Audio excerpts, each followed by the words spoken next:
Good evening, everybody. Welcome to the stream.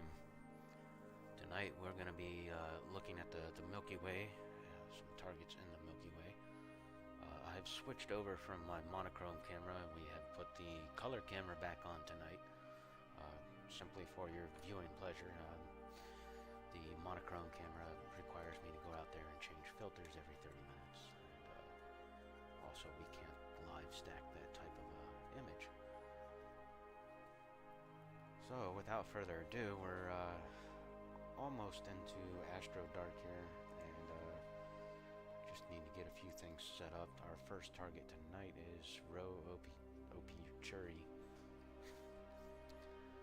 Never had fun pronouncing that one. So we're going to look at some, start off with this dark nebula tonight. It's a really nice dark cloud in here with a reflection nebula that's blue. This is normally a big, giant, wide field target that you want to take with a huge camera. Normally, this is a good target for our camera lens and camera. So,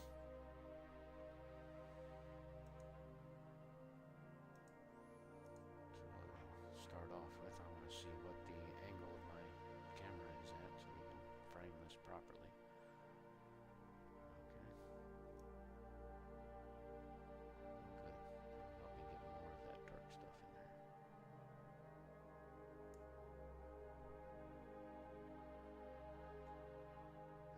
Like a good spot.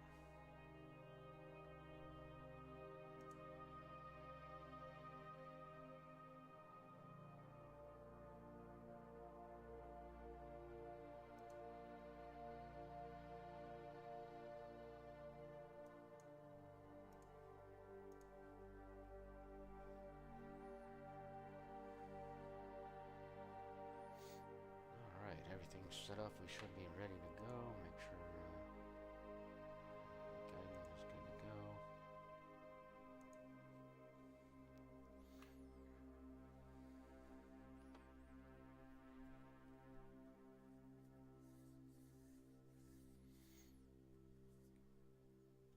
right now the telescope is going to slew to that center spot and get it perfectly centered for us,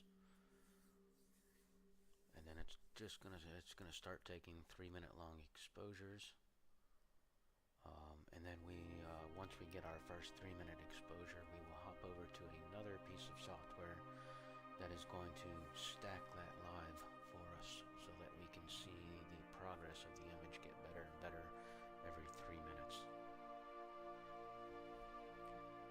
Hey, how you doing, Anthony? I am doing great tonight.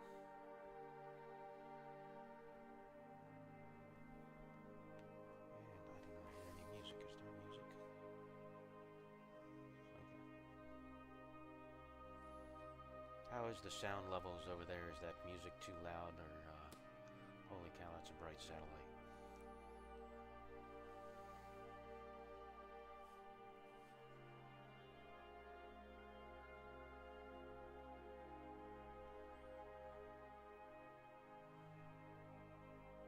Okay, it is off and going. We are on our first exposure, and we have 3 minutes for that to come in. And anybody who joins in or watches this stream later, there are some links down below of my anti-light pollution Facebook group, and also a petition in there to sign up for. We're trying to get. I need 500 signatures in the next 6 months. I don't think I'm going to have a problem getting 500 signatures within the next 6 months. I would like to actually do it quite a bit sooner.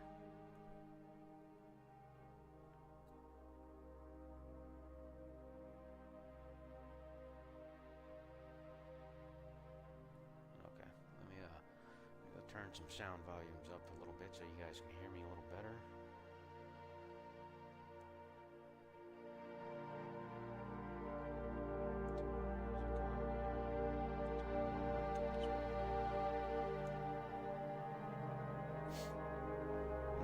How is that? Am I still able to talk over the music there? Or?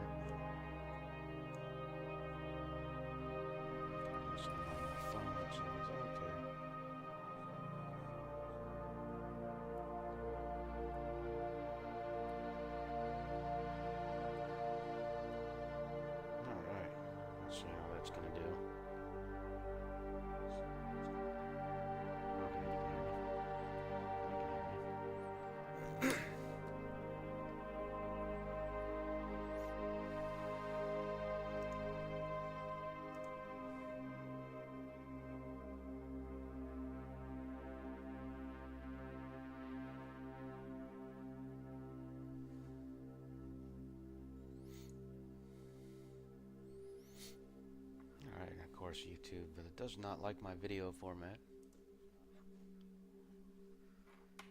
That's okay, it'll just downsample it.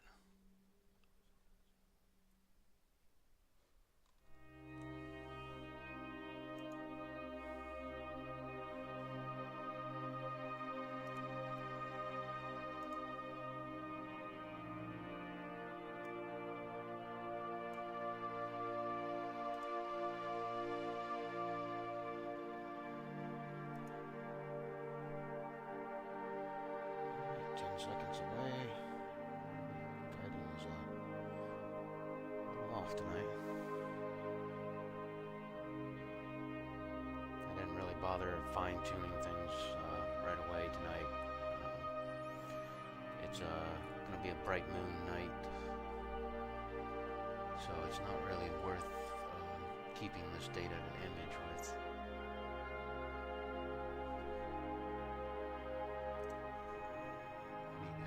Some settings real quick. Make sure I'm not saving this in the wrong folders and stuff.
Ooh, 85% humidity. That thing's gonna be soaking wet by morning.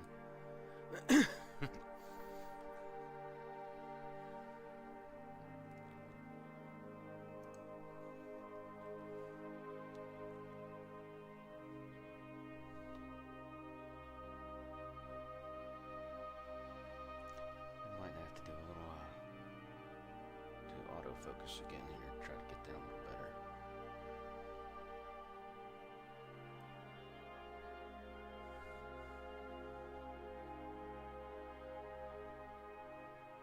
I just quickly swapped out cameras. I don't even know if I have the right adapters on, if the backspacing or anything's going to be right. But like I said, I'm not trying to go for a NASA quality image tonight. We're just viewing.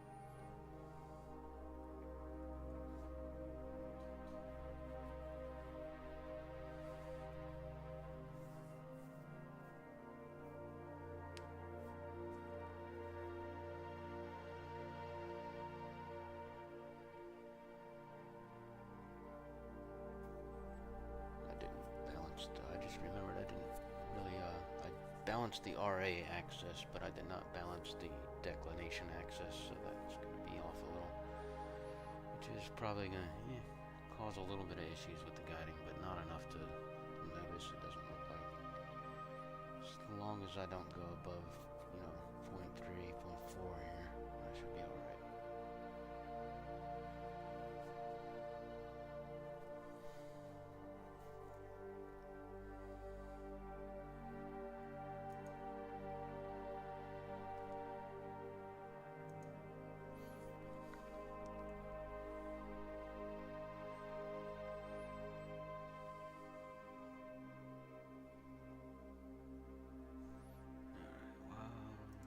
Start a new frame. I'm going to run autofocus again real quick.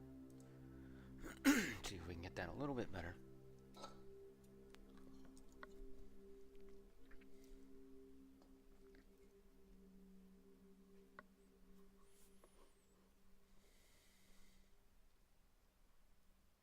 And we can see that's kind of cool doing short exposures there. We can see this satellite moving across the screen.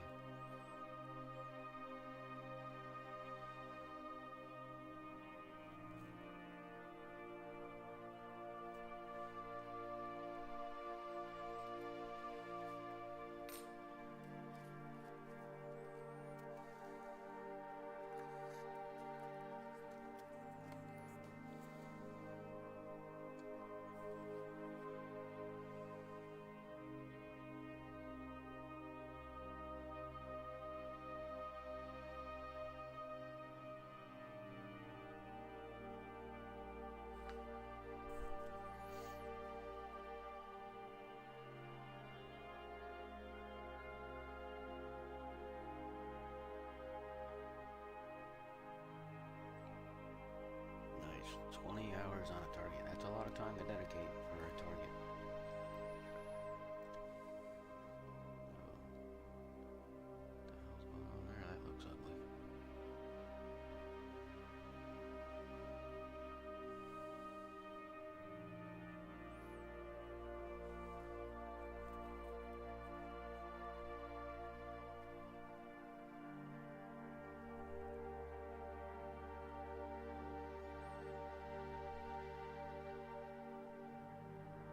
Looks like this is going to be the best focus we can get, and probably a little bit off on the backspacing.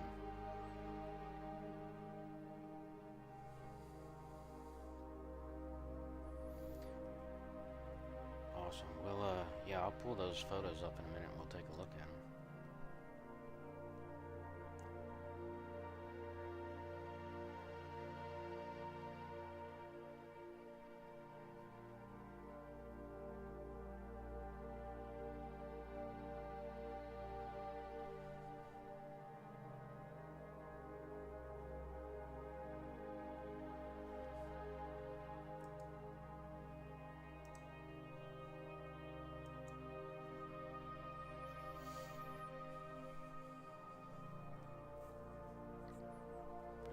Sharp gap we go and start our live stacking.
that's right, you got twins.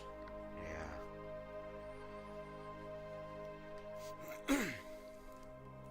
I'm trying to do some, the Bray Falls Nebula in M24. So far, I think I have 8.5 hours of data on it. I'm gonna need at least 15 to 20 just on the O3 filter. Yeah, SharpCap is pretty awesome. I don't really use it for imaging itself or doing my plate solving and go-to functions or controlling the mount or anything, but it is really good at glide stacking.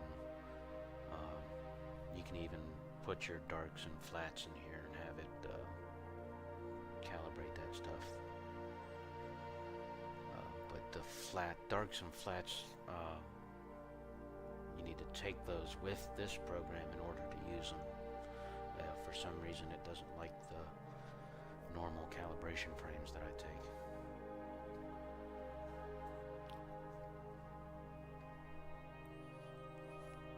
It has a lot of the stuff that Nina has. You know, it's got polar alignment, autofocus stuff, sensor handle list.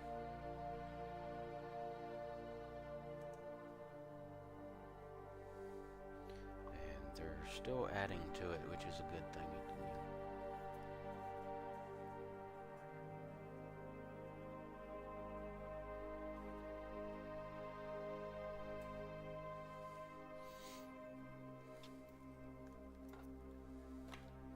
It's great for planetary and lunar stuff as well.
Focus a little bit better. It's consistent at least. Guiding has come down, settled down a bit. That looks decent.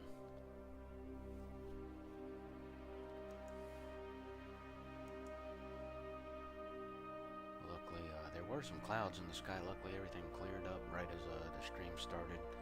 We probably won't go too long tonight, probably till midnight or so, about 3 or 4 hours. But we'll have enough time to check out some of the really bright targets that we can image in a matter of, 20-30 minutes. This is dark nebulas are hard to catch in only 30 minutes, but we are at f2.8, so we should be able to do halfway decent.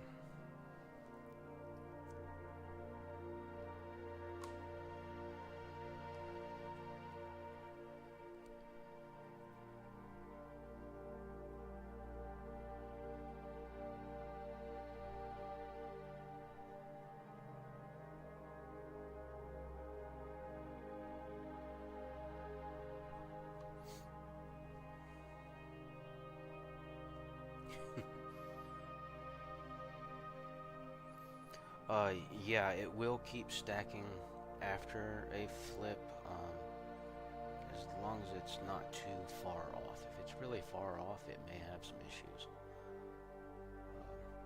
And on some rare occasions, it has messed up after flipping, but yeah, usually after the flip, it still works. Yeah, so Sharp Cap is what I'm doing instead of actually having camera controls. It's just monitoring the folder that the images are going into. And it will detect when there's a new image dropped in there.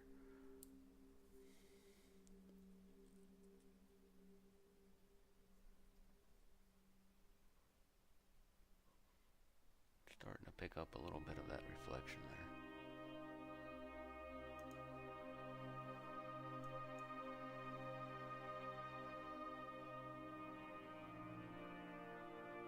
So yeah, that's our reflection area. That big bright star on the edge is there. So our dark nebula should be right there. So this is all clouds and dark stuff.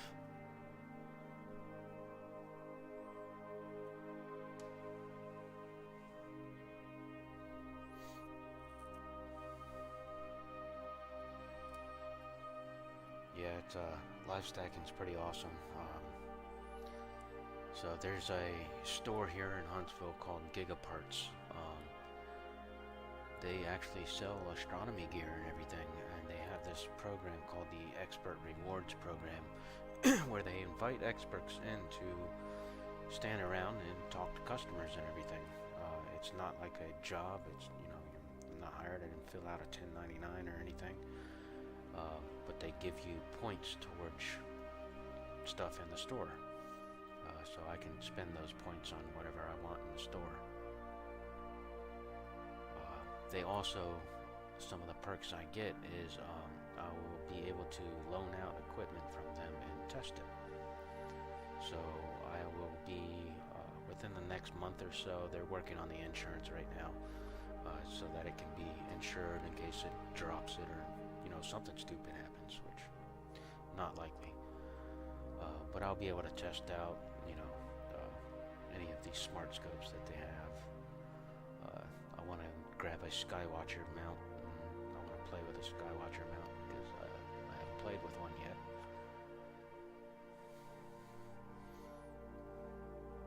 And there's also some of the PMC-8 Celestron mounts in there. I'd like to play with that as well. I want to play with all of the different mounts so I can see differences between them. You know, see if they're as easy to operate as the Ioptron. Literally, all you do is click a button and open up the software, and that's it. That's all I've got to do with my mount. I don't have to do any alignment or anything.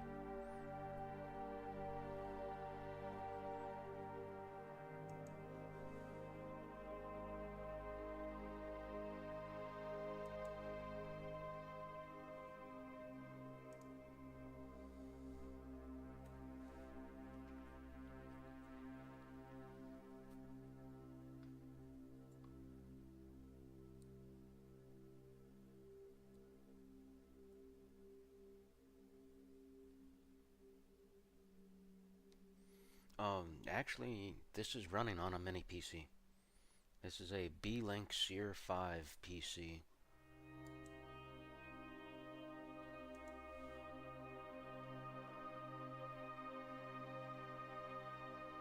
So it has a Ryzen 5 5600H, which is with the built-in graphics, 32 gigs of RAM. This little tiny PC made me throw away my old gaming system and build a new one, because it put it in the dirt. It could literally, you could game on this thing. Some of the older games like Apex Legends and Call of Duty, Kerbal Space Center, all of those games I've been able to play on this little tiny mini PC. I also had it bolted to the back of a small monitor, so I carry that whole system with me when I go out in the field.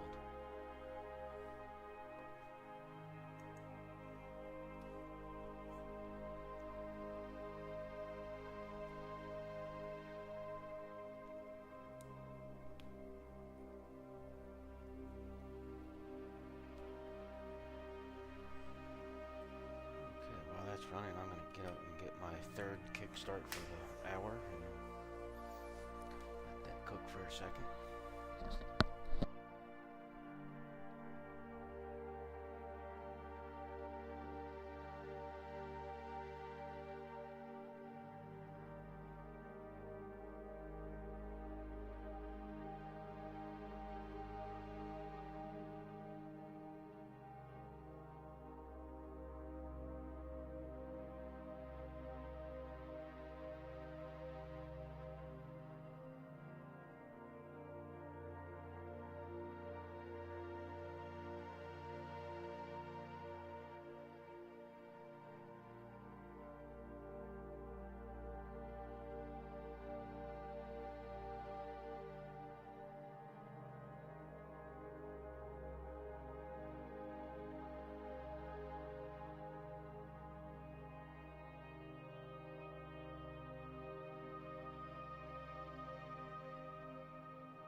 So depending on what state you are in, I don't know, if you can't find the yellow kickstarts, the pineapple, orange, and mango flavor.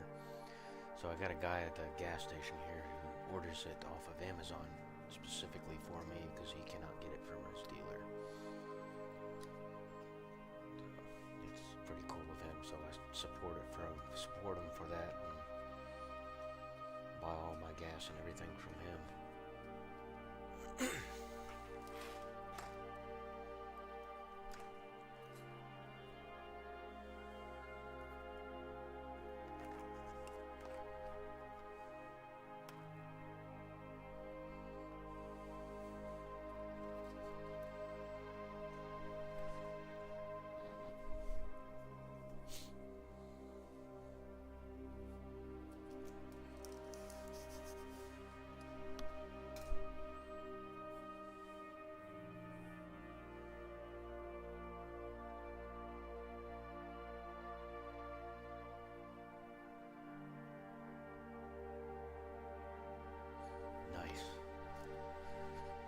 Yeah, I'm gonna, once I get deeper in the Pixin site, I'm gonna start doing some basic Pixin site tutorials.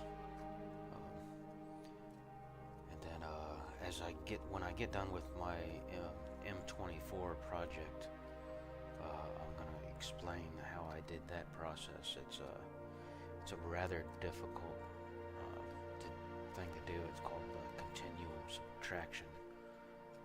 There's a special script made by SETI Astro, so if you want some really good scripts, in fact, he just made a new script that puts that actually does better than Grade Expert at removing the background, and it's called Auto Dynamic Background Extraction.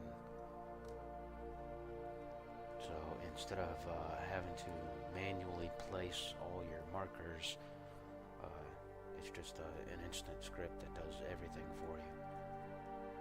And it does a much better job at removing the background.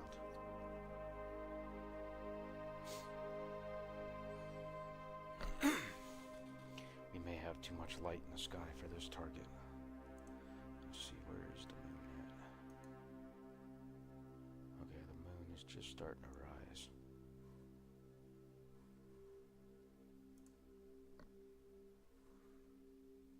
Let me go look at Stellarium.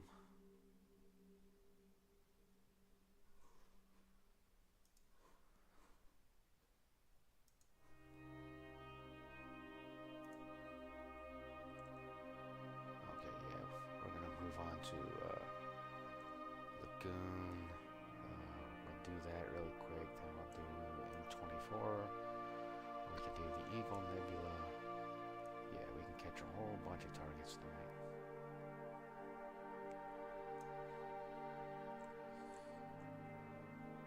I think the most I've done in one stream, it was an all-night stream too. I think I did 17 targets.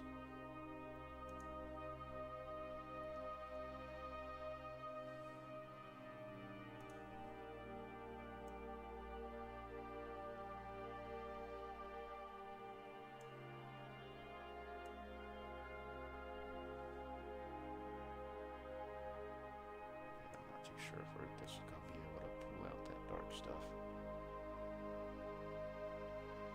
Starting to get a little bit of stuff in there.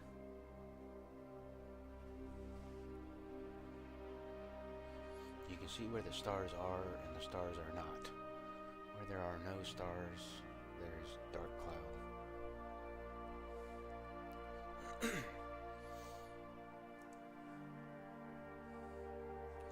do have a good image of this one too.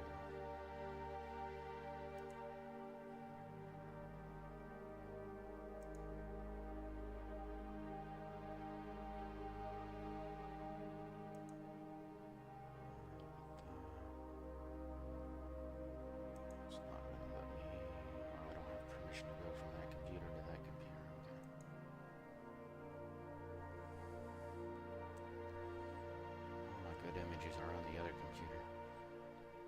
at the end of the night, what I do is I transfer all the data that I take on my mini PC over to the gaming PC, because it definitely has way more power for processing.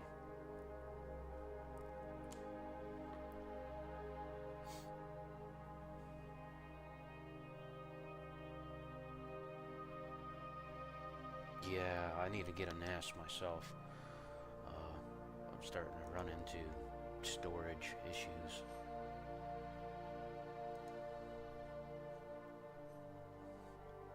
And go over to my other PC.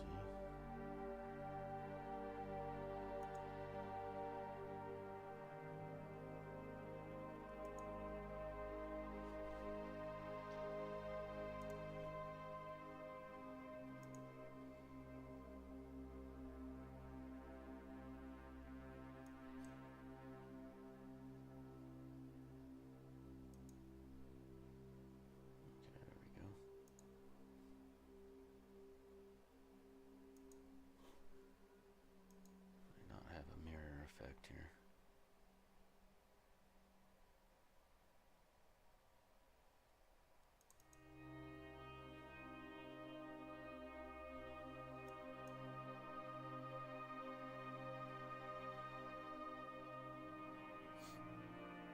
So we're capturing this little square right here.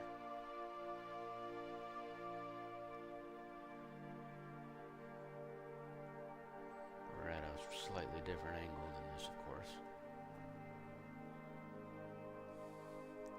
This is kind of a difficult target for me because it's very low in the sky.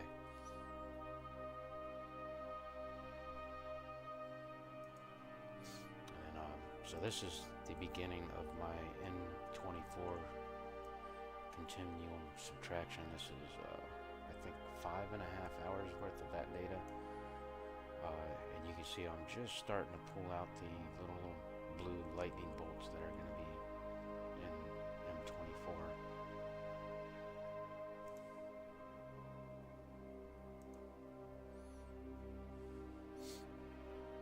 So those little lightning bolts will come out of this cloud right here, in between here and here.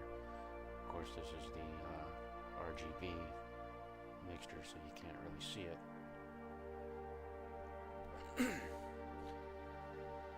But once I get this done, I will add this O3 data to it.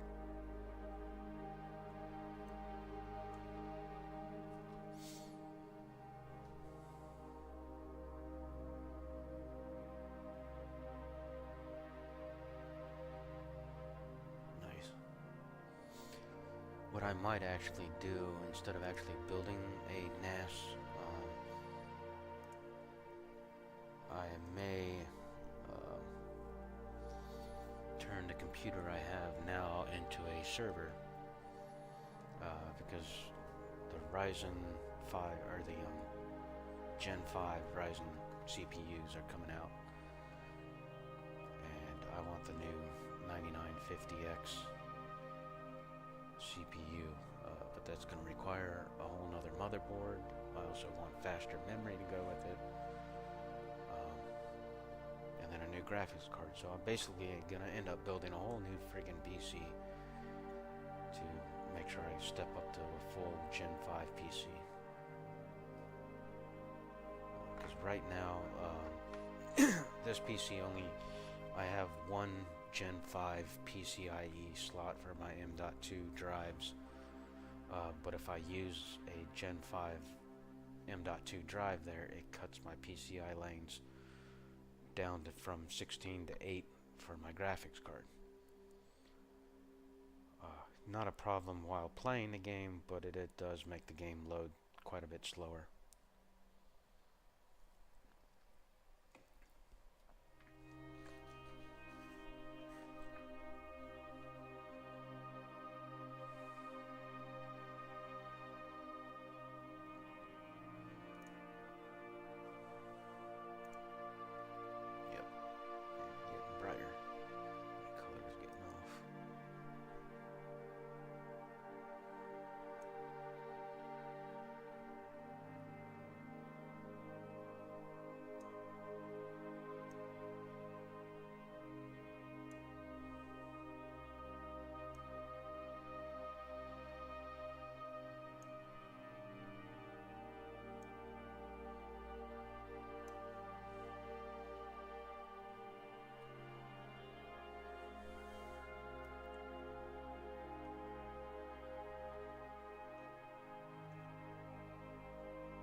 just barely starting to see some of those clouds.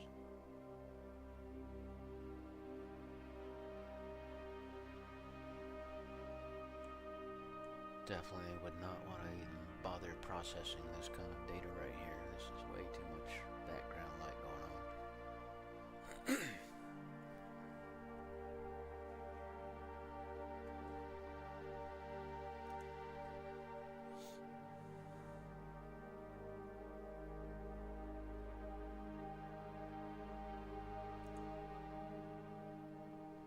Yeah, the moon has just come up. It's only about 5 degrees high in the sky right now.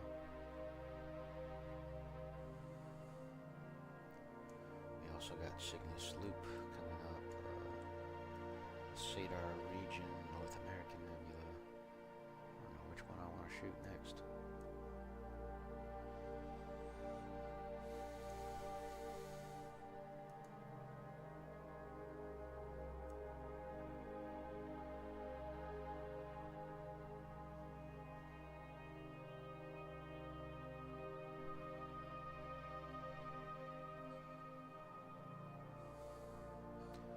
The further we get away from the moon, the better. So.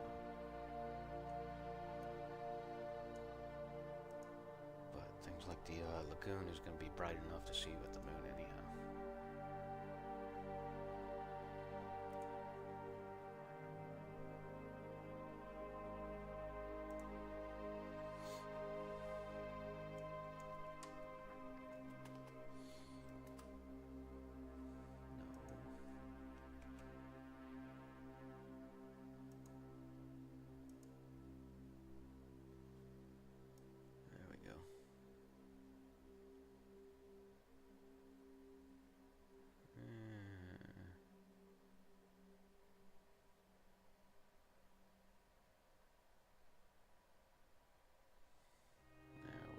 Straight for the lagoon.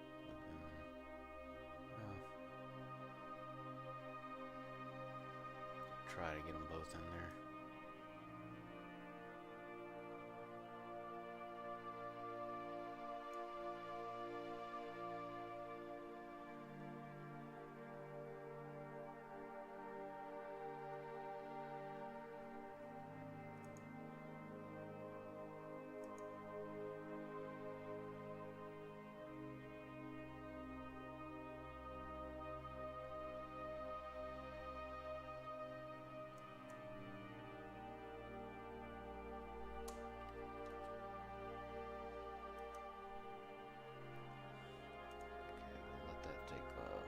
Exposure here, and then we'll be done with this target. It's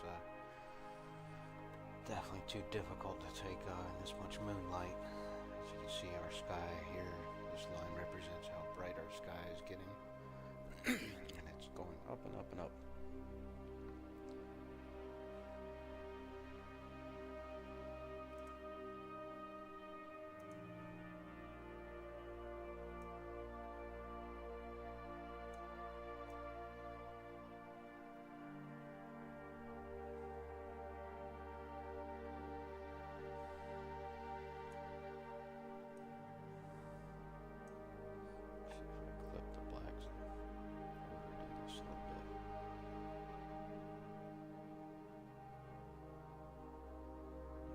See it in there.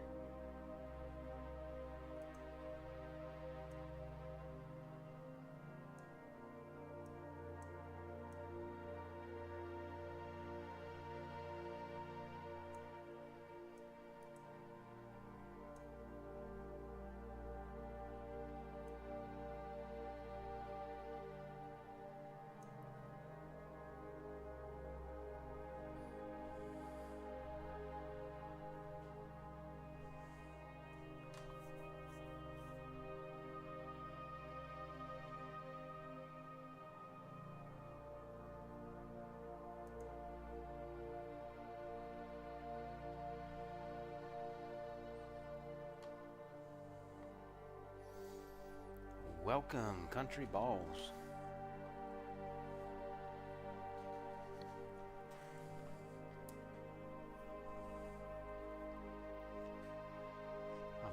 That just instantly it brought to mind an image of one of those trucks driving down the road with a pair of of cow balls hanging off the back of a hitch.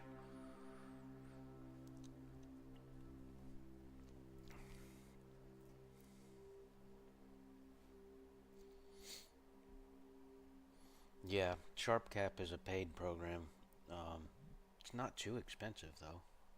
I forgot what I paid. I think it was like 50 bucks.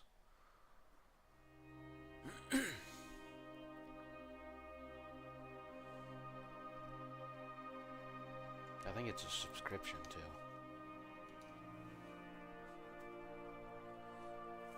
There are other live stacking programs. If you bought an ASI camera, you can use the ASI live stacking program, which I think I've used that a few times. Alright, we're slowing to the next target. Yeah, ASI Studio.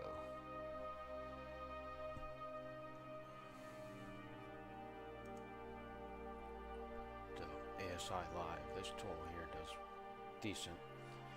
It doesn't have as many features as SharpCap does though, and it doesn't do nearly as well.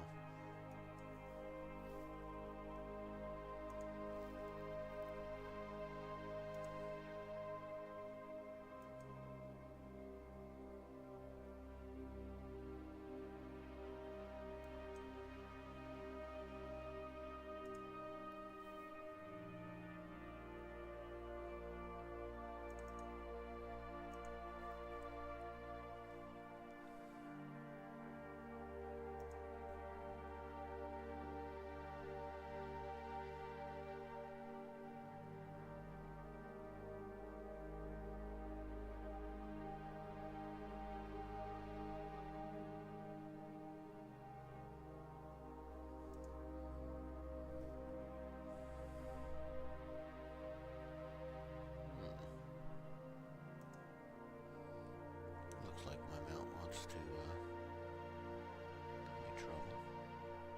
Slowly. What are you doing?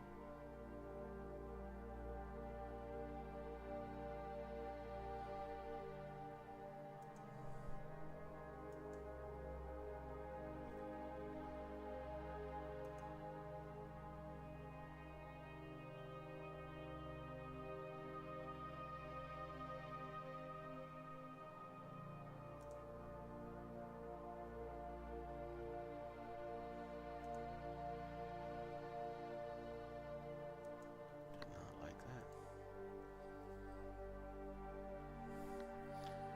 Okay. Let's get our mount to work.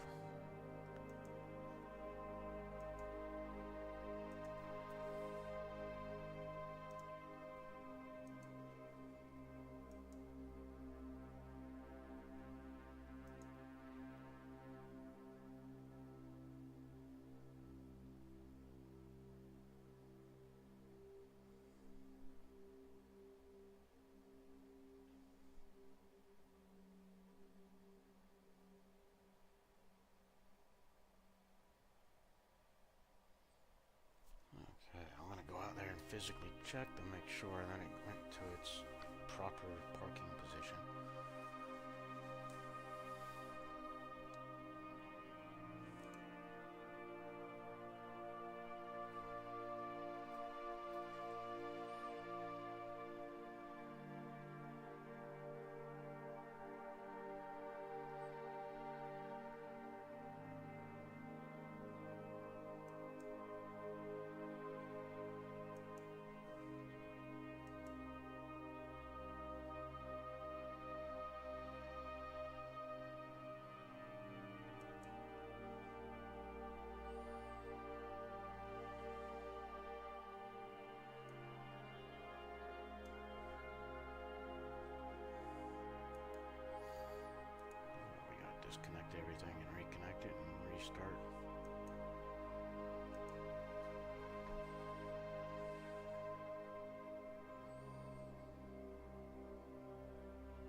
Yeah, Nina and ASI Air don't play together very well from what I've heard. Definitely not the first person who's told me that. Alright, I'm gonna hit the slew button and run to make sure that my mount does not crash and make sure everything's good. That's gone.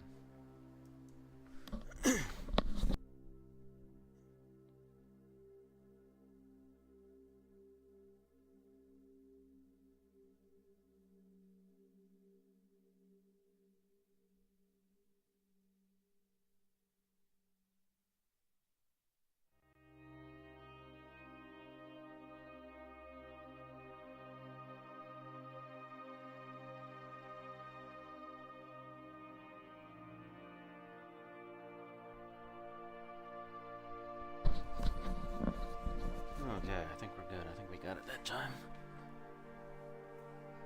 Yep.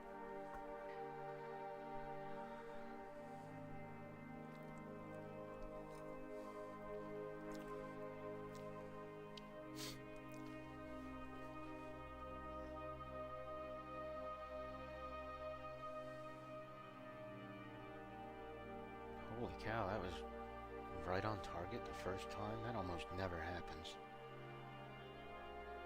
Okay. That tiny error.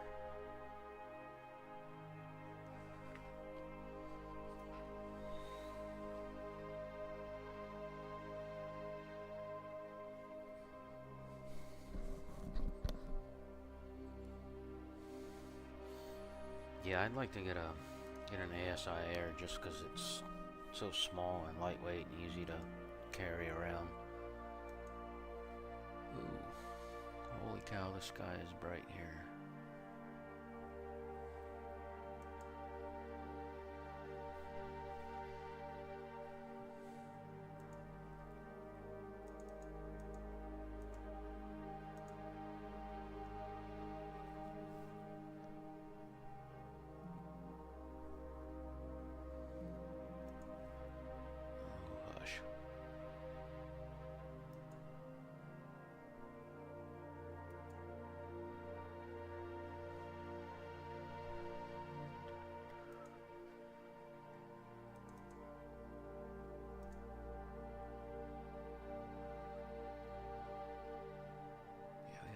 Turn this gain way down to get rid of all that noise in there. Is this imaging already? Yeah, I don't want it to image yet.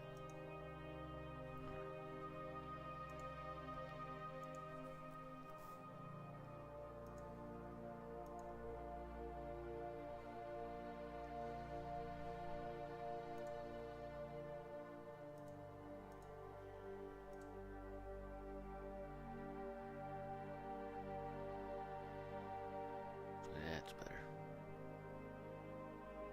Yeah, we are really close to the moon. That's why it was so bright.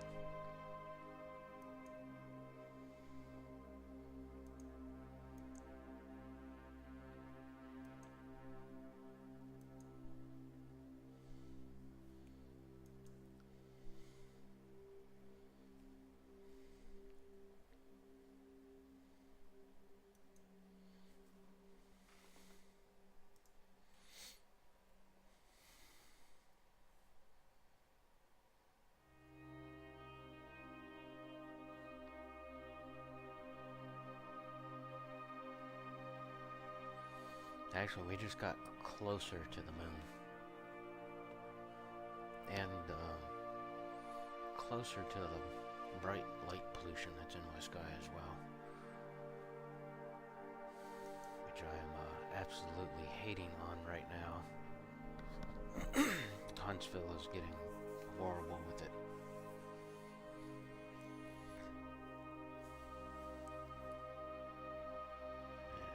City council members just want to ignore it. They would rather build a multi-million-dollar sky bridge and put more bright LED lights in.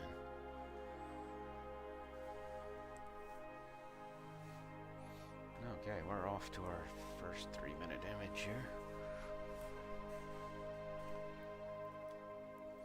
Yeah, this is, I believe, the brightest nebula in northern hemisphere, I believe.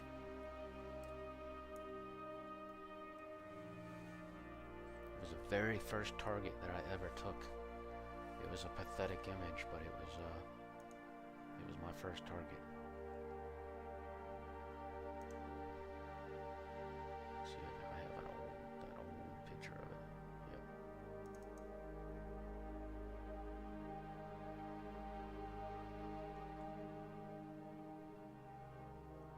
That was one of my first ones. That was with a camera lens, a Sigma zoom lens.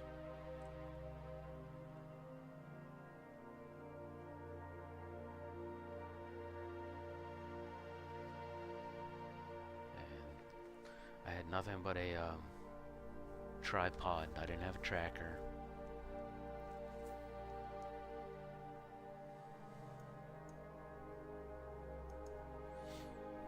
Those were the tripod and camera days.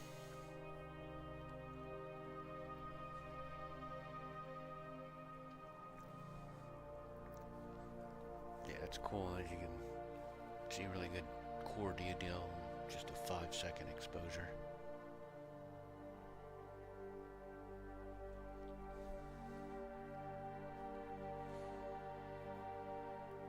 Yeah.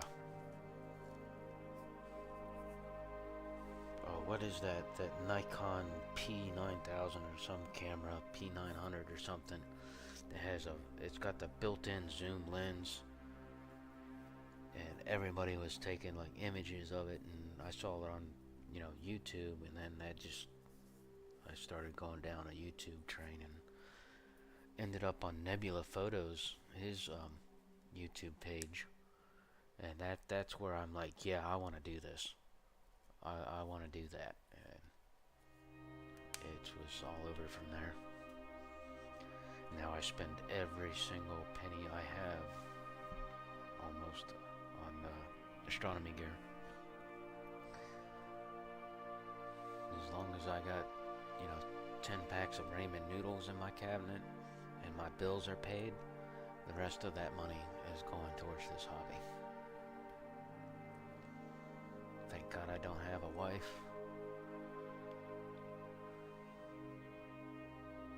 Wow, that's awesome for just a 3-minute exposure and bright moonlight. So we can see it's creating that gradient across here. So the moon is down over here somewhere. If we look at the sequencer, turn on the moon, you see it's only a few degrees away.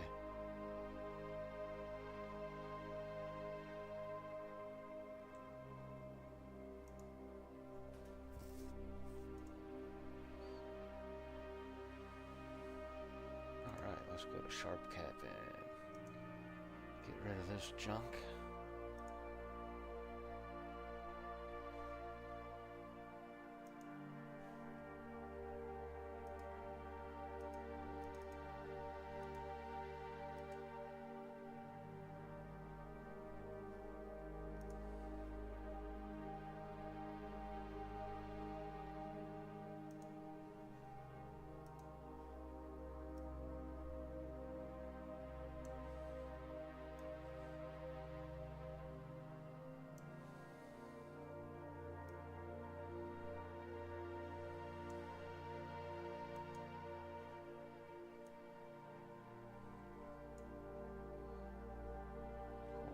That's a whole lot of, that's a very wide histogram there.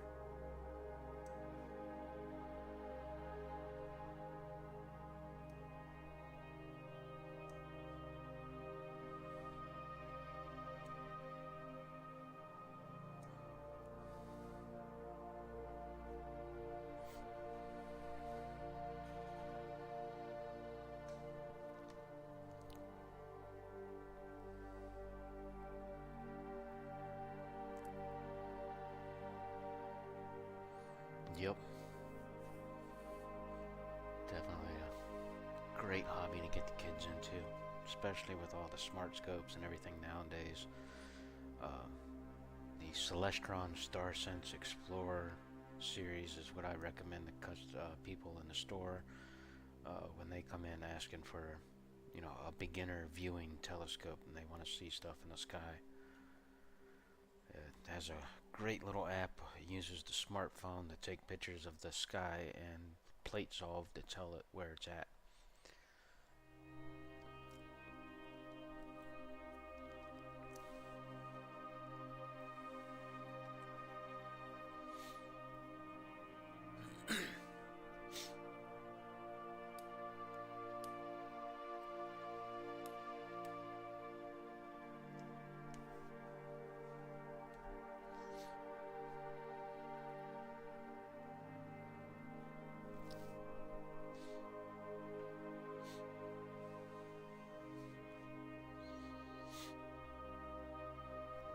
Barely got these in the same frame here.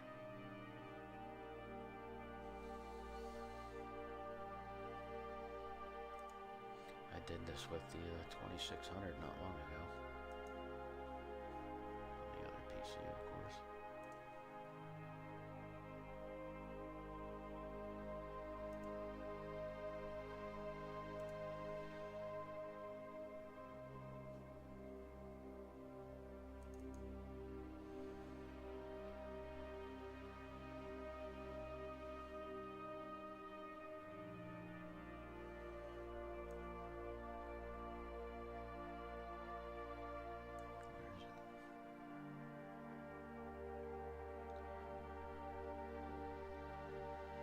Oh, I haven't done it with the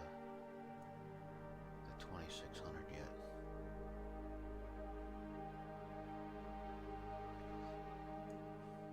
But I did do this with the my new little mini telescope, the FRA 180, FMA 180, I think.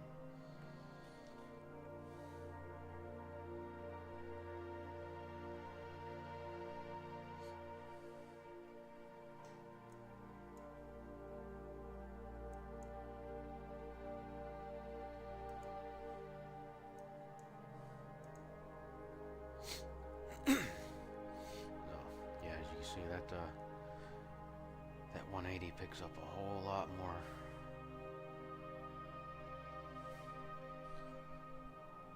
I would like to get the full frame sensor on this telescope.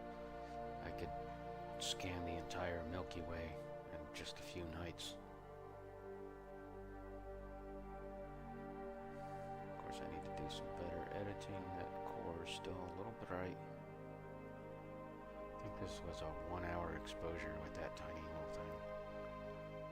With only 30 millimeters of aperture.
Very nice.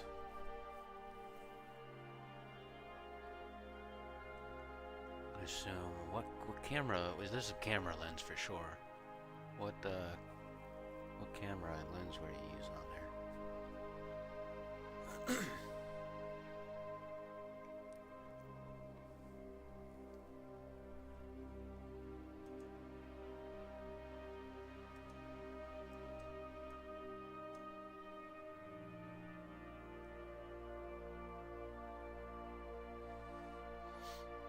Yeah, that's M8, what we're doing now.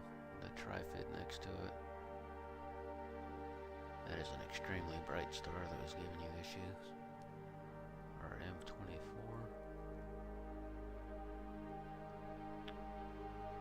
has 5 billion different names. The Omega Nebula M16. And getting into the Great Rift region.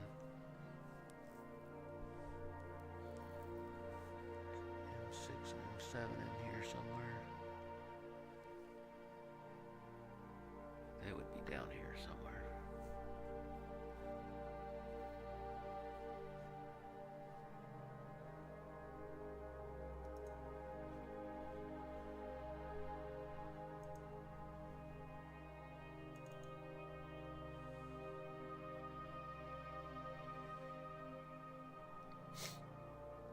Oh, nice.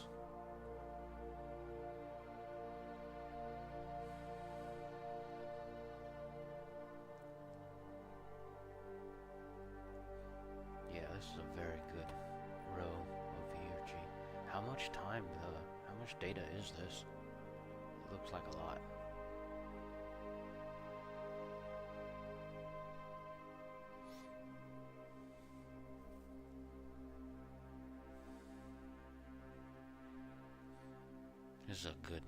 This is a really good and colorful target. It's got a lot of purple and blue, and there's that red nebula that's in here somewhere, a little off the edge. Yeah, you need to take a few more clips of this one and add it to a mosaic.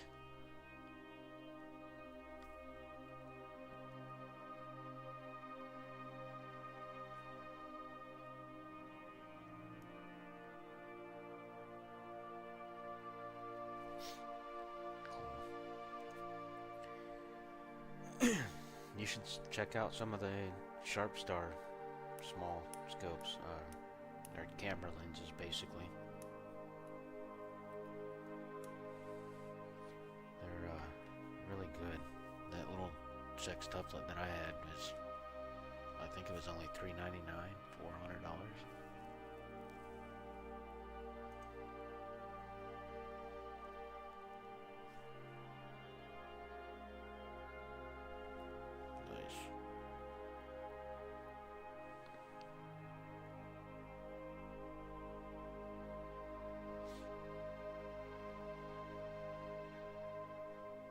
I like the framing on that.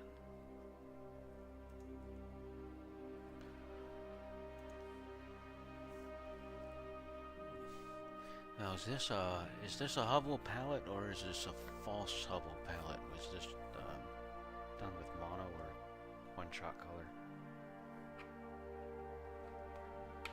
It looks like you did the dual narrow band, where you split it apart and then put it back together.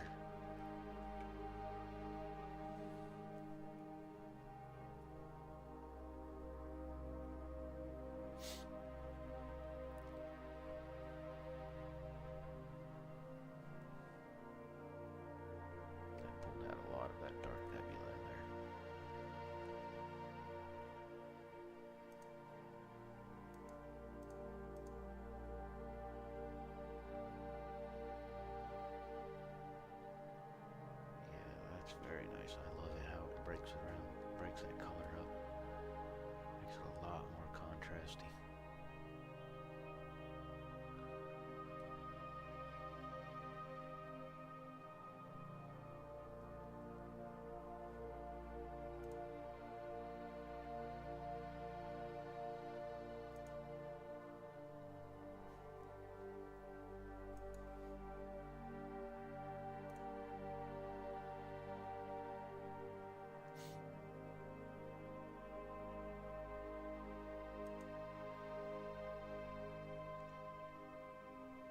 Yeah, that's some pretty good imaging.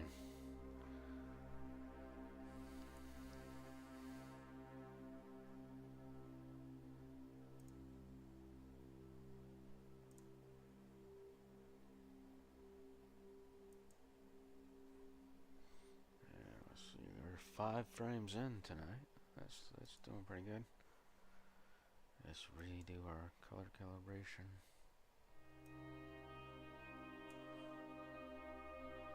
Ooh, that is wide. Normally you want one nice little spike in here, not this gigantic hump that we have right now.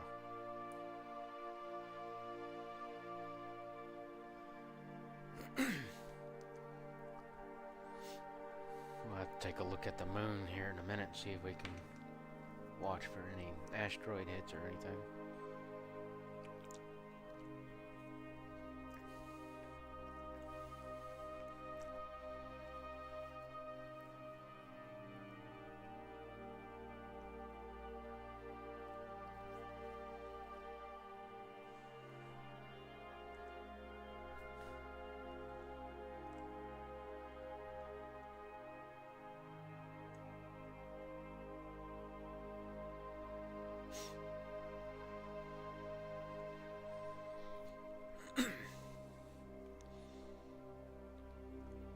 Could you just imagine being like on a planet around one of these little stars or somewhere around here and being that much closer to that nebula?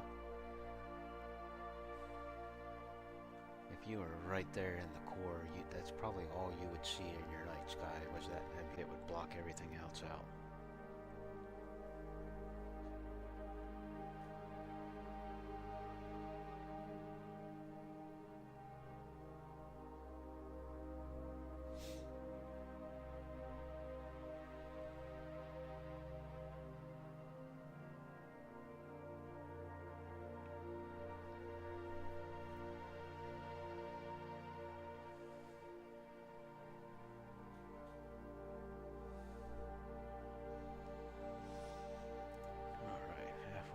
This one, let's see, what's our next target here? Go look at Stellarium.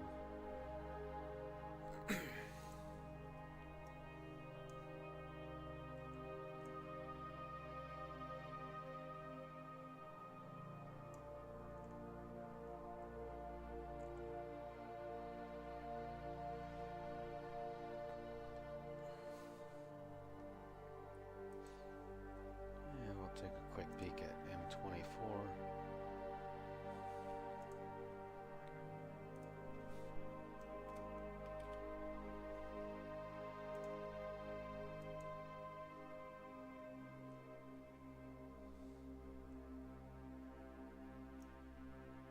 And we'll pull this little guy in there.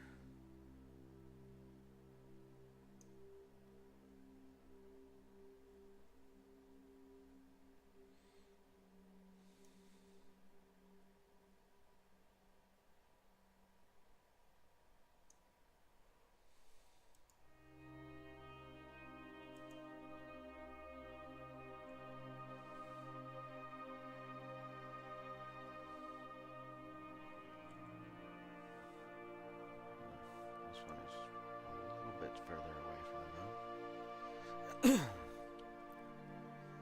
We'll go to M24, then we'll do M16, the Eagle Nebula.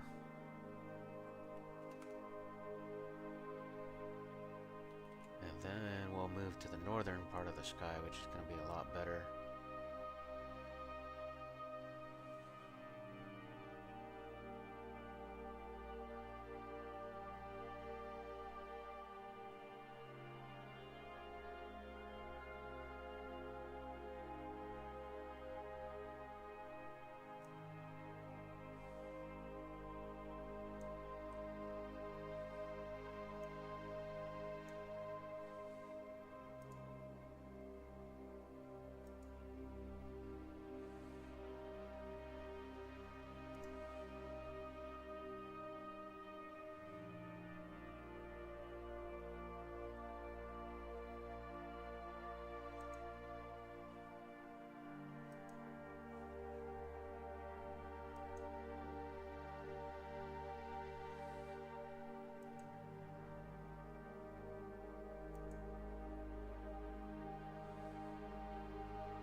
can't wait to get my SCA 260.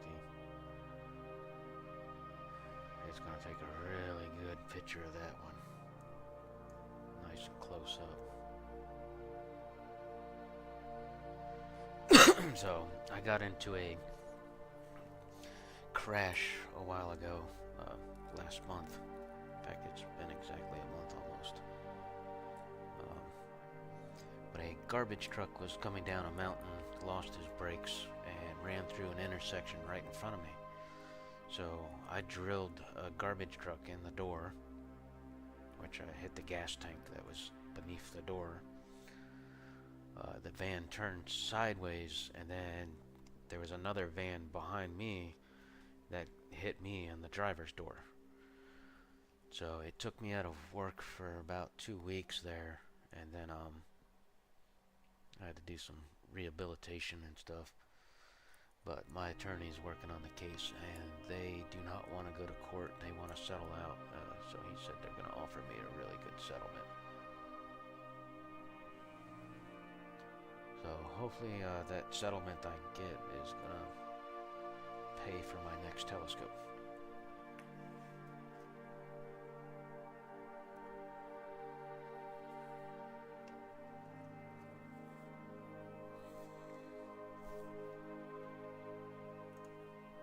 Where's your elephant? Was it in a... Oh, there we go. Oh, that is beautiful.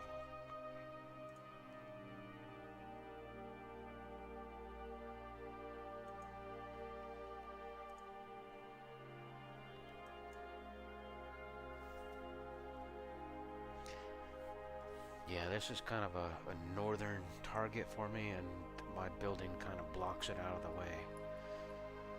So I can only see it at its very highest point for like about an hour.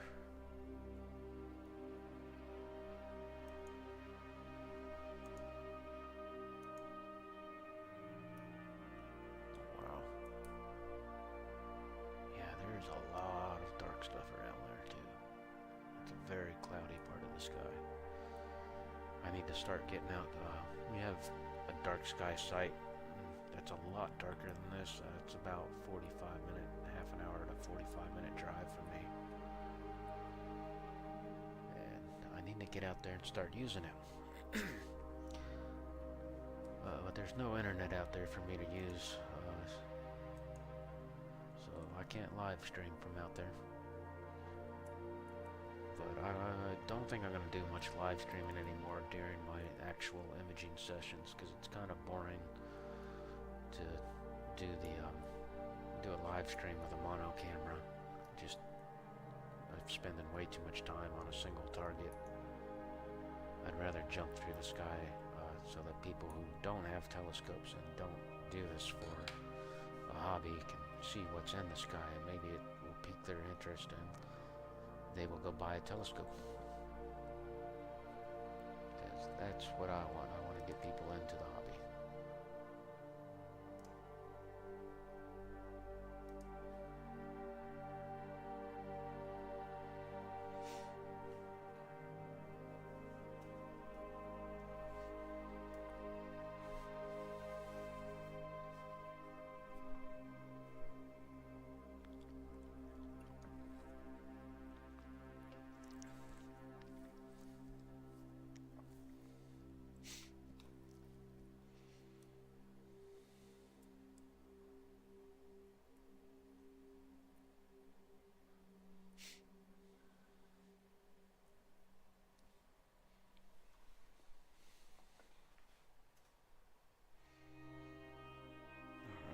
Two more frames to go. Let's see.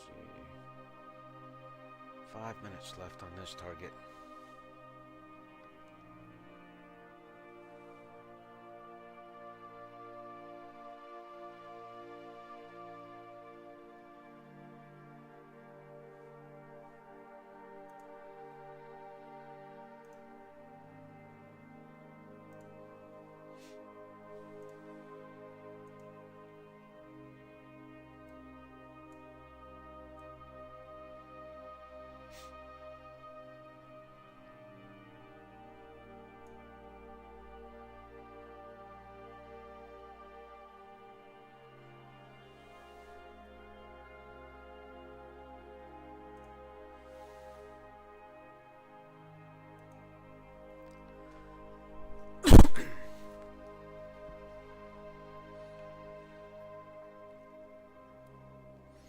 Yeah. Of course, I have said that my the next upgrade to my telescope will be a house.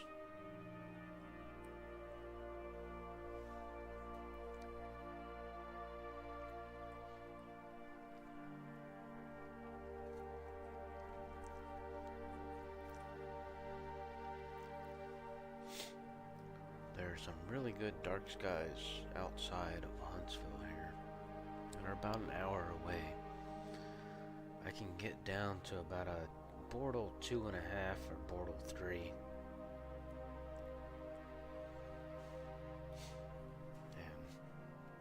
And yeah, that would be the downside to moving out there.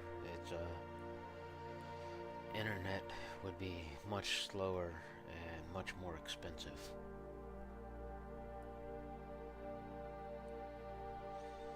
Yeah, I could get Starlink.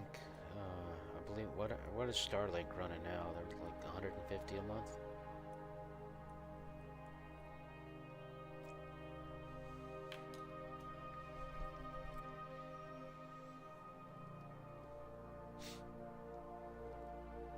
In fact, that reminds me, I'm eligible to upgrade to the 8 gigabit internet now.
Nightmare processing that data with all that moonlight in it. It could be done, but this is definitely why I do not image on a full moon night.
One of the few nebulas that you can actually see in the telescope. Just by looking.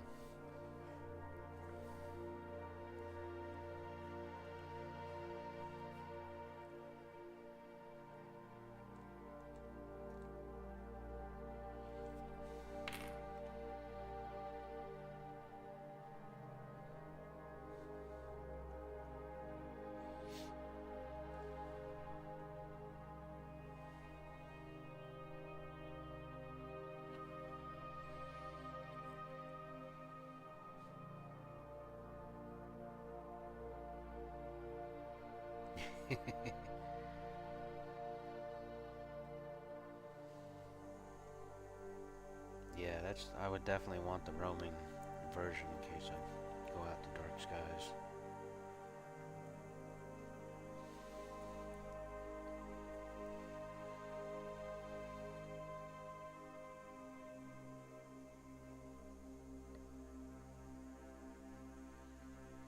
I could to get some cable internet out in the middle of nowhere, but they don't have very good speed because the cable lines are not very good.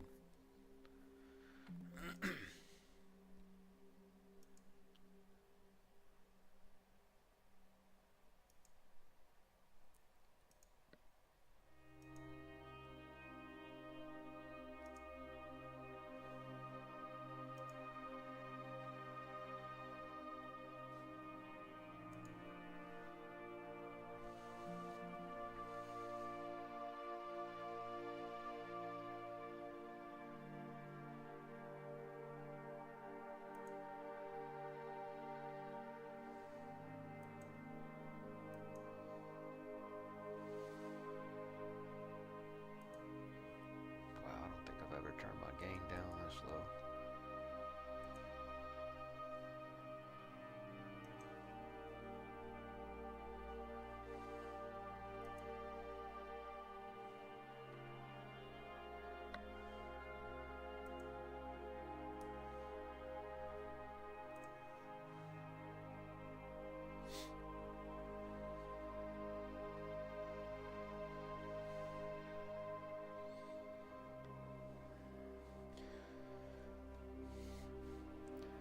I need to sit down one night and update all this software. All of them got updates. I do not like updating. Last time I updated Nina, it completely wiped out the profile for my ZWO focuser, which means I had to physically take it apart and put it back to 0.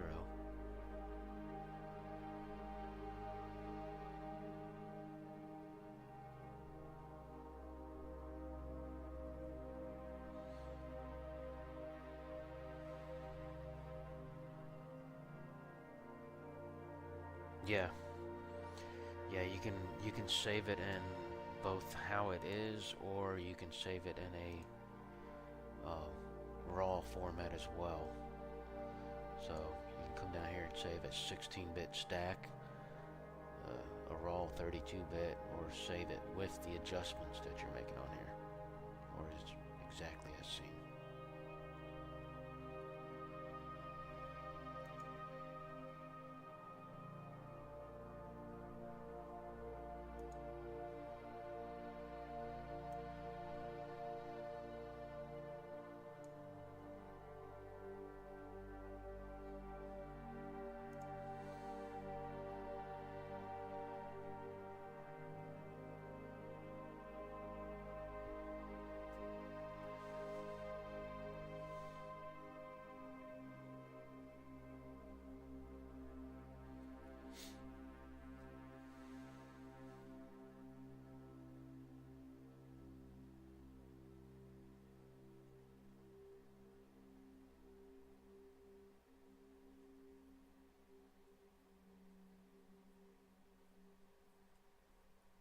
Oh wow, you're bending with that.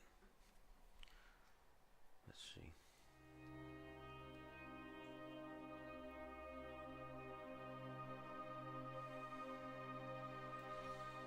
Are you, do you use dithering and drizzling at all? Dithering on the mount itself? With the SCA, I don't think you would need to drizzle because the pixel scale's got to be pretty close to 1.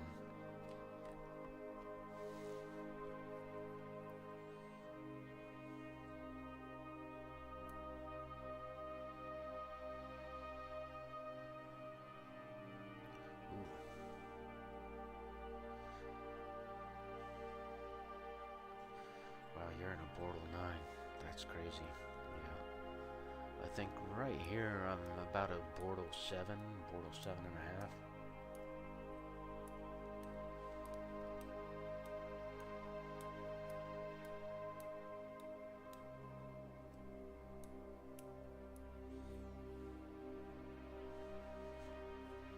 Alright, there's our first exposure. Let's go get it stacking.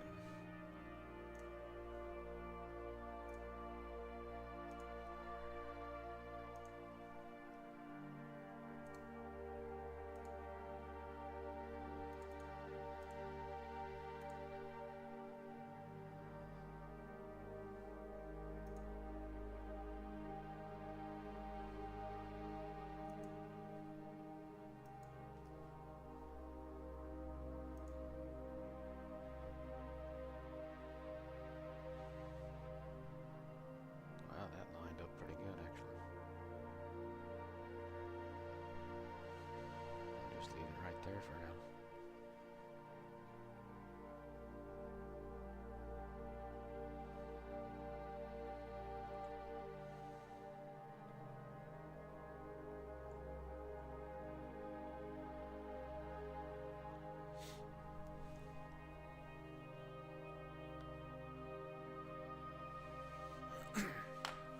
Yeah, your pixel scale is amount of arc seconds per pixel. So optimal would be around 0.7, just under 1 arc second per pixel is pretty good. I think this pixel scale is like 2.4. You can do Nina, do a plate solve, and it will tell you what your pixel scale is. I'm at 2.16, which means I can drizzle the image, or upscale it by 2 times, which will make it significantly sharper. But if you're already at a optimal pixel scale, you do not want to drizzle. It will make it worse.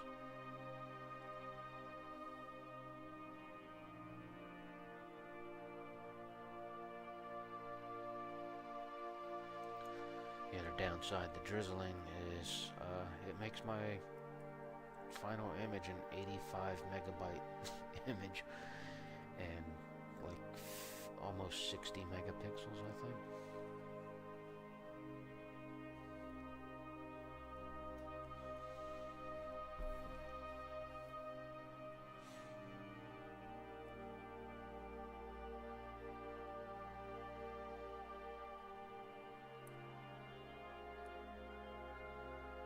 You have to dither in order to drizzle as well. It's not recommended to do drizzling without dithering.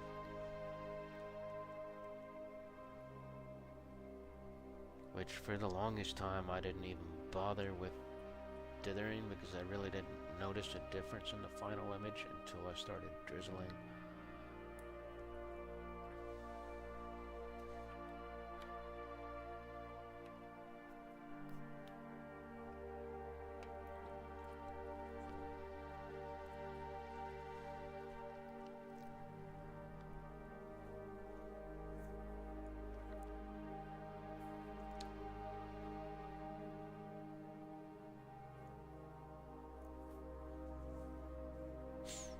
Airplanes.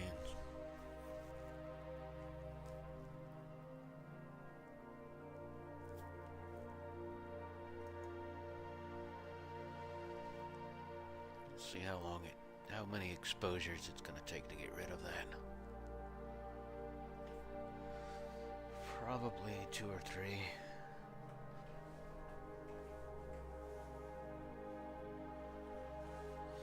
Alright, I'm gonna be right back. I'm gonna go run to the bathroom.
one frame on top of it was still there.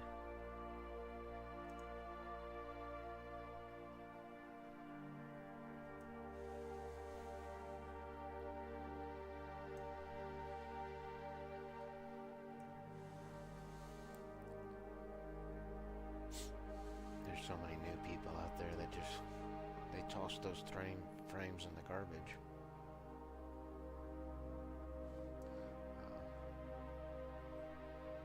They just don't realize that it will, if you have enough subs, that will disappear and average out.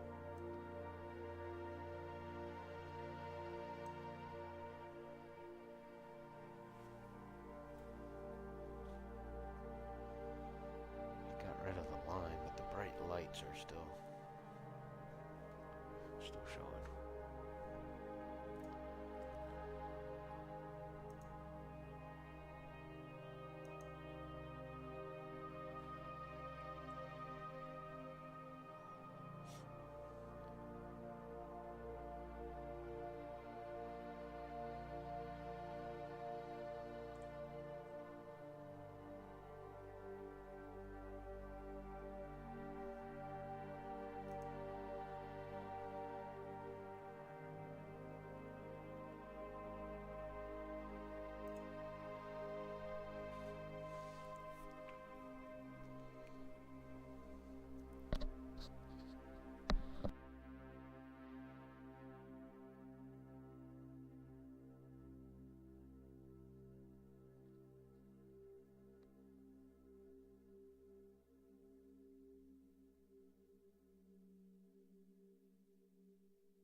So, have you ever seen the Brave Falls M24 image?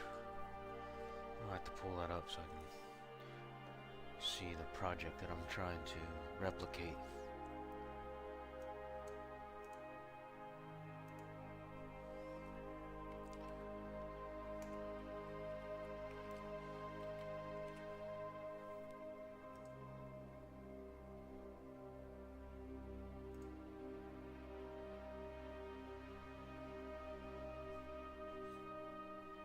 This is the part of that nebula that I'm trying to capture.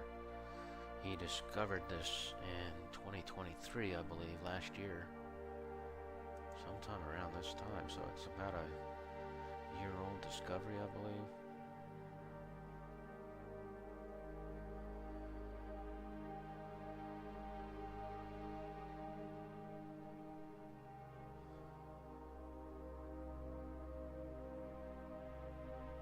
So 3 nanometer, 16 hours.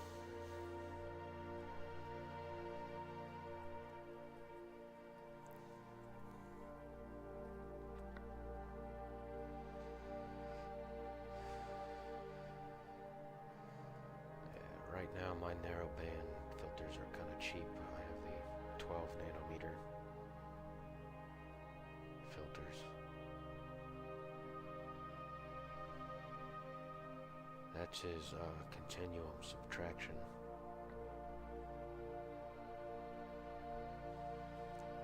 It's really cool. It kind of looks like a filament style of nebula. It's really weird looking.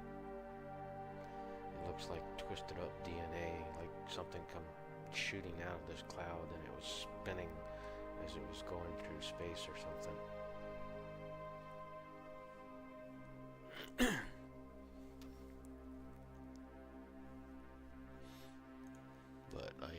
I'm gonna be amazed when if I can pull that off and get a good detail of that. Right now, it's Mine is pretty messy looking. There's also some hydrogen alpha data in here that he pulled out that not too many people know about.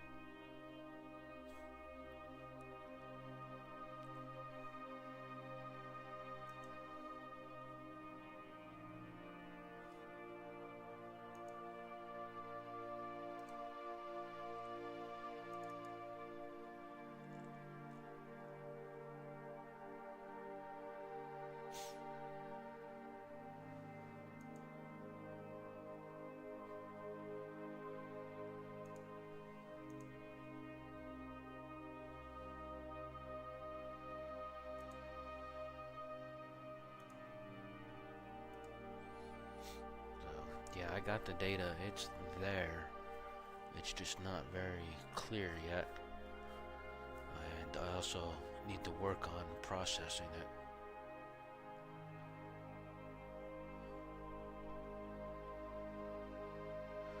But this is only 5.5 hours. And right now I think I'm up to 8.5, but I haven't processed it yet. I'm just gonna wait until I get a massive amounts of data, and then I'll start redoing it.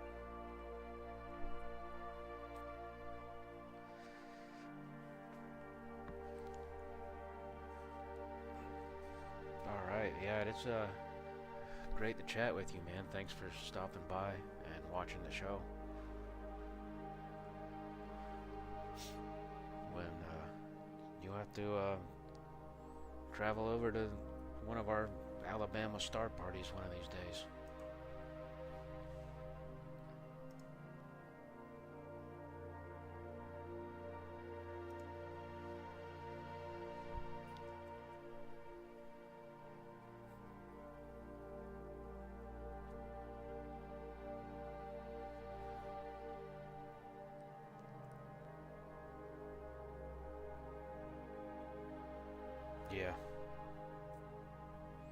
Yeah, definitely gonna require a heck of a lot of time.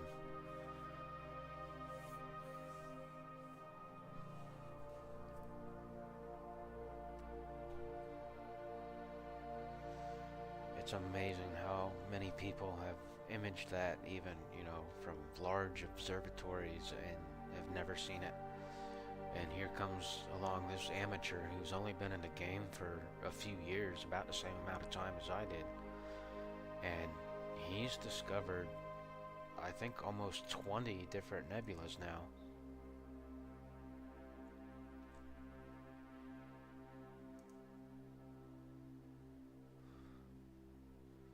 This is a new one.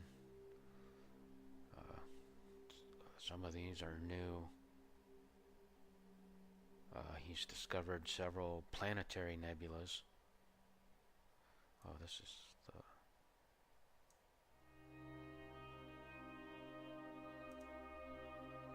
Is this the wide field version of it? No, this is another one.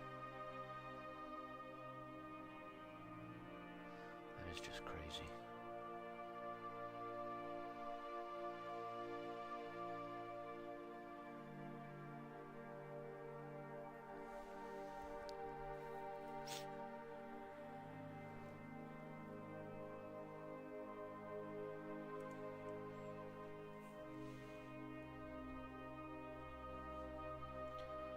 It's amazing. The amateur astronomers are still discovering new stuff. Where's his Andromeda one? There it is. This will be the next one that I attempt to do. This is Andromeda Galaxy.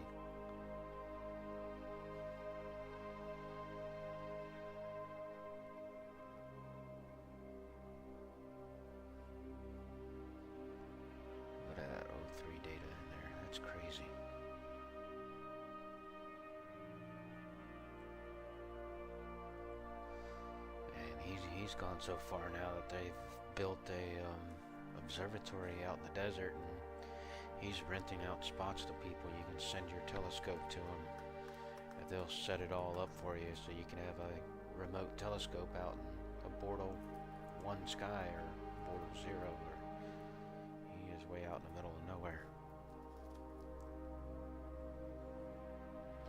He used a Takahashi for this one.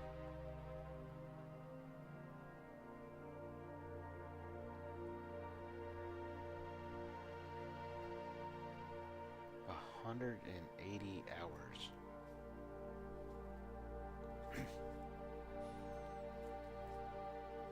He probably did this with multiple telescopes.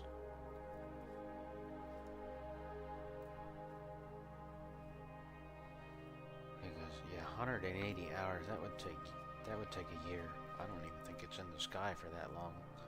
I don't have enough clear skies for that.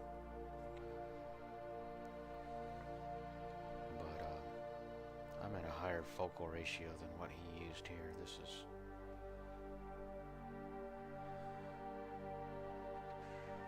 doesn't say his focal ratio length. That's like f4.5.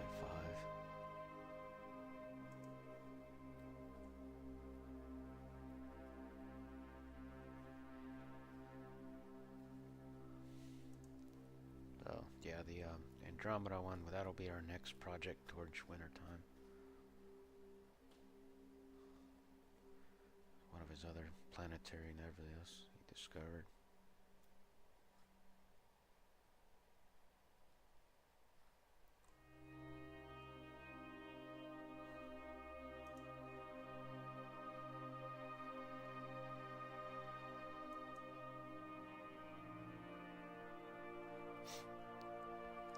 Seven frames, and that airplane light's still there.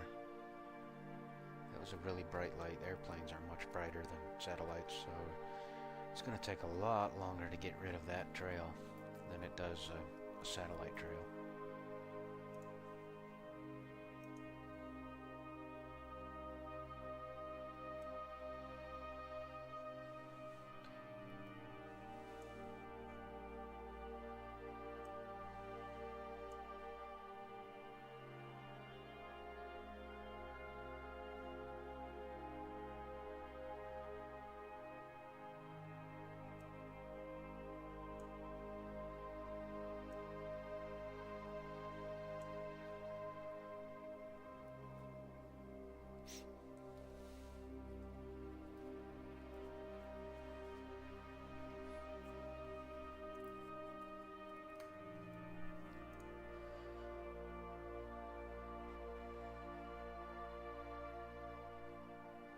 Alright, 7.5 minutes from the next target, M16.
M16, a much brighter, better target than this.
Okay, on the M16 we are. And we'll get this first image in here. And we'll start the live stack of that for 30 minutes, and then we're going to move towards the northern part of the sky, further away from the moon. We're currently pretty close to the moon.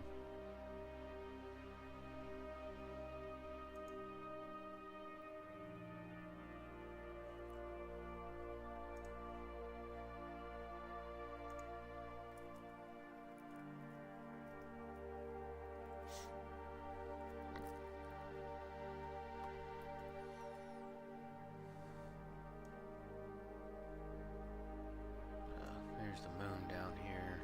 Looks like it's up in between about 17 degrees. This is the target we're imaging up here right now.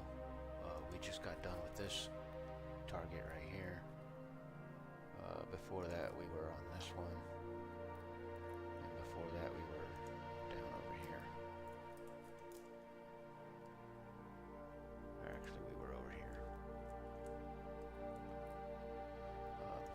So after this, we are going to move over and eeny, meeny, miny, mo. I think we'll do the Filament Nebula. We can pick one of these two sides of the Cygnus loop here.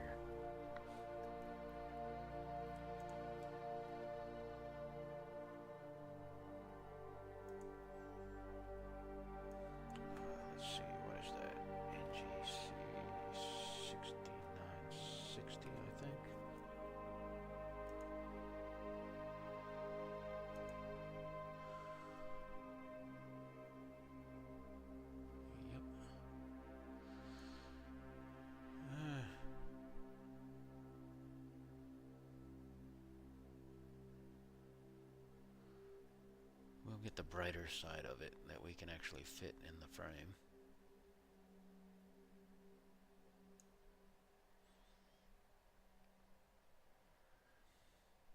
So this side of it is called the Veil Nebula. This side is called the Filamentary Nebula, also called the Witch's Broom, because it looks like a broom, I guess.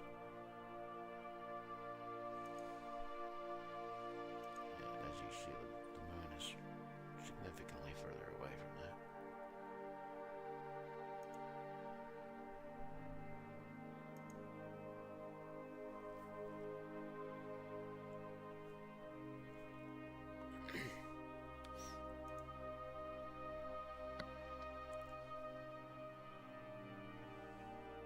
Alright, there's our first 3-minute exposure.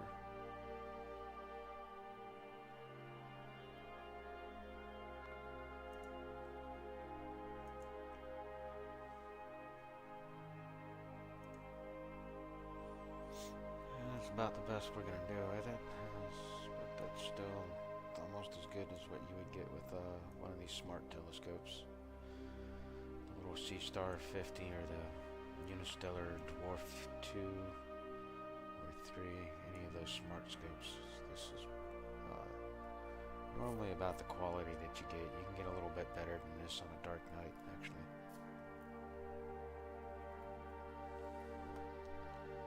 Smart telescopes are the way of the future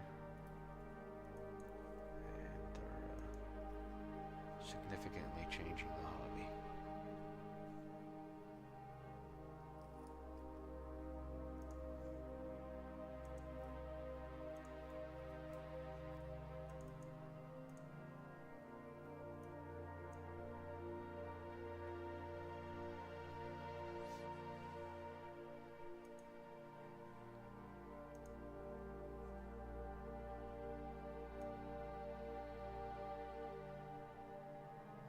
See from the profile here of the histogram, it's more of a combined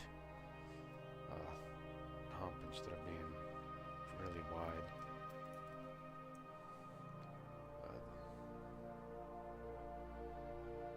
So that tells us we're a little bit further from the moon. Once we get to the Filament Nebula, this will be a lot smaller.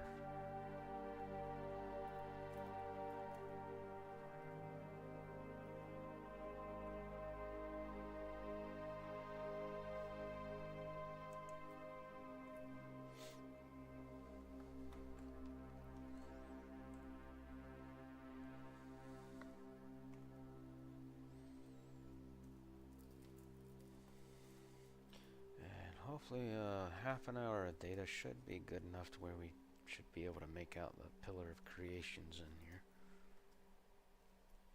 The famous Hubble telescope image.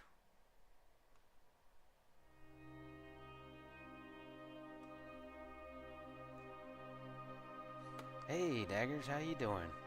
Haven't seen you in a while. Haven't streamed in a while though.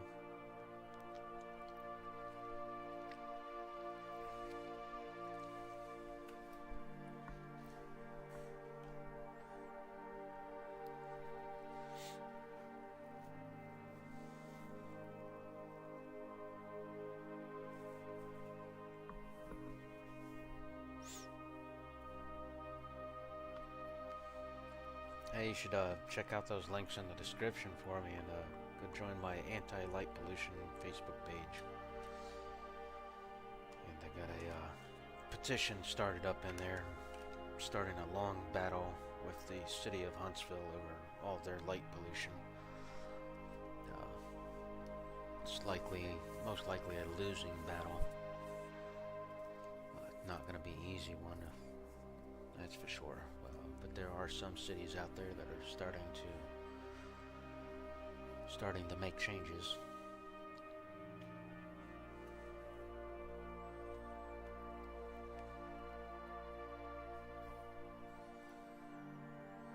I am doing great. I got into an accident at work about a month ago and crashed a van thanks to a big giant trash truck that lost his brakes and ran through an intersection. So I got all beat up quite a bit and had a few weeks off of work. Then I went back to work for a week, and at the end of that week I decided to quit my job.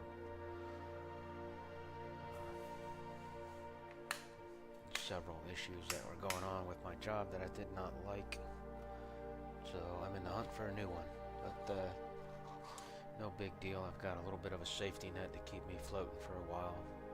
And there are thousands of wonderful jobs here in Huntsville.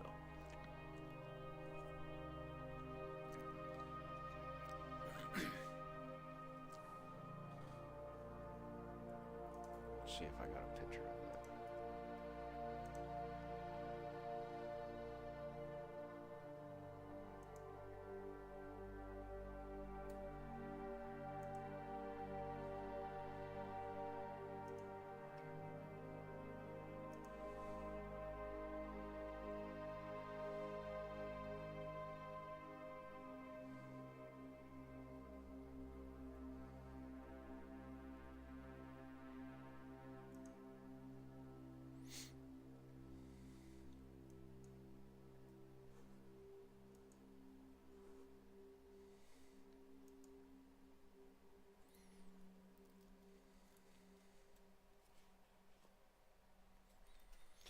Yep, sometimes, you know, you don't like the atmosphere, make a change.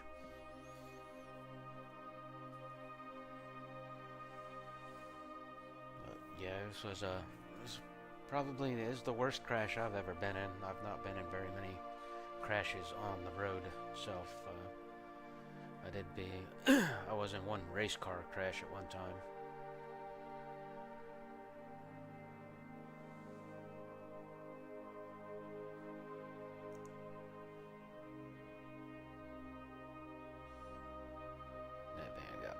Up. I had to cut the airbag out of the way to get out of the vehicle because it filled the whole thing with smoke and everything, and it was smelling like some really toxic smoke. So I was rushing to get out of that thing, and I didn't feel a thing until about an hour later. Then I started feeling the pain after the adrenaline wore off. That's when I decided to go to the hospital. I should have been smart, just took the ambulance ride. Would have saved me the time.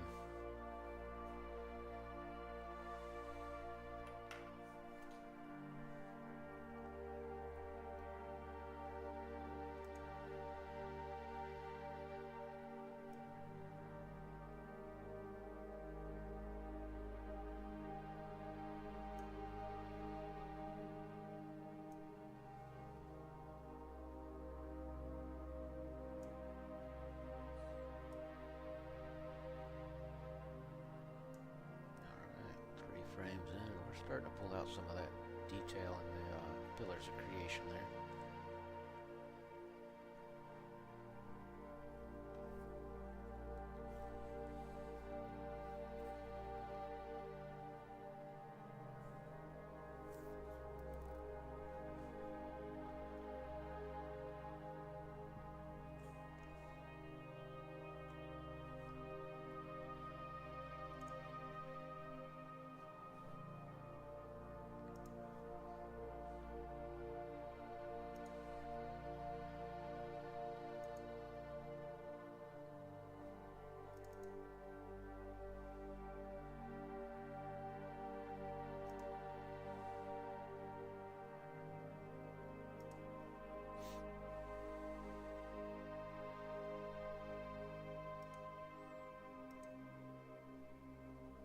This is the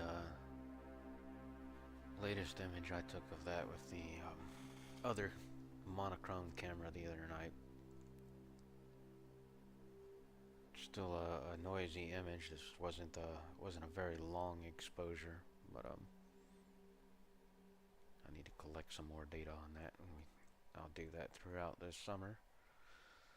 As soon as I get another night with no bright moon in the sky.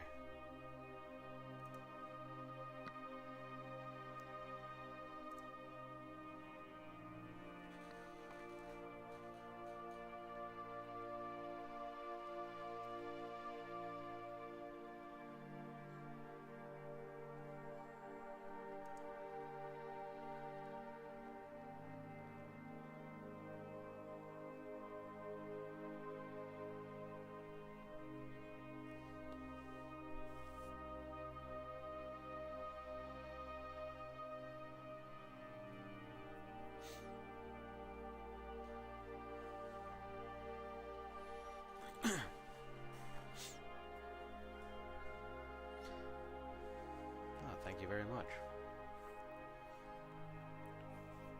Yeah, I'm gonna do a much better Hubble palette image of that this year, but currently working on a very long exposure project and trying to capture as much data of M24 as I can.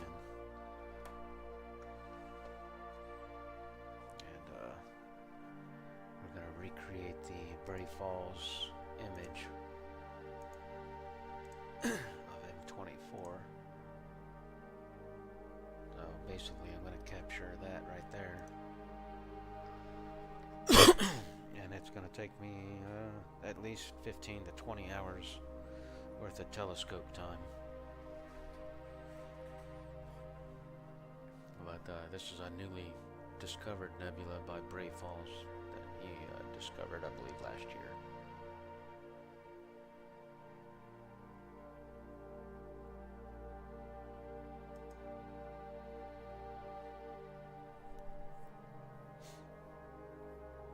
Awesome. Thank you very much.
Future, I'm actually going to start doing some more normal YouTube style videos of some reviews of equipment and everything like that. I don't know if you've ever heard of Gigaparts daggers, but Gigaparts is a store here in Huntsville that has all kinds of hobby stuff, everything from just photography, cameras, astronomy gear, 3D printers, 3D printer filament, electronics, custom build computers and computer parts, and ham radio stuff. They also have some treasure hunting stuff like metal detectors and gold sifting pans and stuff like that. But they also have this program called an Expert Rewards program, where they bring in experts that are experts in the field and the specific hobbies, and they bring them in to just stand around and talk to customers about the hobby and everything, and answer any questions that they have. And they give you points towards stuff that you can spend on stuff in the store itself. So it's really cool. the other perks I get with that is that if I want to do testing or reviews on equipment that they have in the store, I can take it home with me and do reviews, which is great because my channel currently has no sponsors and nobody wants to sponsor a channel that only has 168 subscribers. So it's very hard to get hold of any kind of test equipment or be any kind of tester. But that has opened up a big door for me, which will allow me to make more content for my channel. Yeah, there is a location in Birmingham. I believe it's still there.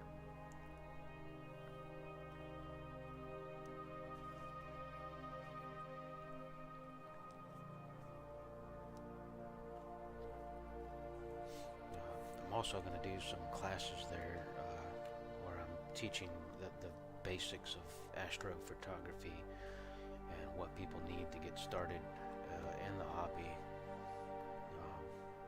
Do all that good stuff.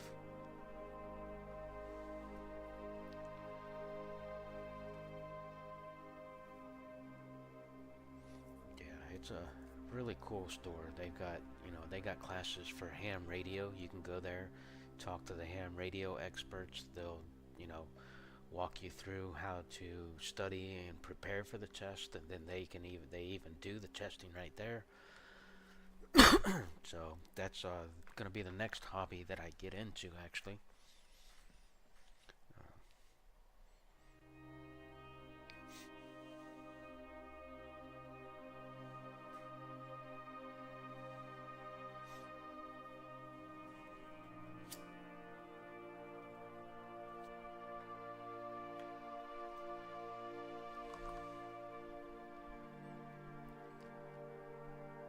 I was a little mad because I missed out the other day. They had Dale Jackson was broadcasting from Gigaparts, and I don't know if you know who Dale Jackson is, but he's a radio host here,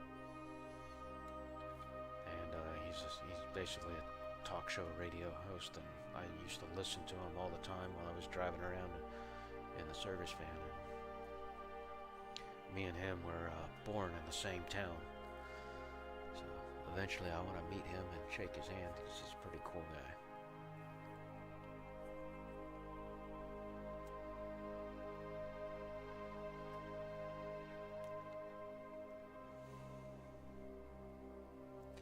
Yeah, they may have shut down their other locations because the one that they got now is gigantic.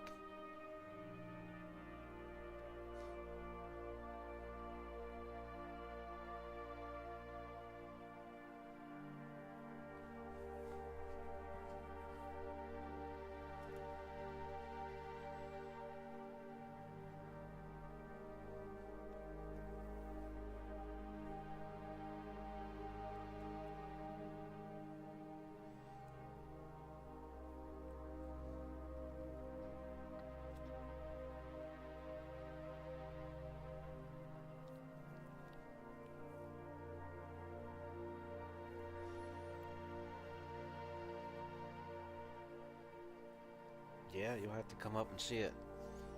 You'll get to see, they have one of my pictures on display there. They're actually going to do some printouts and display we got a couple astronomy experts that are really good at astrophotography. And they're going to print out some really big prints of some of our images to display there. So that'll be pretty cool.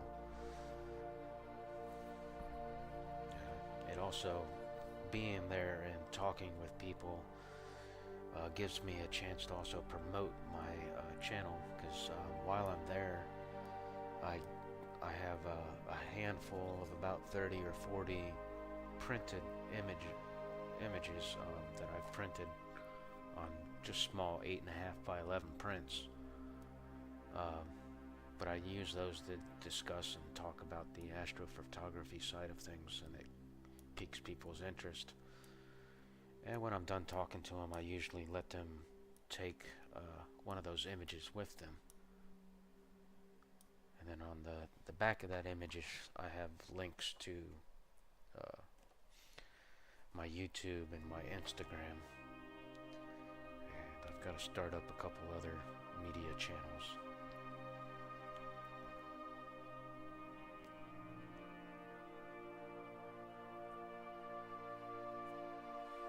Yeah, I will be starting to sell some images soon. I'm debating on which site I'm going to use and how I'm going to do it. I have a professional printer at home that does 13 inches wide by 68 up to 68 inches long. So I can do some pretty good photos with that, but I don't want to go through the hassle of taking orders, printing it, and doing all that, especially if I end up with another full-time job. I'm just not going to have time for that. So I'm going to use a photo hosting site that will do all the printing, shipping, and everything for me. I won't make nearly as much, but that will give availability to people that want to buy my images. And then I'll use my own printer at home to print out my own images, and I'll be setting up booths at certain shows and stuff, and I will sell them in person.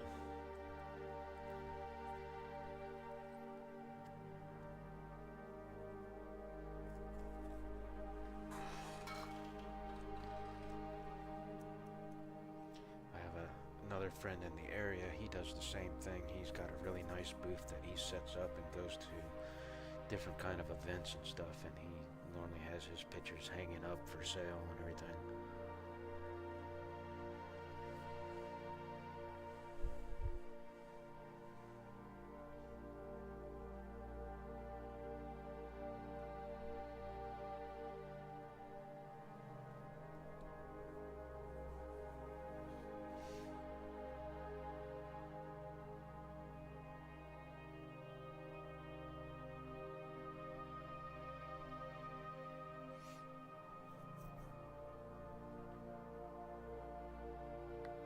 Yeah, I'll look up his site and see what he's using to sell his.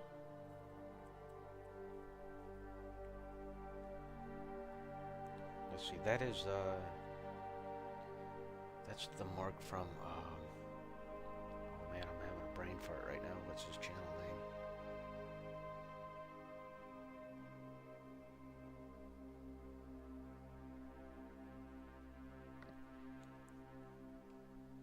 STLS, what is it? Sky Tour. Yeah. Yep, Sky Tour live stream. He's the one who actually got me into wanting to do live streams.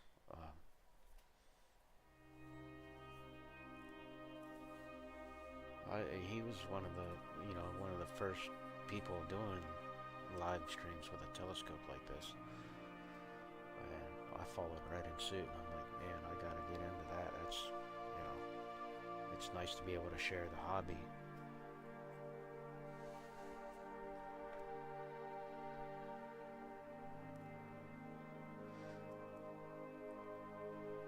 Yeah, Mark's a cool guy. He does some cool stuff.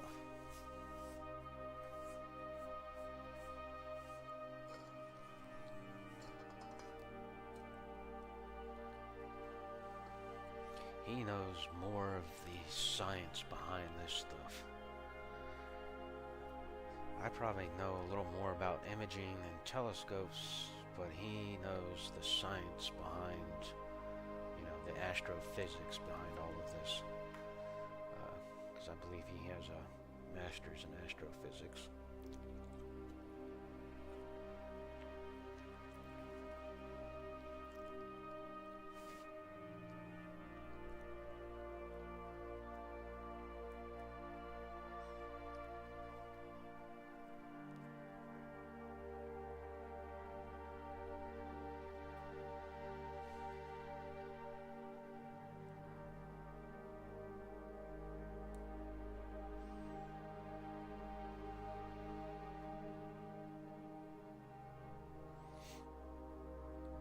I would love to see him and Neil deGrasse Tyson get together and talk about space stuff.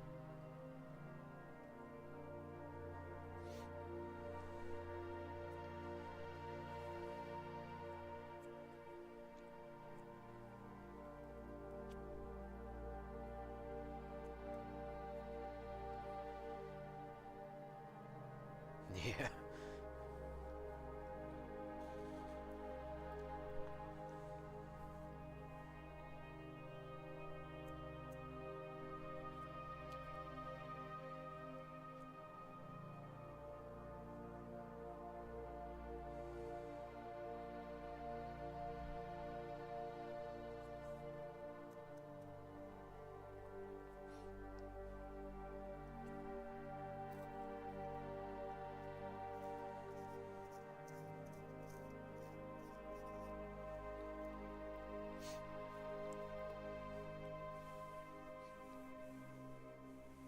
Yeah, hopefully within the next month or two I'm gonna have my photo site set up for selling the photos. There's a lot of them that I've got to go back and do some reprocessing to. I want to get them as good as I can before I start selling them. Seeing I just switched over to Pixin's site, it's taken me a little while to learn how to get the best I can get out of them.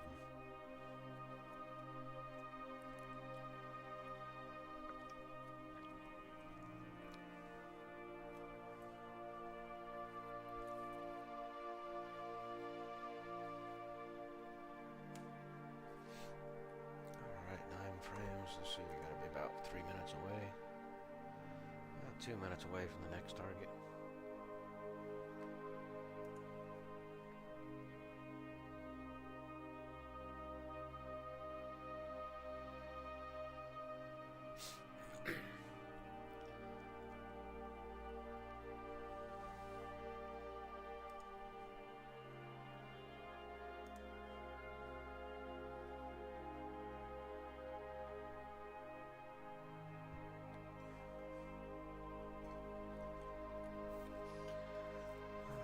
Not too bad for a full moon night. Or almost full moon. I think it's 99% tonight.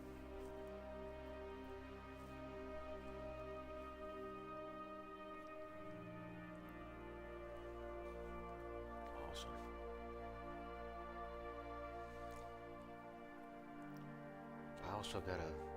I need to make a good logo for the channel. And I need to get a signature and put signature on my photos.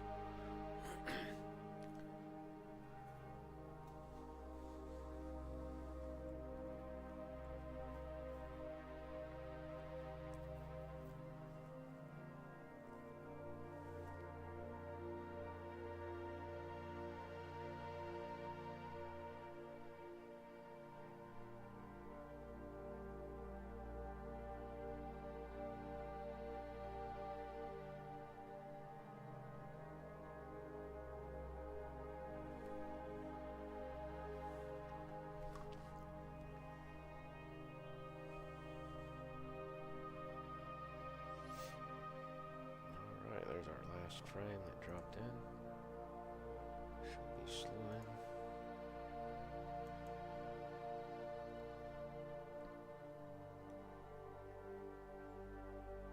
Yeah, it's much less moonlight in this part of the sky.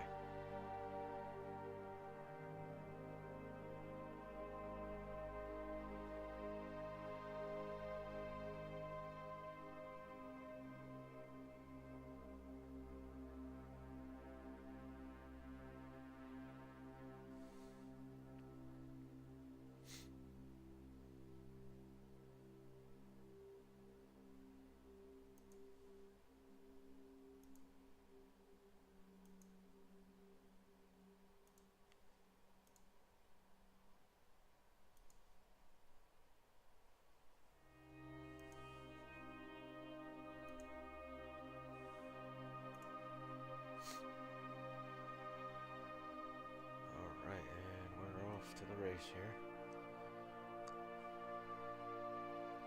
We should have a lot more dark sky in this image and a lot more contrast to it. As you see through the night, we just kept getting closer and closer to the moon, and the night sky is getting brighter and brighter. This first image that come in, this brightness should drop way down.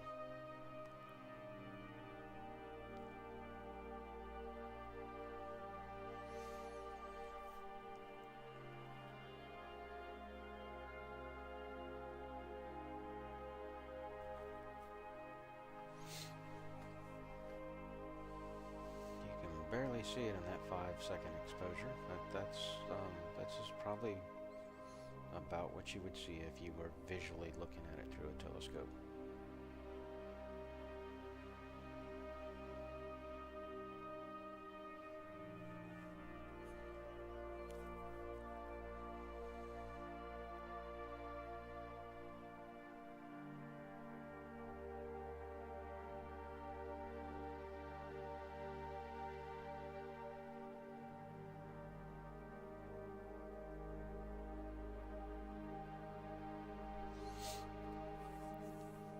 Yeah, you need to take a trip up here, get you a campground spot at the Monte Sano State Park, because the campground is right next to the Von Braun Astronomy Observatory. And yeah, they do some pretty cool shows there every Saturday night. And after the show on clear sky nights, we break out telescopes, and we have some really cool telescopes to look through. Normally on clear sky nights, if I'm there, which I try to be on most clear sky nights, then I'll have my setup there and be doing live streaming like this for people. Of course, I can't live stream on YouTube up there because there's no internet, or the internet that they have is extremely slow.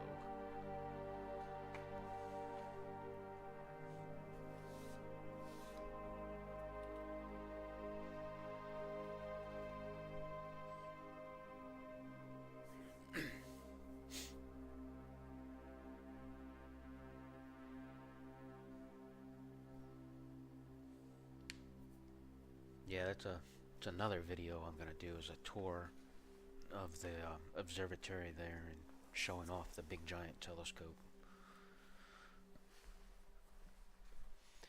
The planetarium that is next to the observatory is a really old school. It will really take you back like to the early 80s, 70s and 80s. Because the star projector that they have is extremely old. I remember seeing one as I was a kid. My grandmother used to take me to this little planetarium.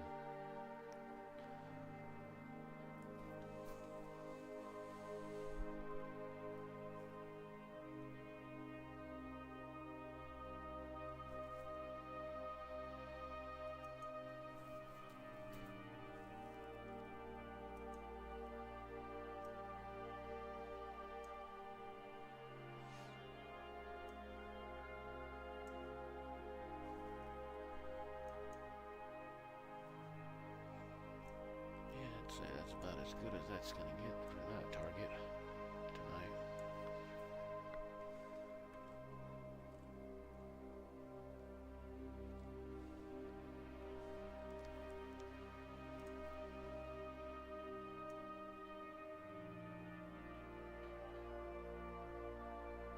Just enough to see those pillars.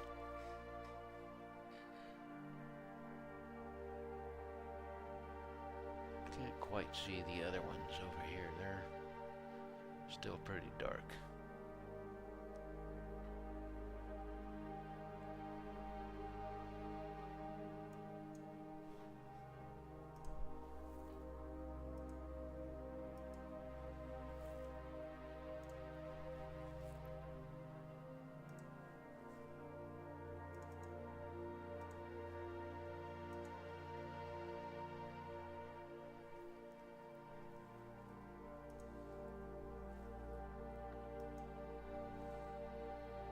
That looks much better of a histogram.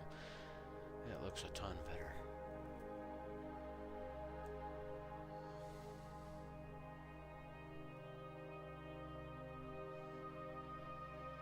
It's always better when you don't have it, when it's not spread out so much because of all the light.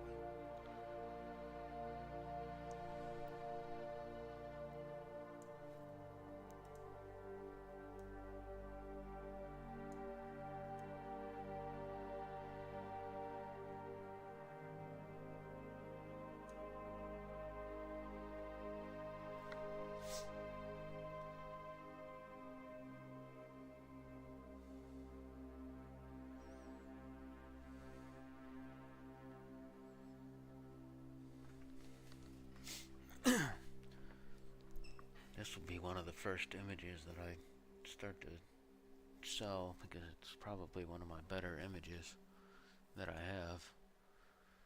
I just recently did it with the new camera.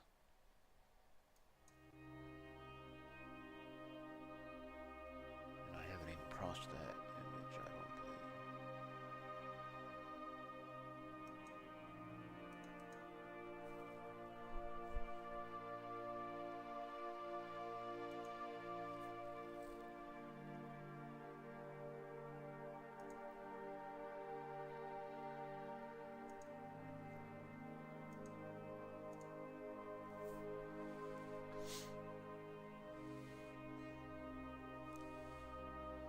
This was the mosaic shot of it, where it's two panels with this camera.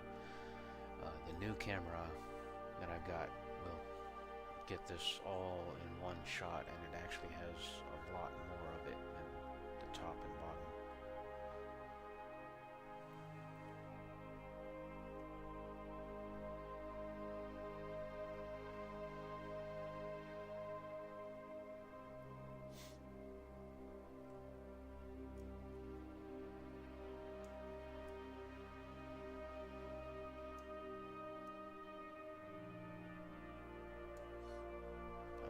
This shot needs to be processed a little bit better to bring out. There's a lot of stuff here in the center that's not quite bright enough for me yet. That new image is going to have all of this will be much brighter here in the center.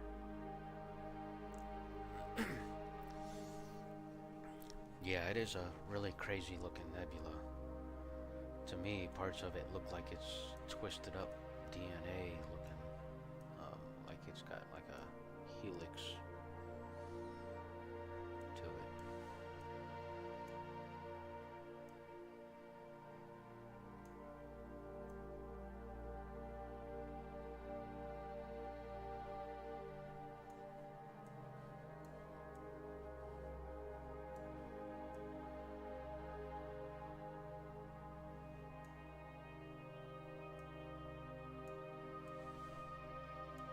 I can just imagine being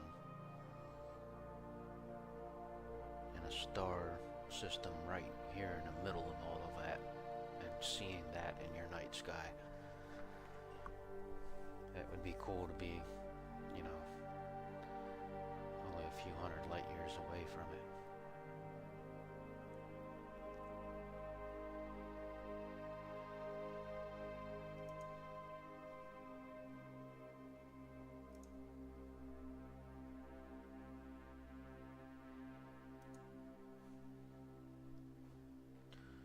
Better hit the play button. There we go.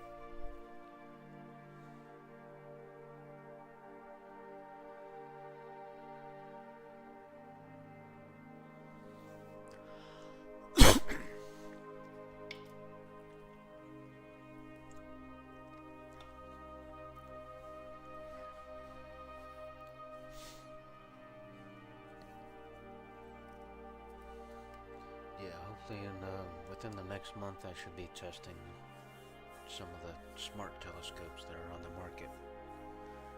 And there's a dark sky site that's about 45 minutes away from me. And I'm going to start traveling out there to get some of my imaging so I can get away from all this light pollution that I'm in. Because that will also drastically improve the quality of my images.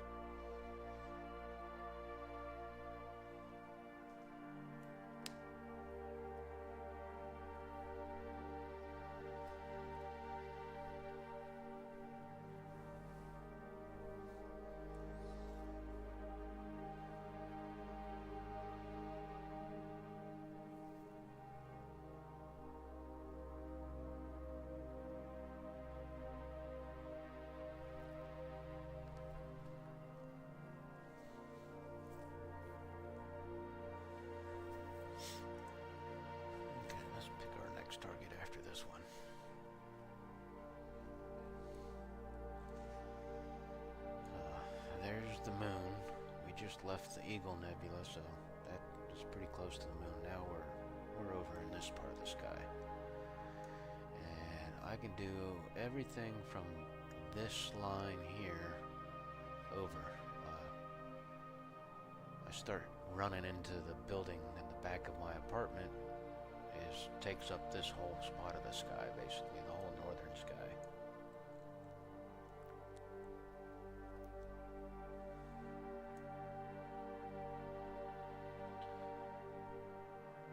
So we can do the Satyr region or North American Nebula.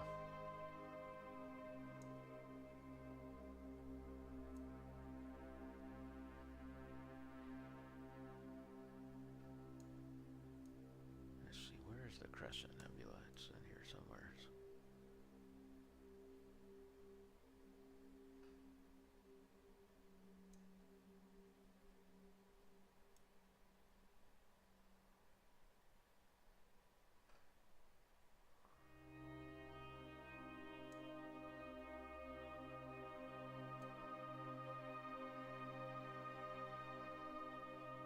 Oh, there it is. It's small. Yeah, I think we'll do the Crescent Nebula next.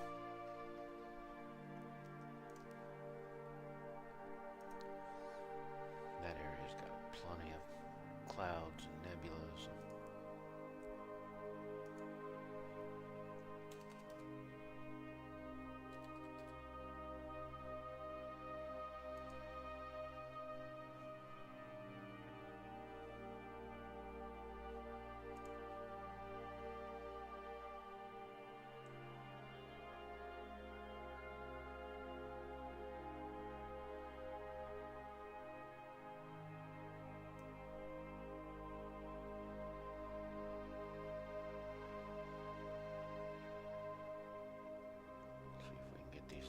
Tiny little star clusters in there.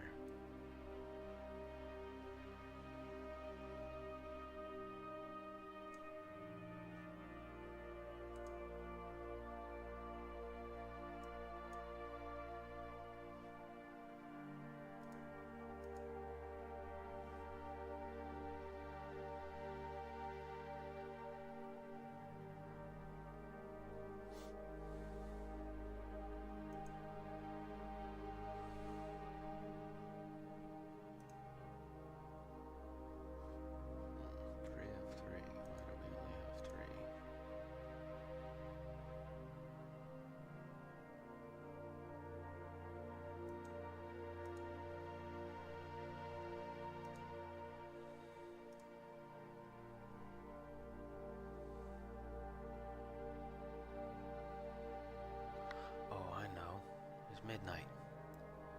Well, after midnight, it ends up saving it in a different folder.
I did not like that one particular frame for some reason.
restroom and get another kickstart.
This is I would say this is probably about the quality that you're going to get out of a smart telescope.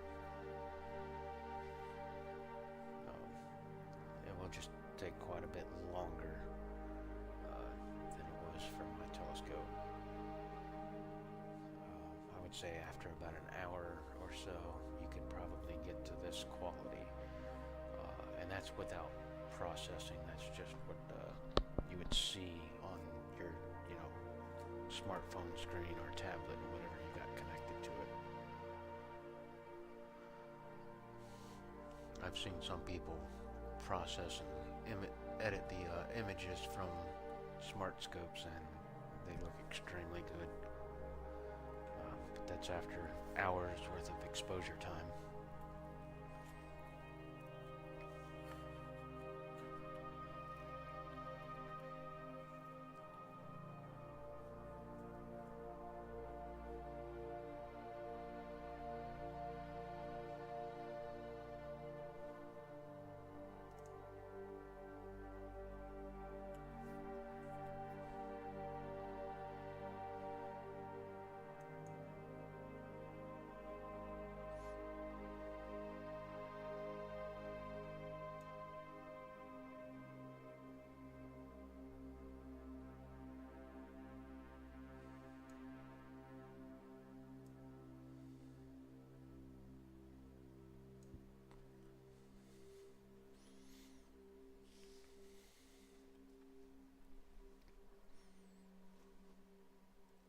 It's slowly getting a little more detail to it and a little brighter. We're starting to see this little round loop in here.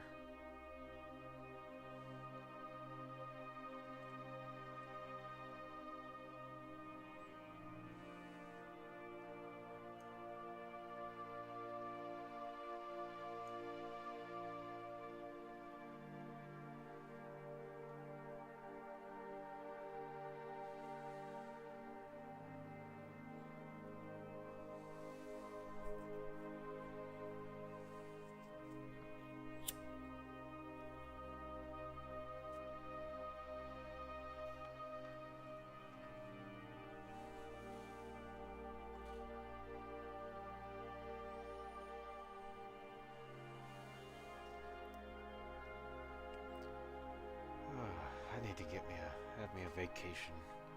Need to get out of Huntsville for a week.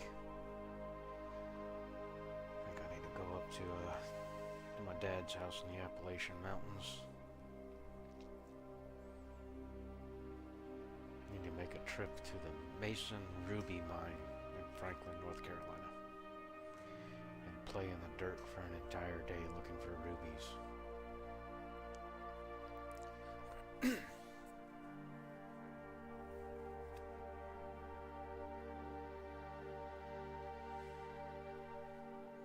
That's another hobby that I want to get into, is lapidary.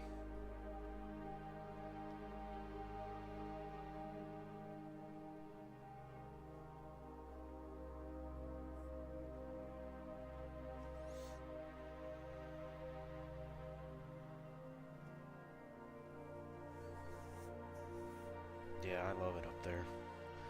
My dad keeps begging me. He wants me to come up and take over his job because he's going to retire pretty soon. He's starting to take more and more time off, and he only works 4 days a week now. He's getting old and decrepit.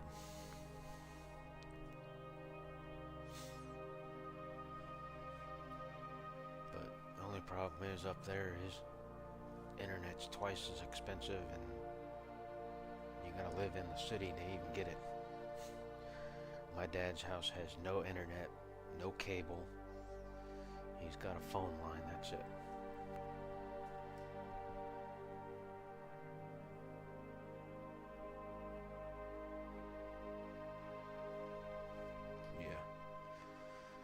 Yeah, my dad's he's in Franklin, which is about an hour south of Asheville.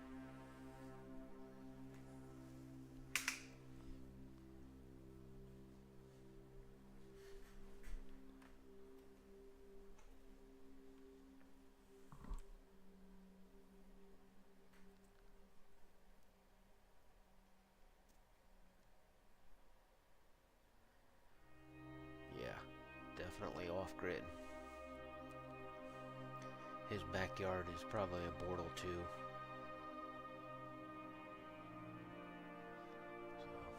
So, I want to go there in a few months and do some Milky Way landscape photography. Since I got a new Canon R50 camera.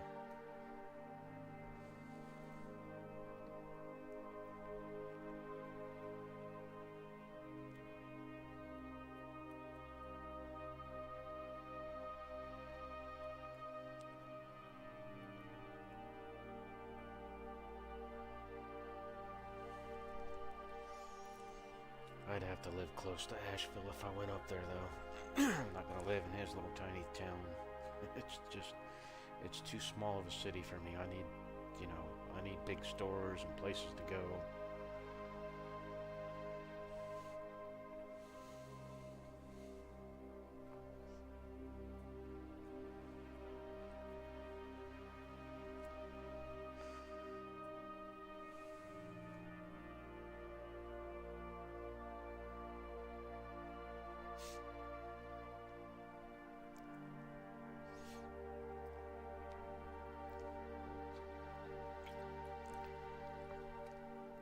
It's nice to finally have a store in Huntsville where I can go there and buy 3D printing filament for my 3D printer, or buy electronic parts like you used to be able to do in Radio Shack.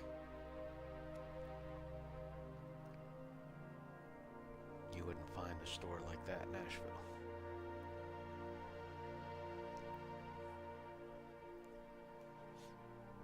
You might find 3D printer filament. That's starting to be more stores starting to carry that.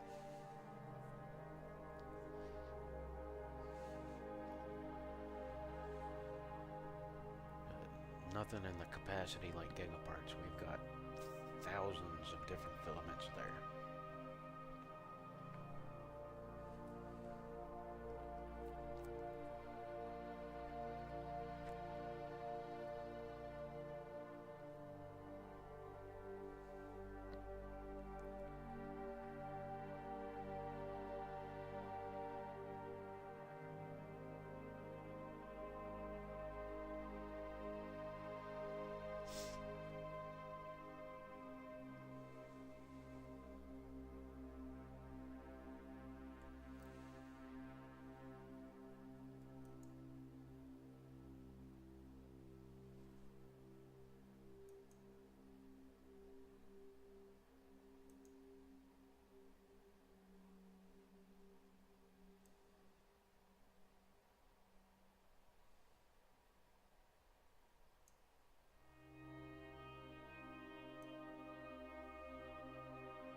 up to Klingman's Dome and take Milky Way photography from up there.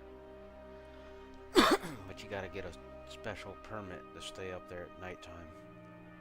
And I'll have to get a photography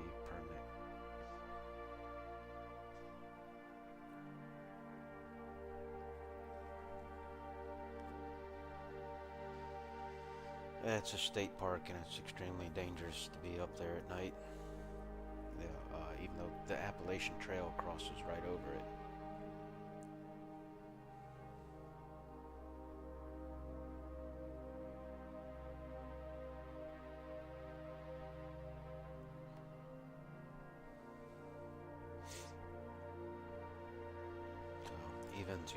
Even if you're going hiking on the Appalachian Trail and you're going to be there for more than a day hike, you need a permit to do that.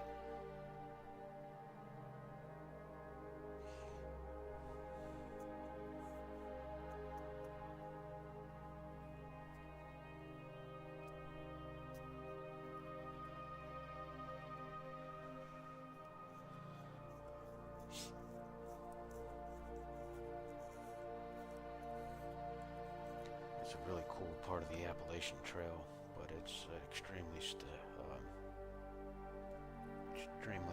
tough hike.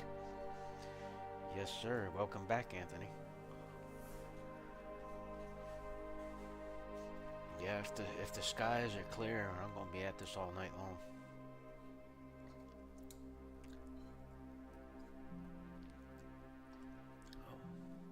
Uh-oh. Oh, we must have switched to a new target.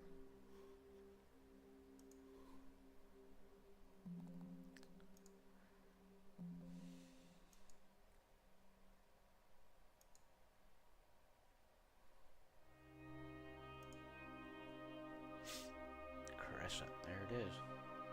You can barely see it.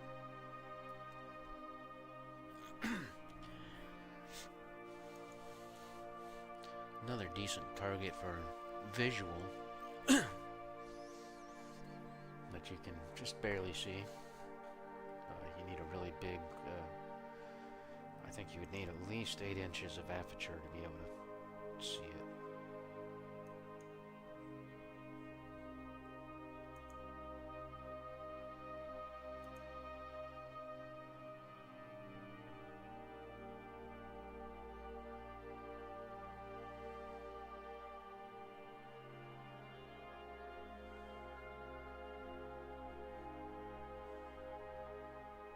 See how much darker the sky got when we got away from the moon. That's a significant difference.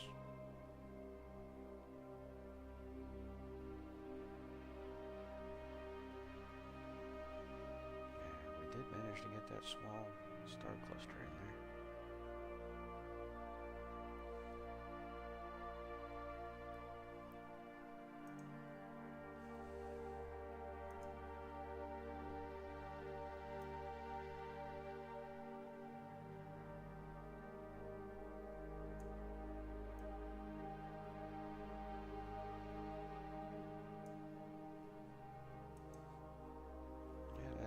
Turning out pretty good.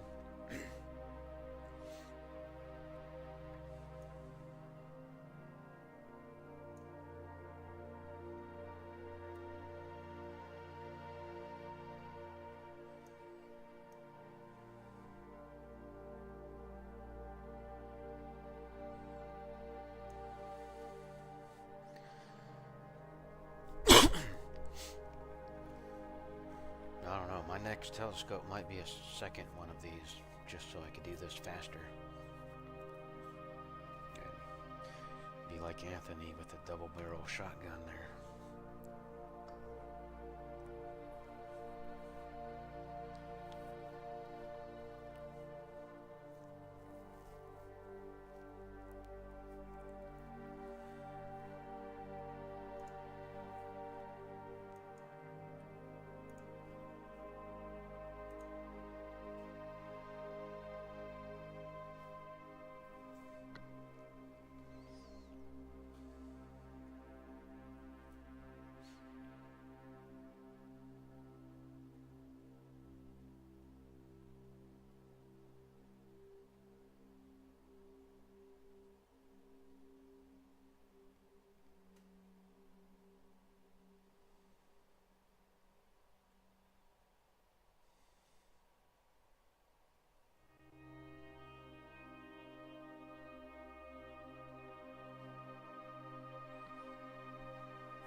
colorful stars in this one. We got some of those really bright orange and some nice blues.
Kickstart number 4.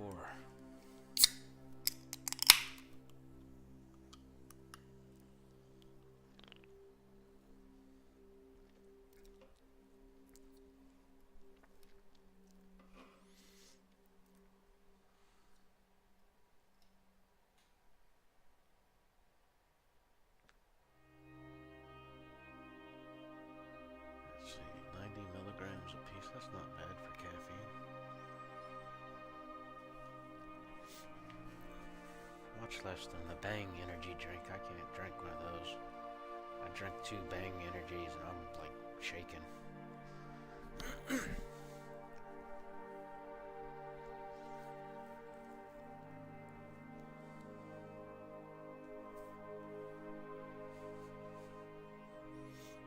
I think there's something in those Bang energies that like emphasizes the caffeine that's in it or something. I think they got like 280 milligrams of caffeine in them, which is like freaking 5 or 6 cups of coffee.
Yes, ma'am, you go get some sleep. It's yeah, it's 12:30 at night. I'm a night owl though, I'm used to it. I can go 3 or 4 days without sleeping at all.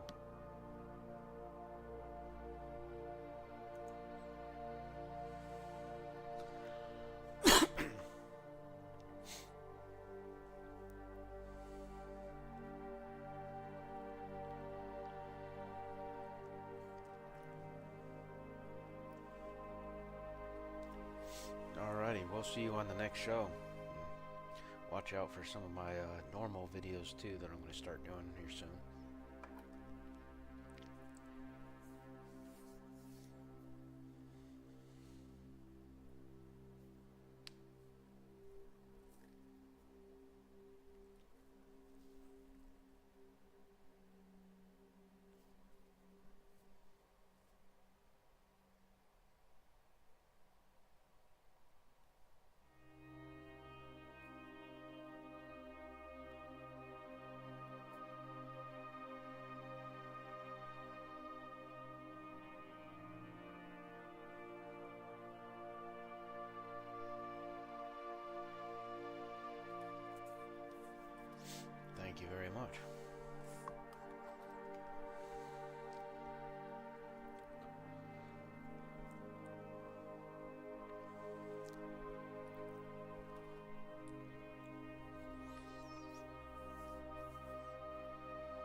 better.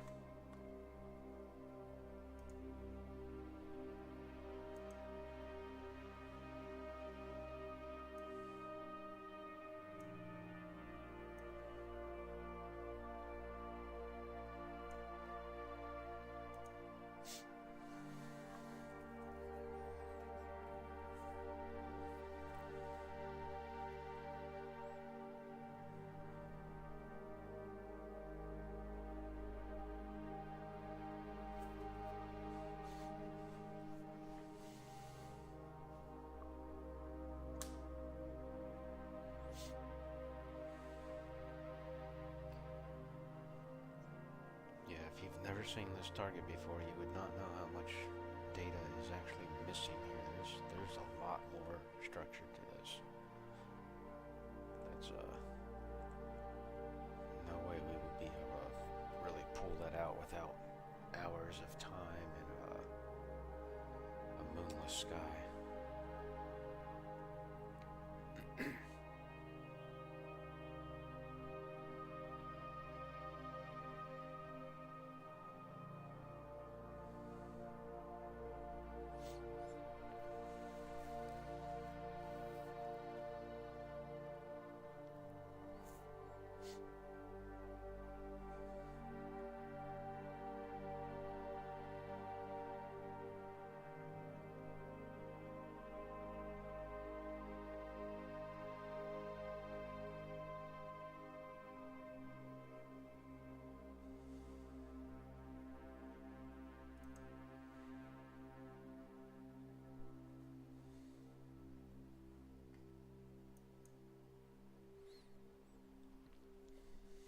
Okay, well this one's cooking. Let me go look for the next target. I'll leave that on the screen.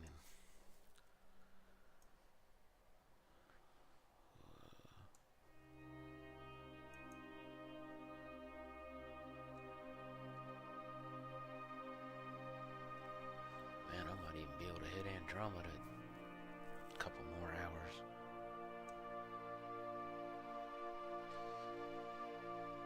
Another hour to an hour and a half, I could hit Andromeda.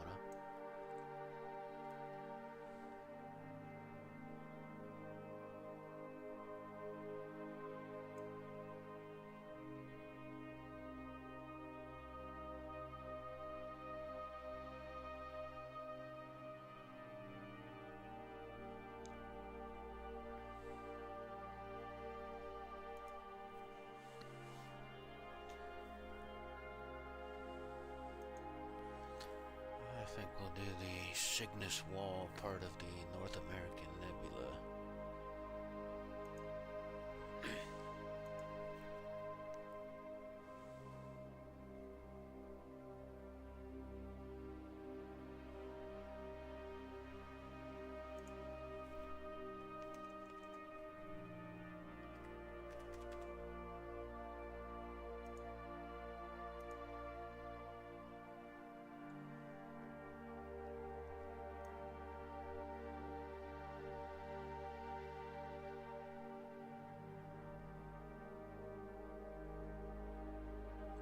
Keep that bright star off the edge of my frame. That could cause some problems.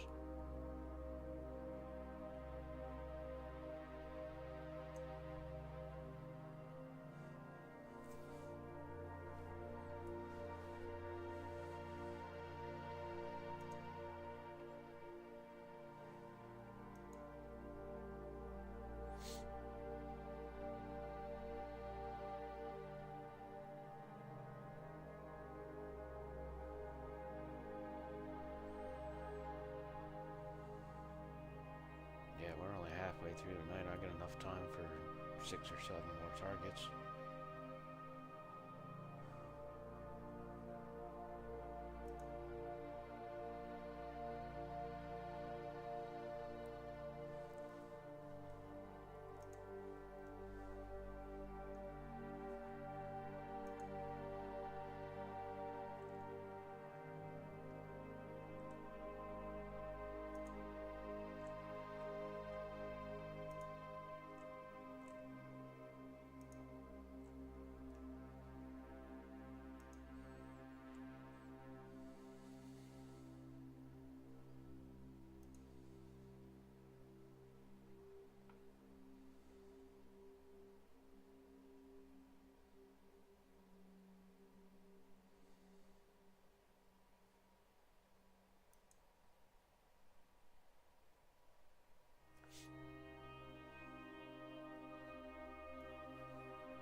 starting to get a little bit more of that stuff here in the center, but there's this nebula takes up a lot more. There's a lot more stuff around in this area.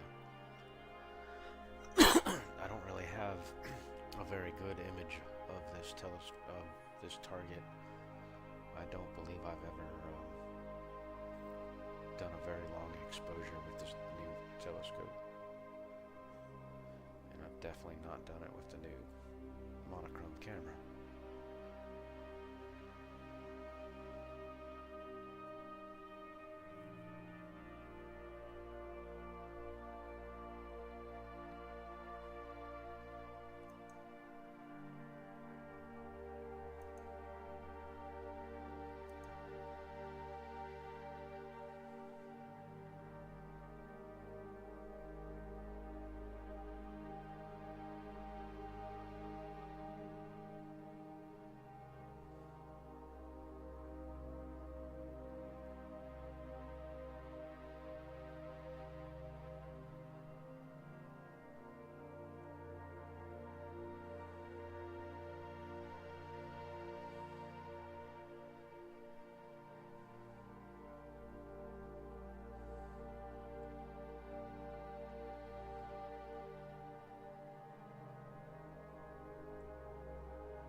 Yeah, it is a big ass moon right now.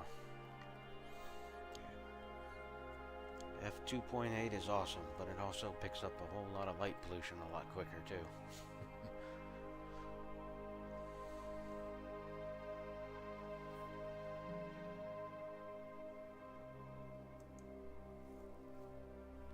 Next target is on the way.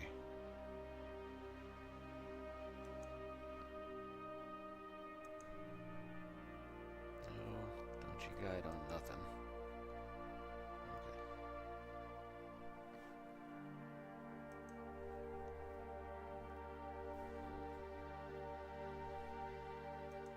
Restart that exposure.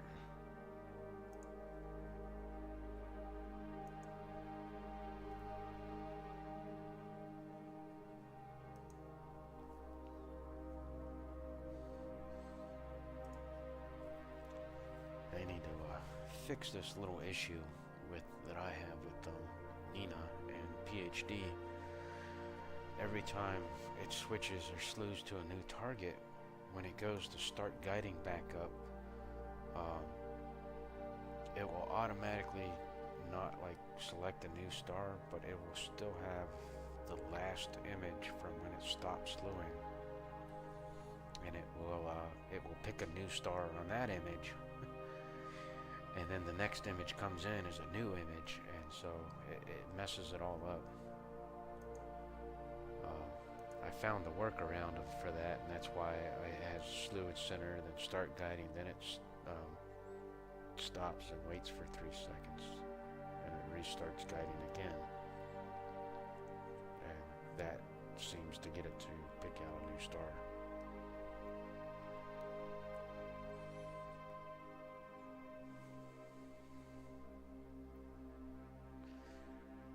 Right now we're using a Optilon L Pro filter, which is not optimal for a Bortle 7 sky, but it is good for when I go out to a dark sky site. It's going to be better than like an L Extreme. If I get out to a Bortle 2 sky, I'm just going to go no filters at all.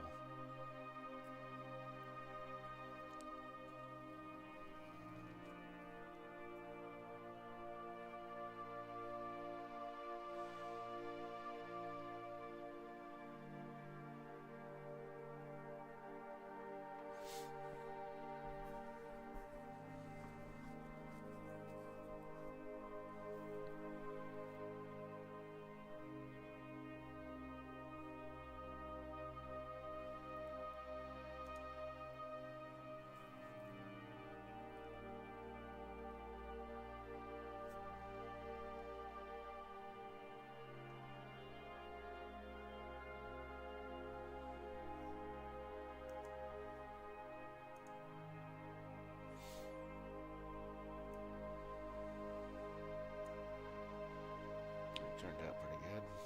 Not bad for a half an hour full moon night.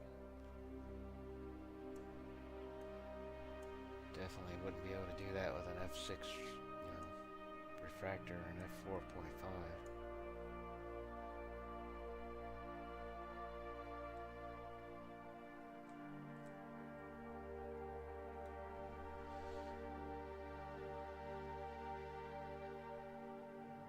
Started to get some of that data, but there's still a lot around there that's not there. And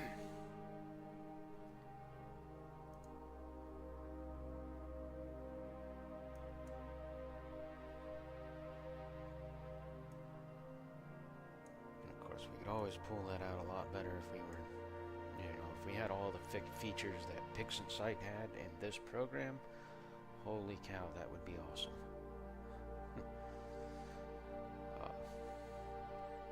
Although, when I get good with PixInsight, I might actually try to do some live stacking, because you can do live stacking in PixInsight, actually.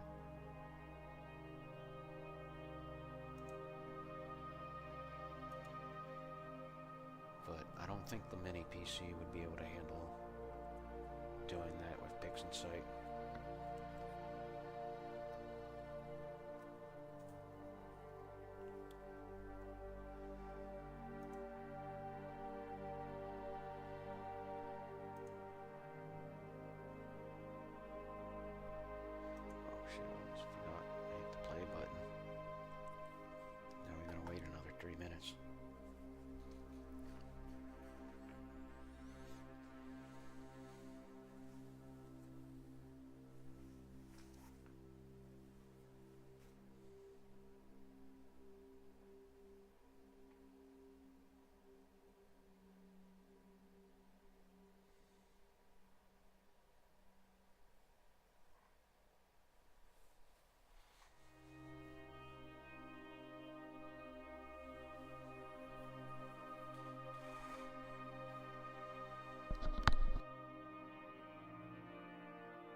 if I can fall asleep right now. I got so much caffeine in me. And I've kind of, since I quit my job, and when I don't work, I end up going into this nocturnal cycle. So I didn't get out of bed till noon today. And I didn't go to bed till like 4 o'clock in the morning.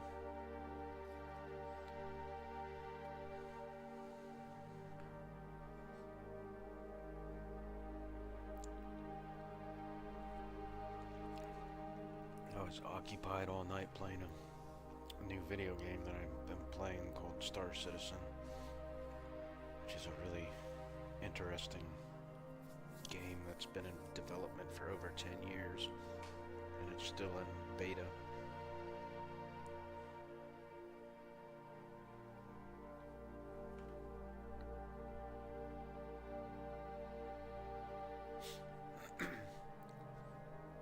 Only game on the market that has real life-size planets that would take forever for you to walk around or drive around.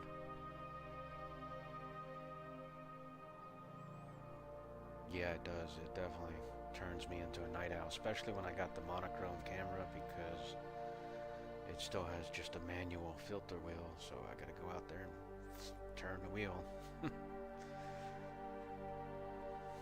That I cannot wait to get back to get an electronic filter wheel so I can get back to being automated. I can just fill up my sequencer and go to bed.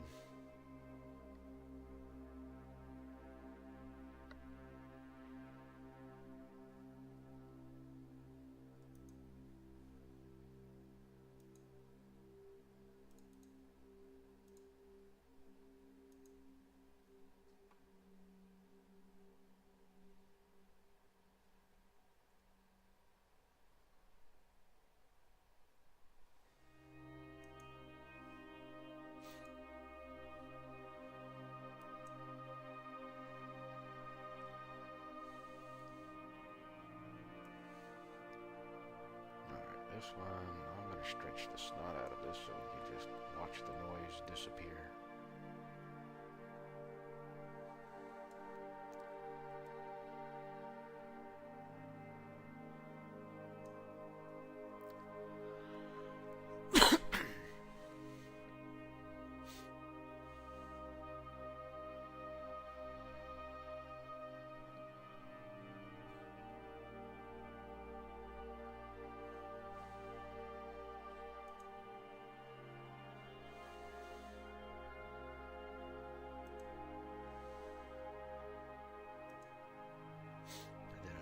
HOO version of this the other night with stars removed.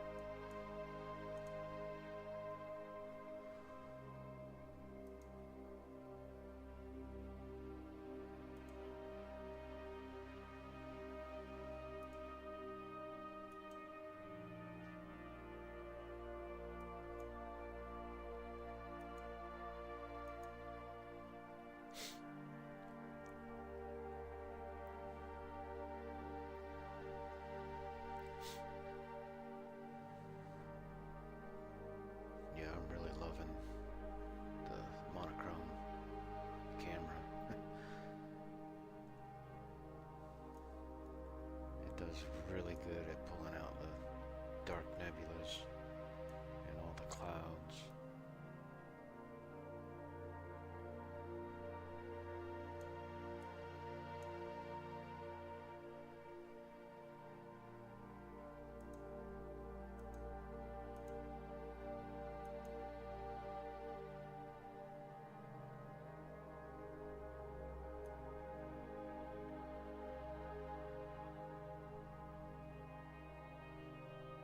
Here's last year's North American.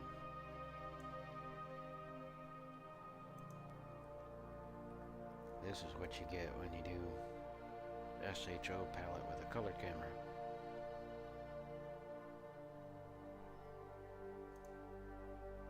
You can definitely do narrowband with a color camera, but it's not going to turn out nearly as good. That was SHO with the color camera. I actually reprocessed that. It looks a lot better. The old one was processed with GIMP, and this one was done with Pixin Sight.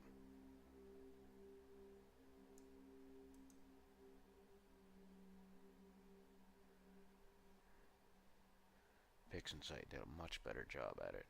Of course, I left the stacking artifacts in there because it kind of looks cool.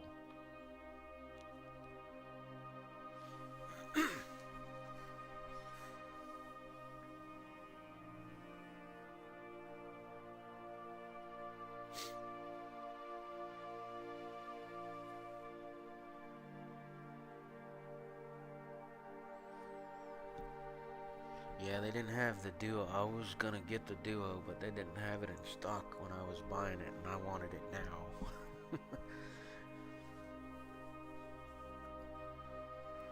And then about 2 weeks later, it came back out and had stock again. So. Oh well, I guess I was just impatient.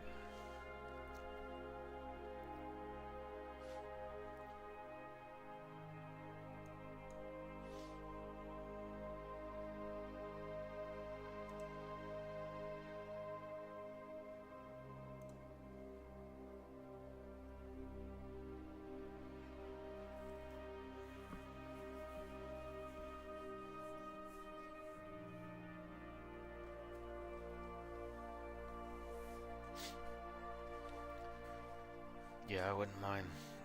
The Duo would definitely be great for getting rid of some of the weight. Of course, my current setup is only half of my capacity, so I got a significant amount of weight I could add to it. In fact, yeah, the last live stream I had the FRA 180 on top, and I was imaging with 2 setups then. But I took that back off because it was just, it was too much trouble to try to get it balanced properly.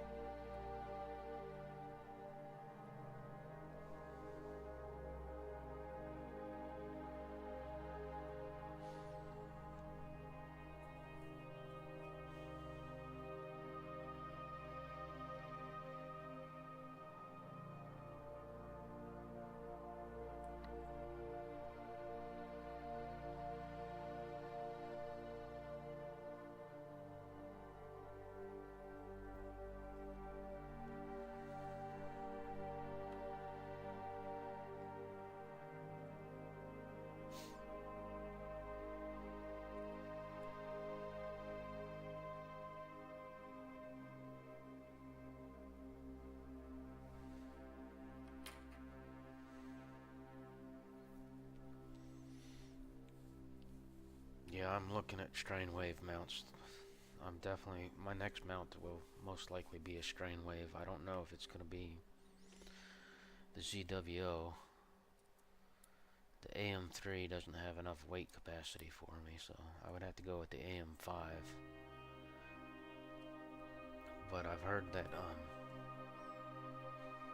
somebody who had an SCA 260 on an AM5 said it had trouble trying to do the meridian flip.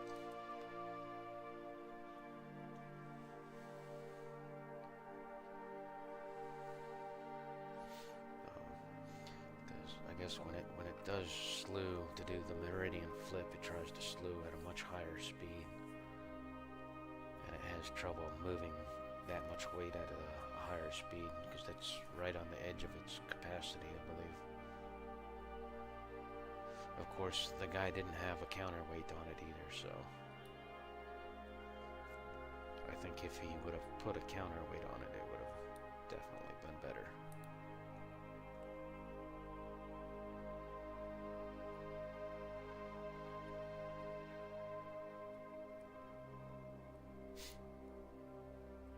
So have you run into that issue, or he might have had an actual defect that he got, or he may not have had the scope balanced very well on the deck axis.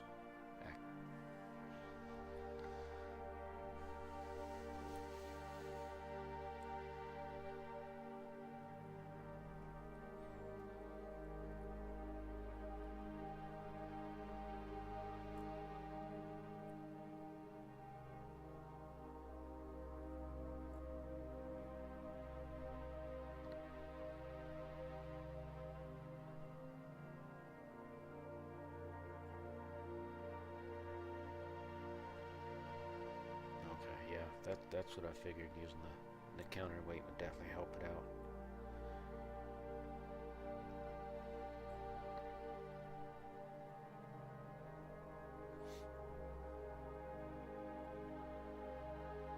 What's the capacity of an AM5 with without the counterweight? What are they? I think they got it listed like 45 or something, or almost 50 pounds.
Yes, 28 pounds without a counterweight, and the SCA I think is actually heavier than that.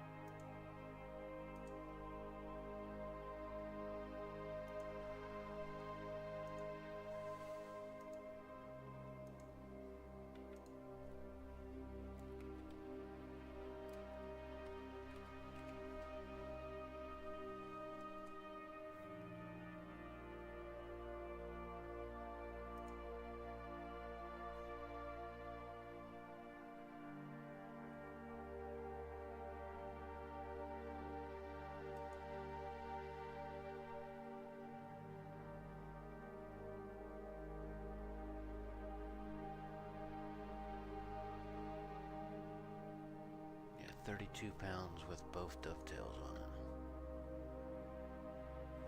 Yeah, so that would definitely require a counterweight.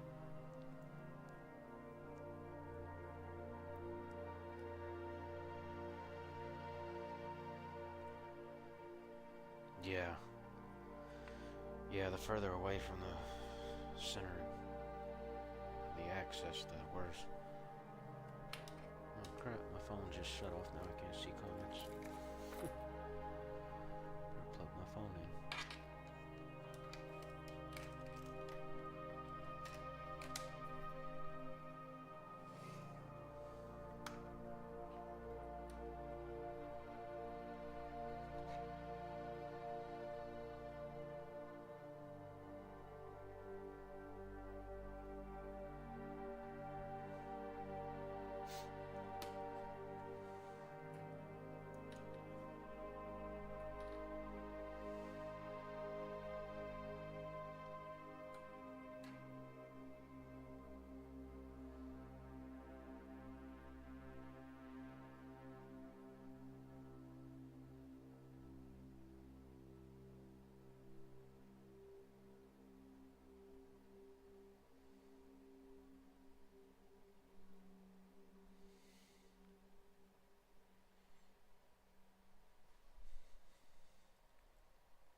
I was looking at the new Ioptron strain wave mounts that are coming out, but one of the YouTubers that did a review on it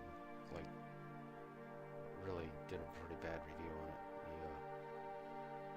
He had some issues with it, which I think were, a lot of it was his own user error.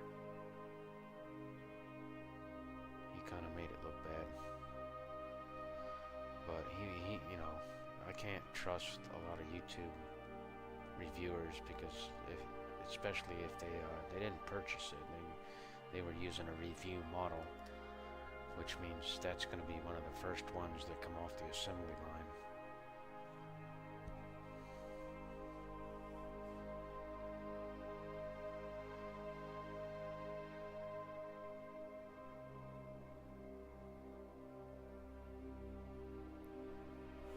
Yeah, it's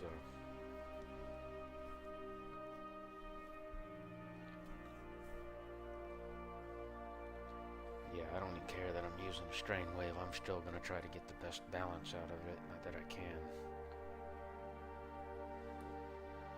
Especially if you got it on a lighter tripod, then yeah, I'd be worried about it tipping over.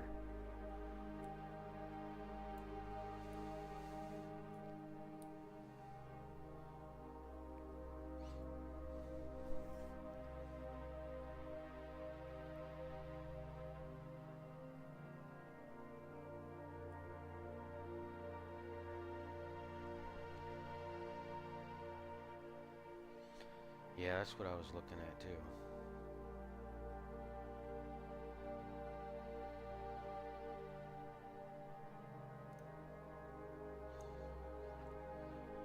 Doesn't the Pegasus actually have real encoders on it instead of like stepper drivers?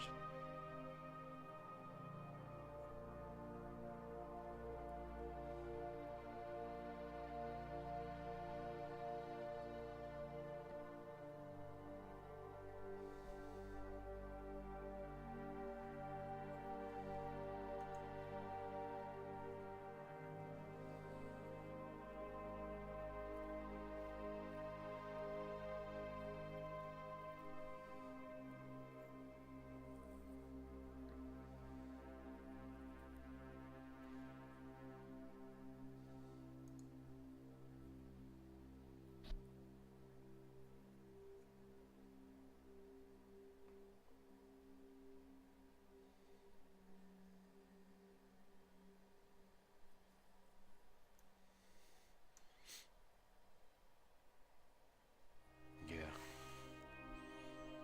definitely need some weight on the tripods.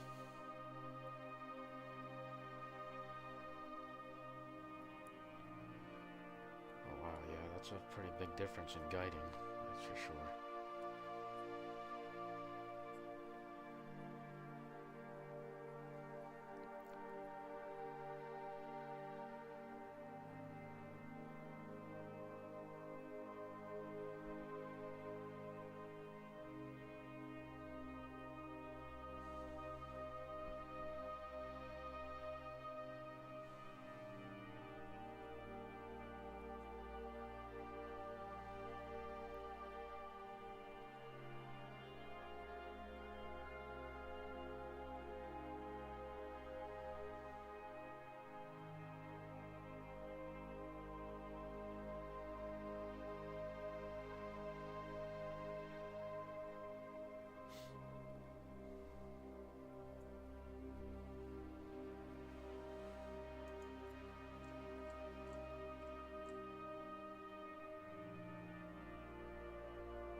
Yeah.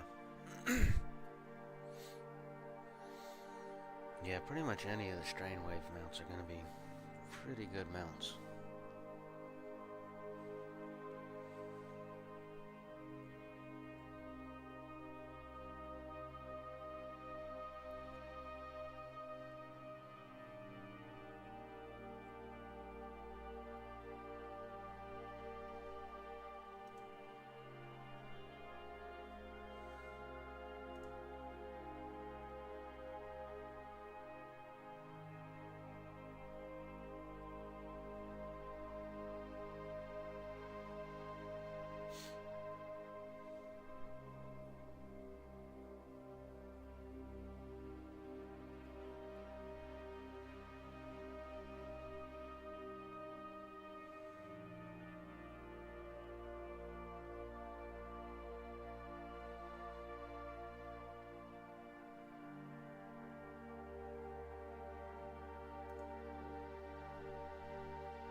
Alright, 6 minutes left on that. Did we pick another target? No, we did not.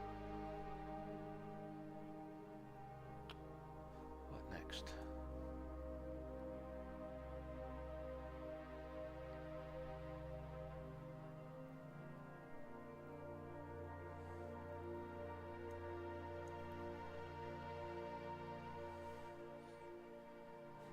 I'm gonna go look at Stellarium again.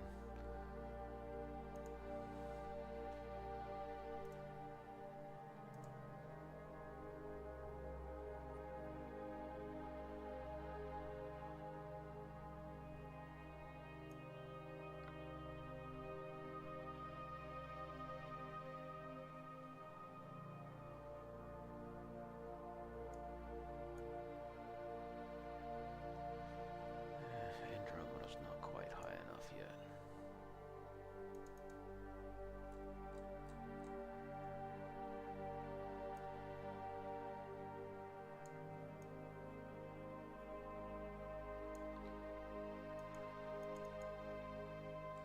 Alright. Well, there's one I haven't done in a while.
Yeah, the IFN. You're talking about the cloud structure that is around Polaris and in between M81 and M82, I believe, also.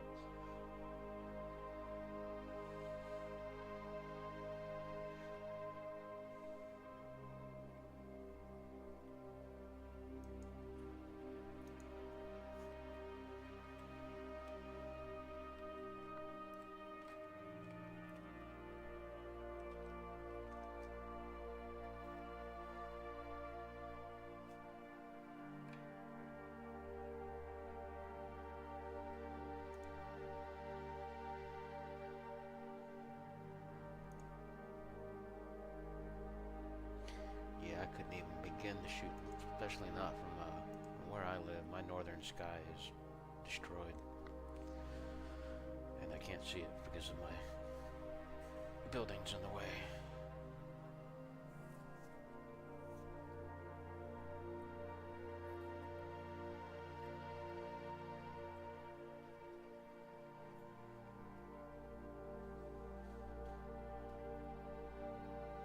I think Nebula Photos did Did the Polaris IFN the other night.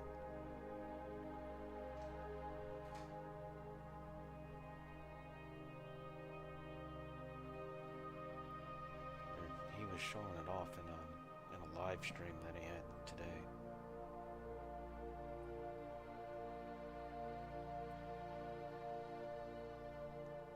Yeah.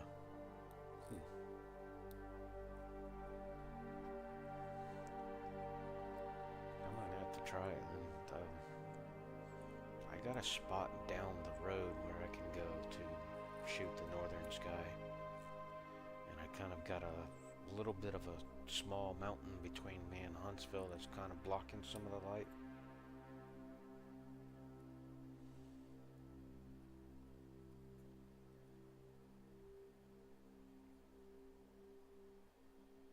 Yeah, I haven't seen him do many live streams or anything. I think he's just now starting to do it.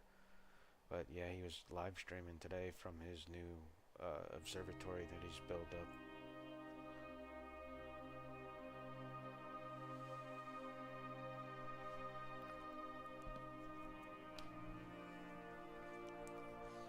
I would love to do like a collab video with him one day. He's brought a couple of YouTubers into the light.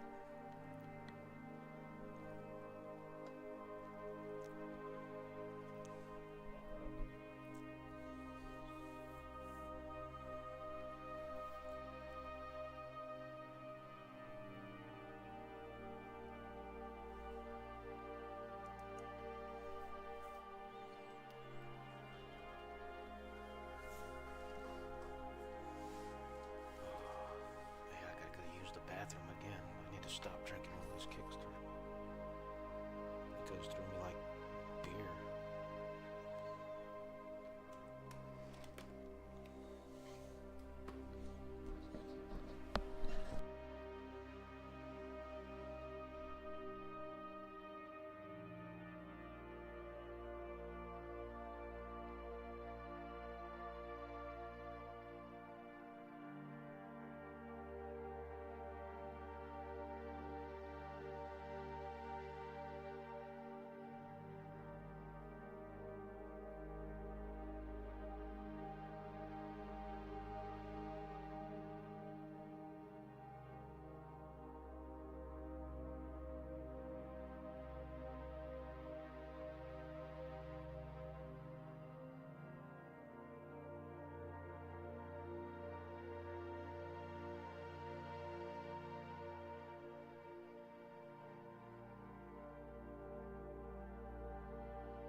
Yeah, there's definitely a lot of very commercially ones out there. I think the one that's the most commercial out there is Astro Backyard. I call him the king of saturation. That dude, he loves that saturation slider.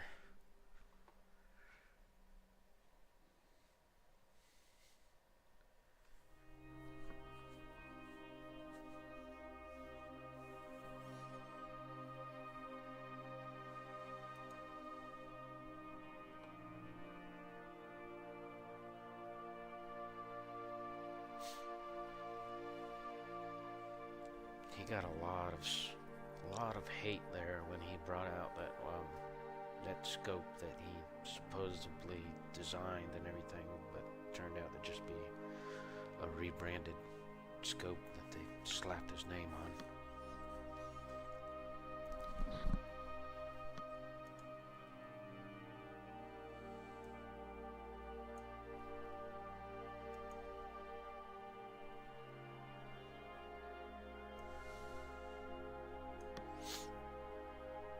used to be big in the drone racing hobby and drone flying and building, and they're even worse than astronomers. They're very commercialized.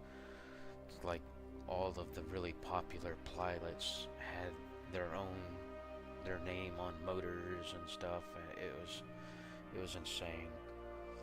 There's one guy called Joshua Bardwell. He's one of the drone ones, and he's got his name on a couple of flight controllers and stuff like that. And it's like, dude, you didn't design anything. You just, made a deal with the company to promote their product, and they slapped your name on it. That's something I would never do. If a scope company calls me up and says, "Hey, man, we'll give you one of these scopes and slap your name on it if you give us a really good review on it and everything and make it look like gold." So I'm gonna be brutally honest in any equipment that I do review in the future, which will be quite a bit of reviews coming up soon.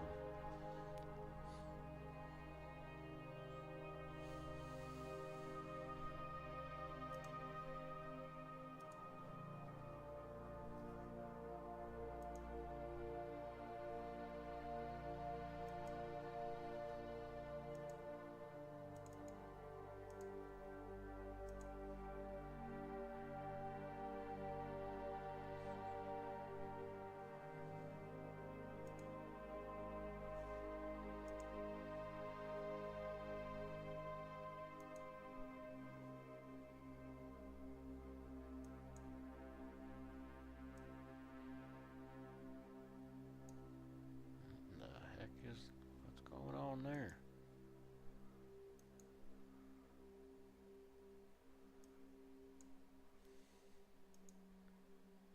Oh.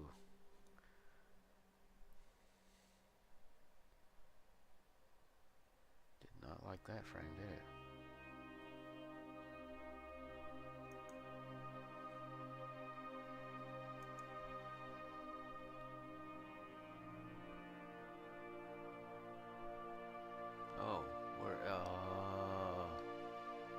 See what it did to me? It's guiding on nothing.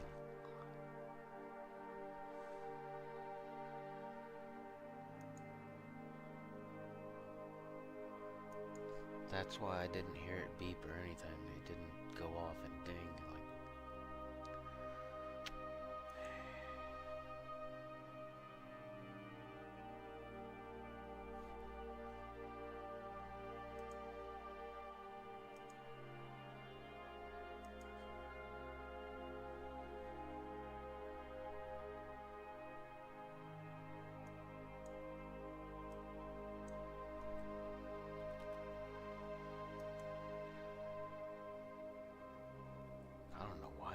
There should have been a minimum SNR, but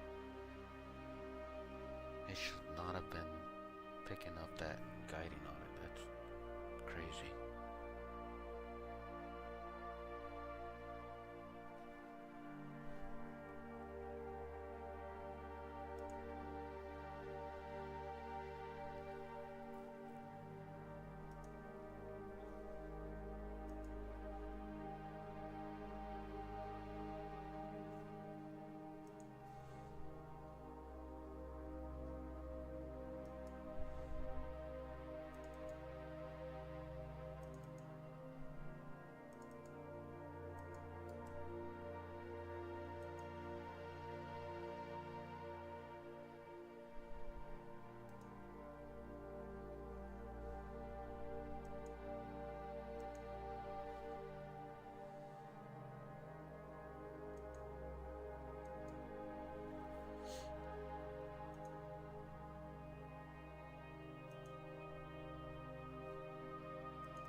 I'll start that over.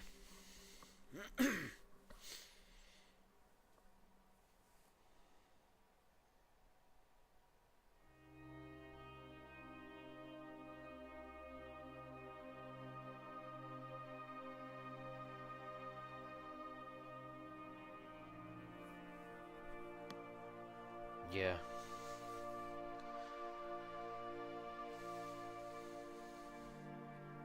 Yeah, I was definitely guiding on some kind of hot pixel. Ugh. I need to clean my guide scope up and redo the focus on it. It's a little bit off.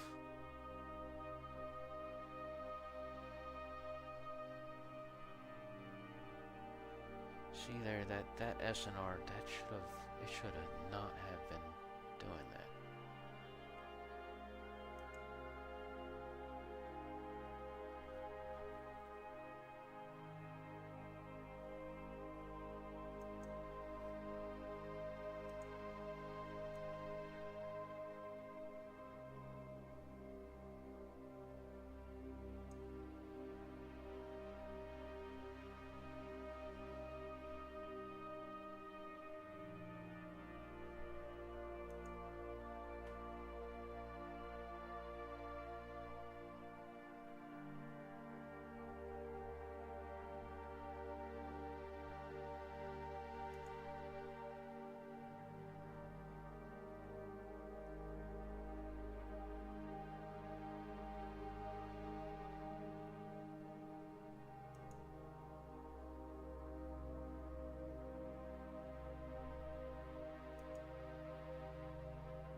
Oh my god.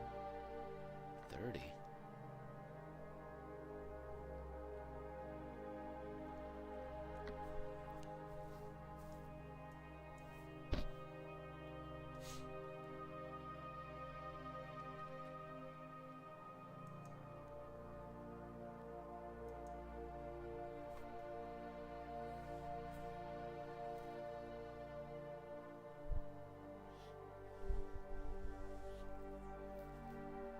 Yeah, that was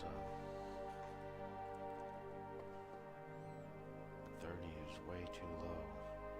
I should have put 100 in there. It should be at least 100.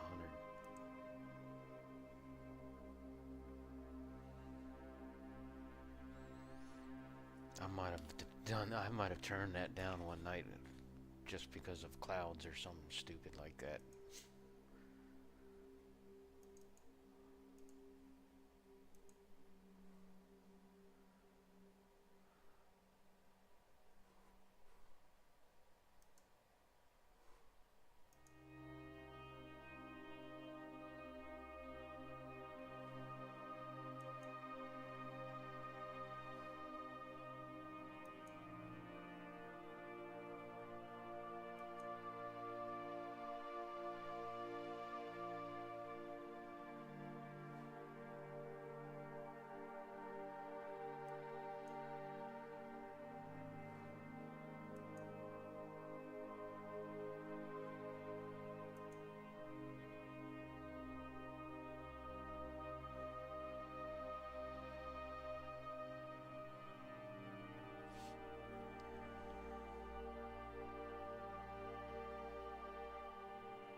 Yeah.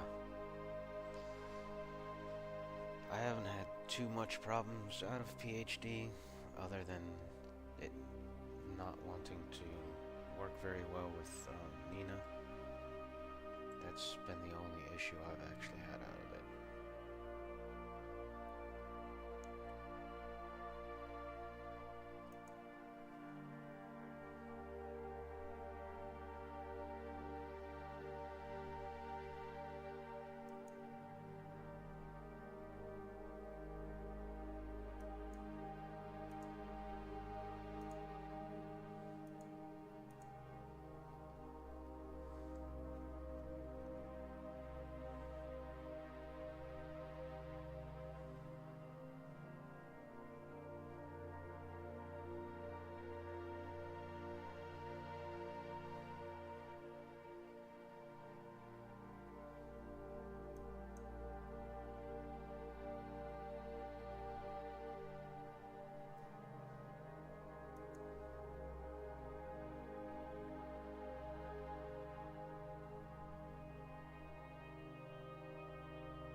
stack these.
To play.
This would be a good one for the SCA. Have you done the dumbbell with the with your SCA yet?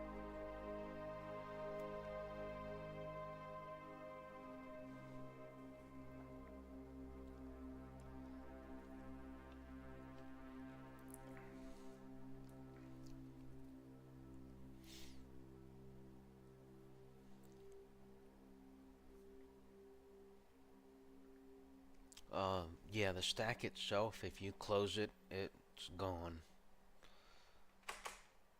So yeah, if something happens and the program shuts down, then you lose the stack itself. You don't lose the individual frames because Nina is the one that's saving those.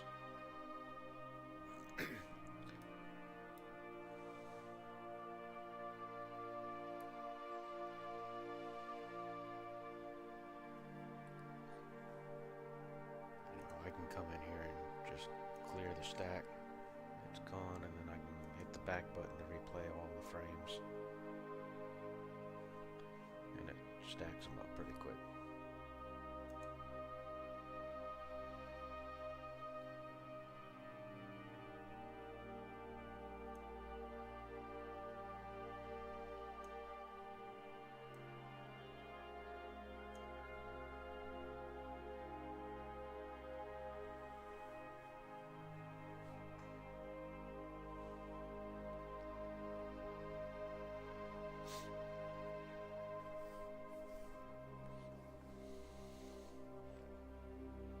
I would like to see this under a really good visual telescope.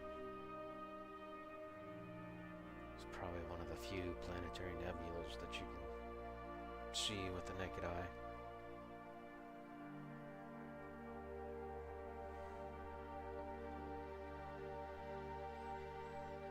I haven't actually done very much viewing at all, aside from, I did a little bit out of my 5SE Celestron, but it's not very good telescope for viewing, really. It's not really a good telescope at all, honestly, aside for planets and the moon. It's good for solar, too.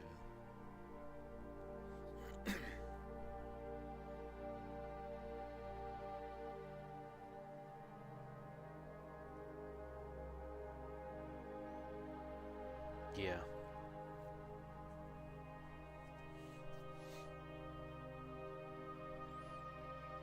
I could hit the rewind button again and it would stack the same frames over top of each other, but that doesn't actually do you any good to stack the same frame over and over. It doesn't get rid of anything.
Yeah, I definitely need to get back to vaping. I did that and I quit for years. There was a moment there where I didn't smoke cigarettes for almost 2 years.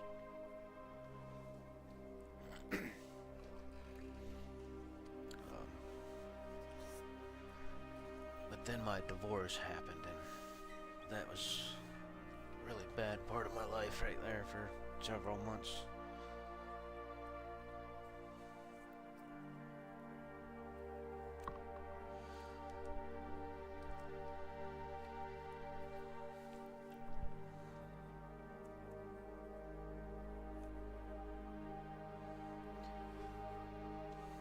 And when I lived up in New York before I left there, they decided to ban all flavors.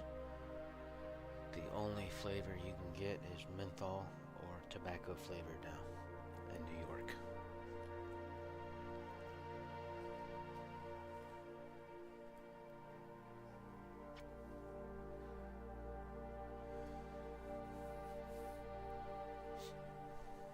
And down here in Alabama, they did finally come out and they banned any kind of house juices. Like you can't the vape stores can't make their own house juice anymore.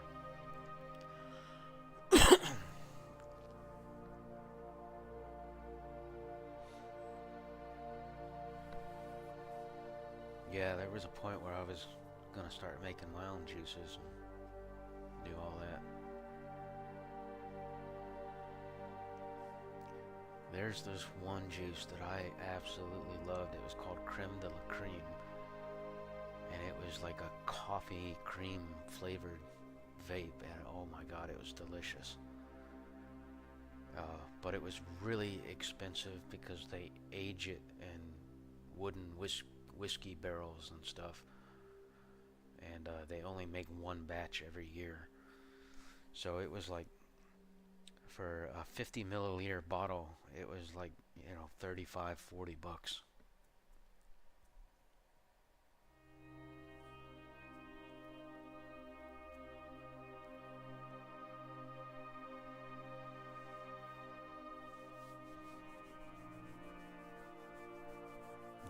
eventually get back into that. I still got my mod box and my RDA. I got a bunch of coils and coil wire. I used to make my own coils and everything.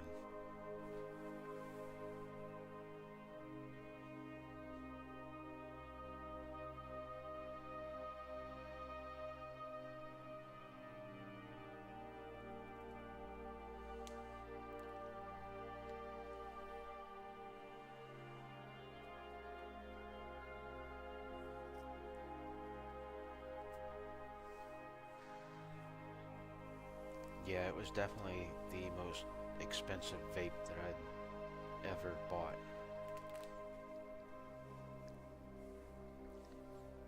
There's this other company that made these really big bottles of juice. And yeah, it was only like $30 for this freaking 1,000 milliliter bottle. It was called Rocket Man.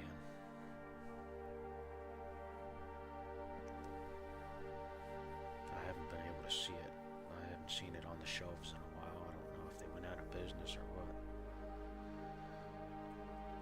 Probably, because now they demand that everybody who makes juice has to be FDA approved and all that crap.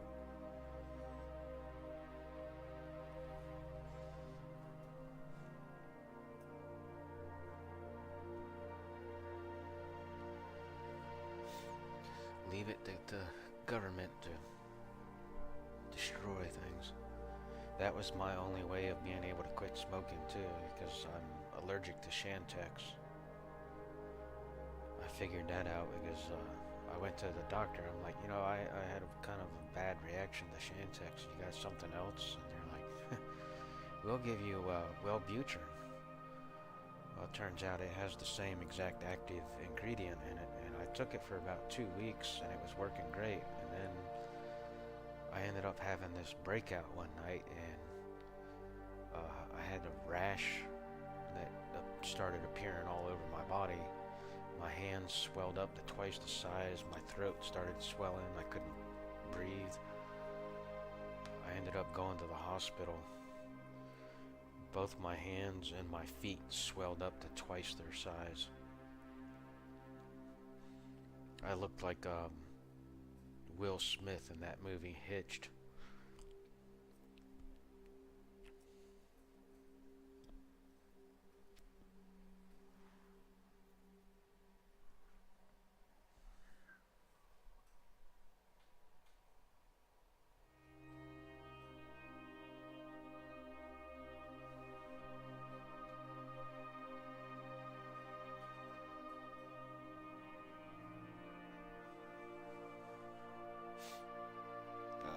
Data actually looks pretty good. I could probably process that.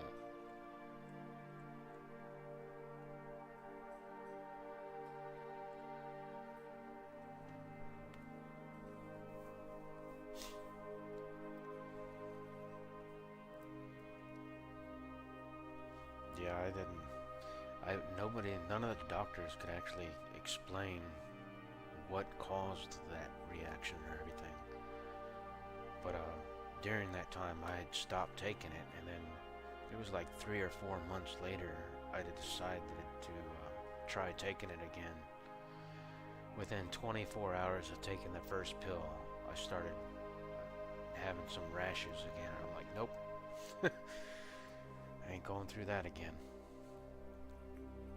That drug, it takes a while for it to build up in your system.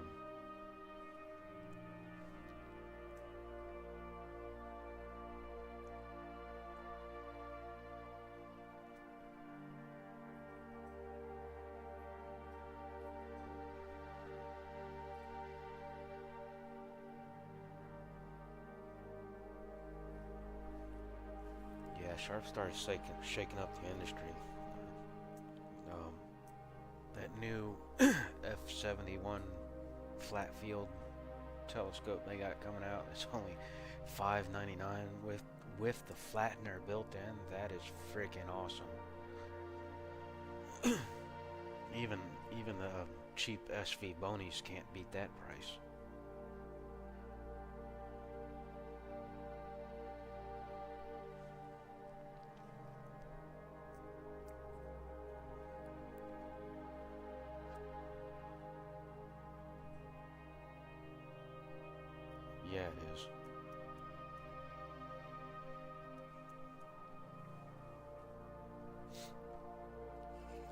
times where I smoked weed in my life, and let me tell you, that's not even close to being as addictive as this. I could walk away from that at any time, no problem.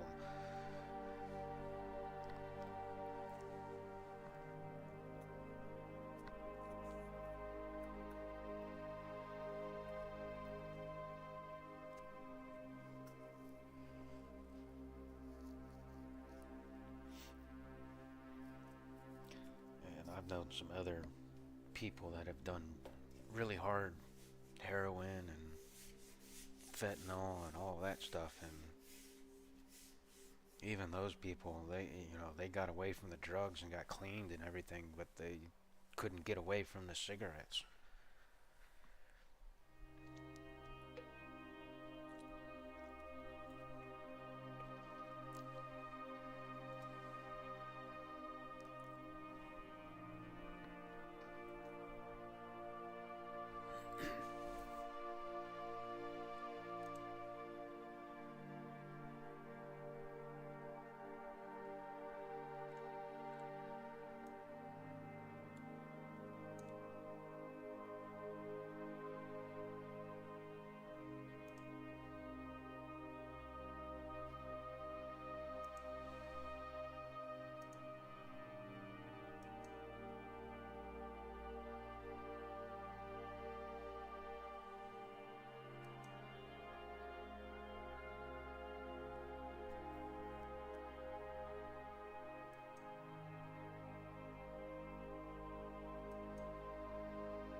Yeah, it would be nice if this software had more than just a histogram stretch.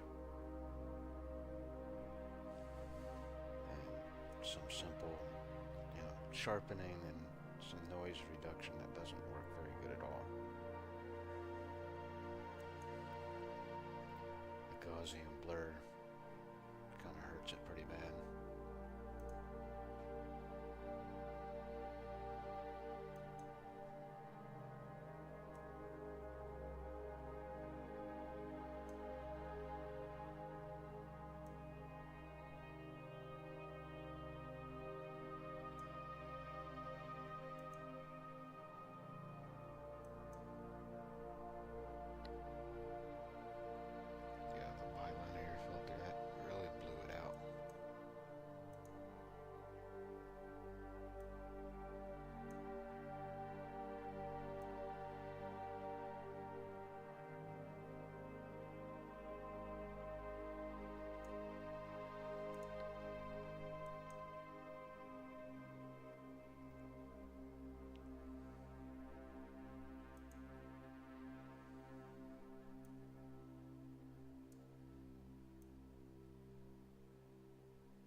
Even the sharpening is a little bit too much.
Yeah,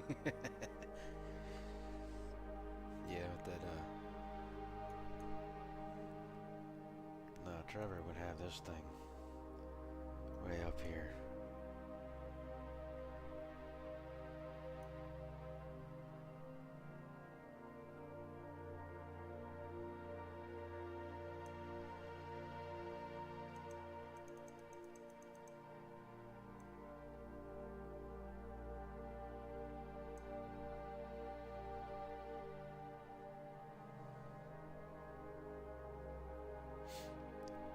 I like to try to achieve as natural as I can. Unless I'm doing narrowband SHO, then I do tend to push the saturation.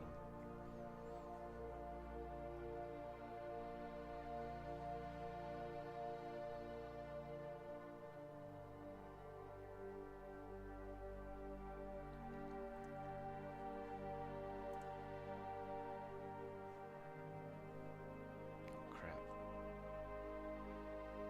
Next target.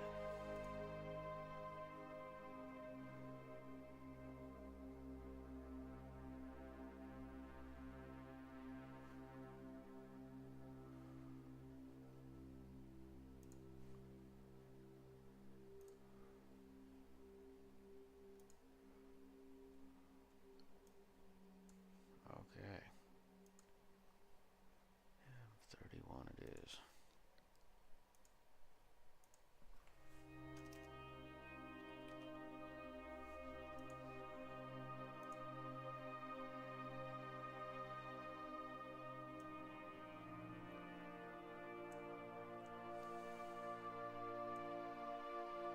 Alright, eeny, meeny, miny, we'll do this side.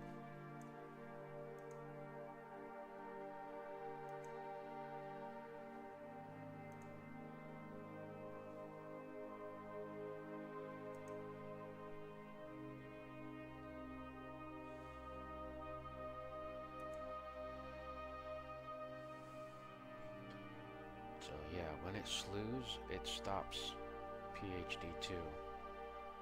Now watch what happens though when it's settling now.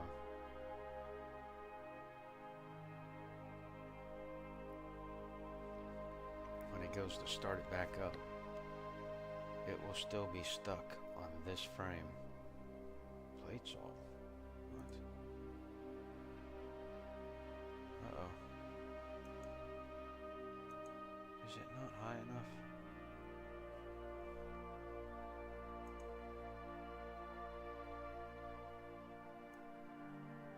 Yeah, that should not be a problem.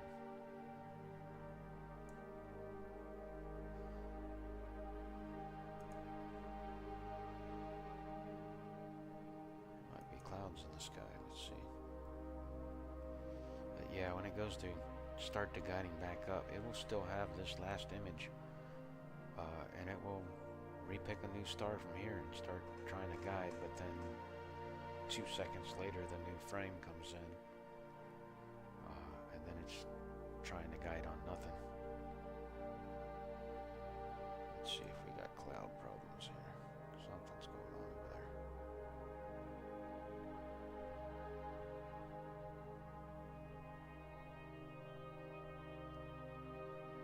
I see stars.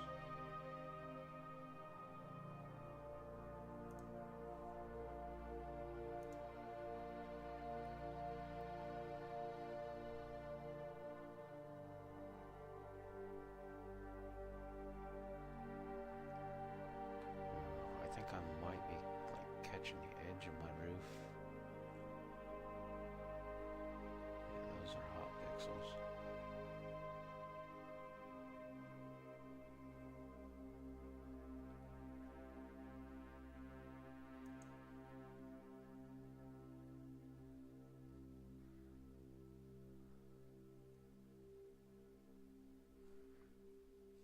There is a mountain over there too. I wonder if... Oh, this is why I need to get my panoramic put into a stellarium. That should be fine. I mean, it's 22 degrees high.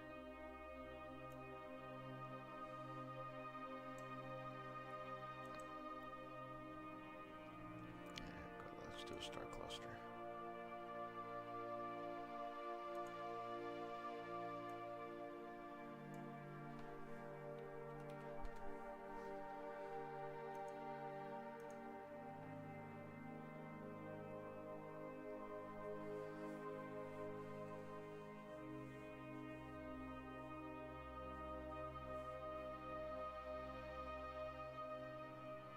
Yeah, it is crazy on some of the, some of the Facebook groups when you post something. It's like you get what you think is a really epic image, and then somebody posts this really blurry, really horrible image and gets hundreds and hundreds of likes, and it's crazy. Oh, there's some IFN stuff around this too.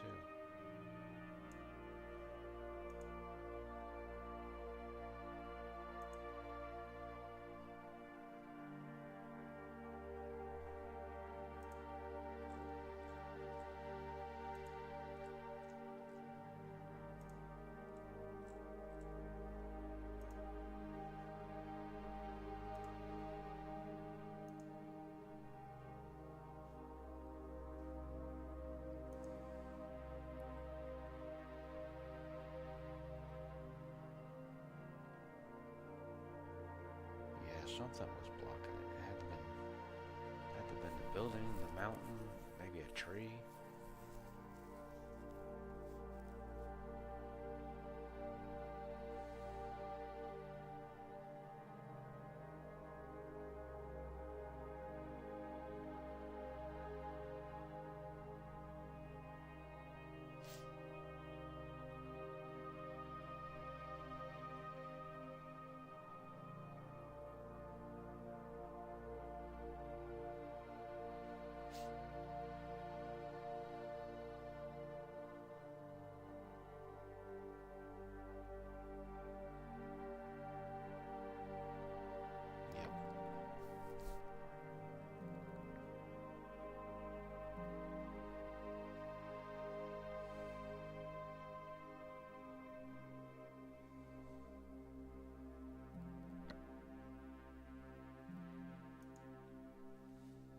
My little fix, it should time out. Yep, times out, waits 3 seconds.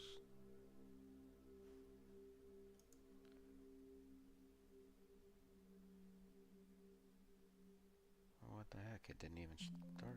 Okay, it did try to start. Didn't even fix itself that time.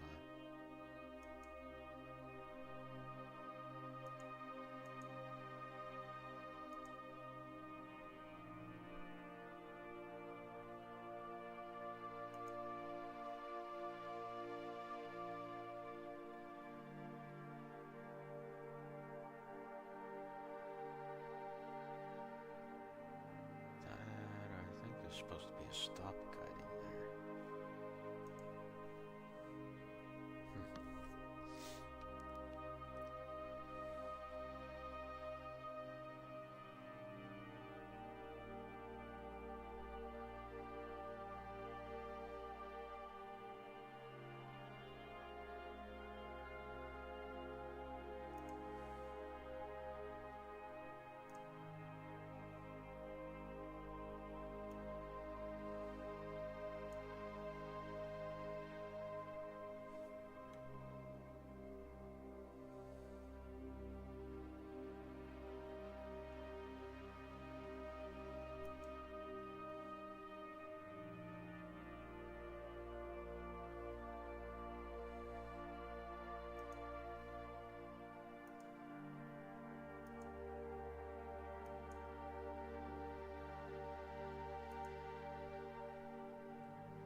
That when somebody frames M31 in the wrong way, you'll get like 20, 30 comments on that thing.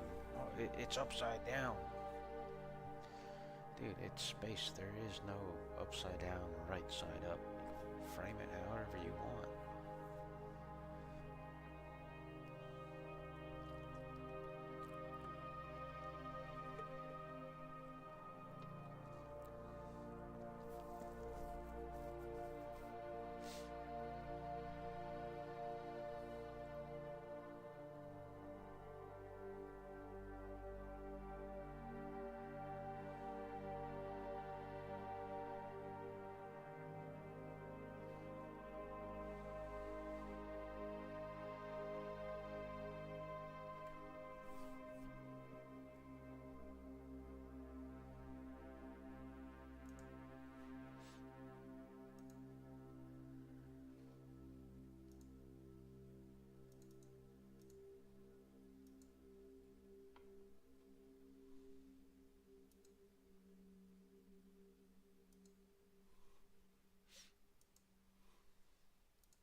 Well, that was a mistake. I should have done. Yeah, 3-minute exposure on a star cluster. An idiot. That was dumb. Let's fix that.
I don't know, 60 seconds might even be too long for this.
my Pix and Sight HDR. I could use that.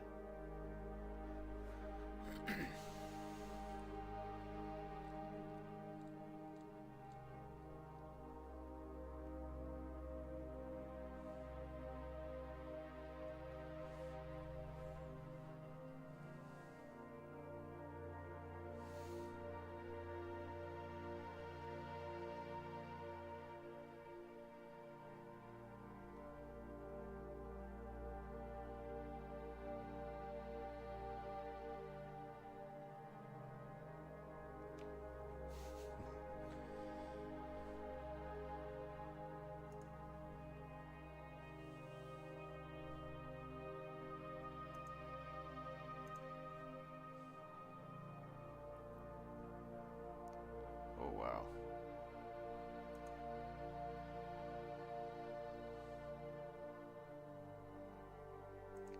That's some pretty good detail.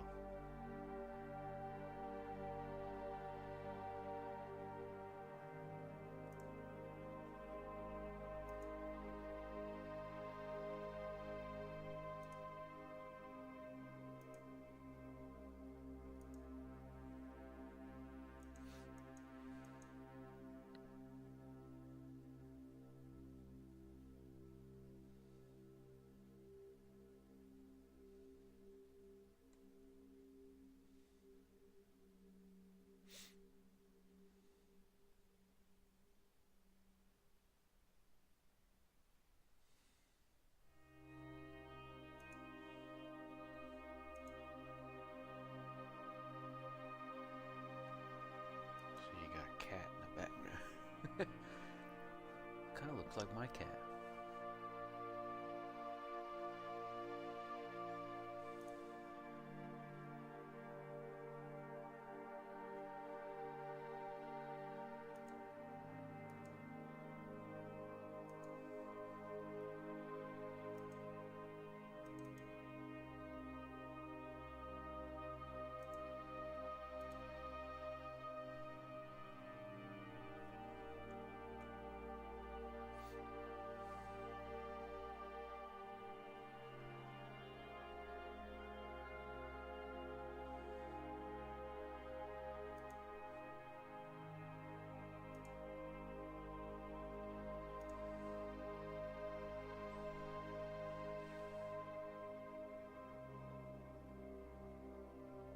Yeah.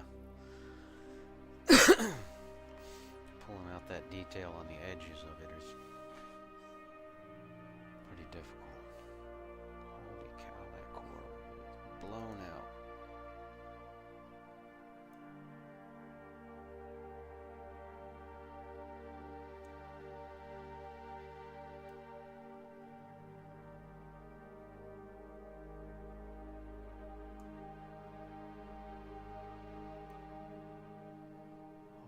Maybe I should have went to like 10 or 20-second exposures on that. I don't do star clusters very often. Not very good on such a wide field.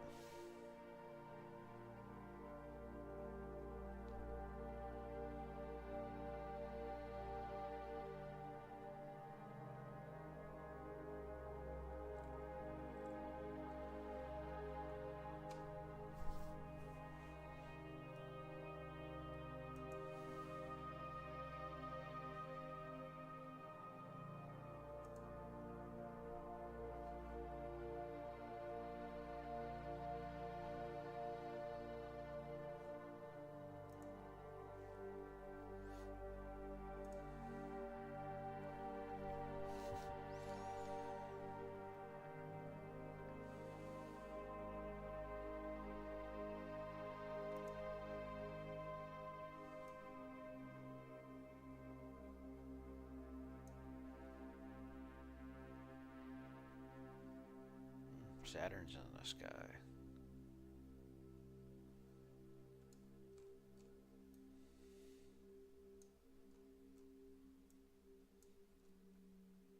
I need to get a 2x Barlow for my 5SE. I can do a little bit better on the planetary stuff.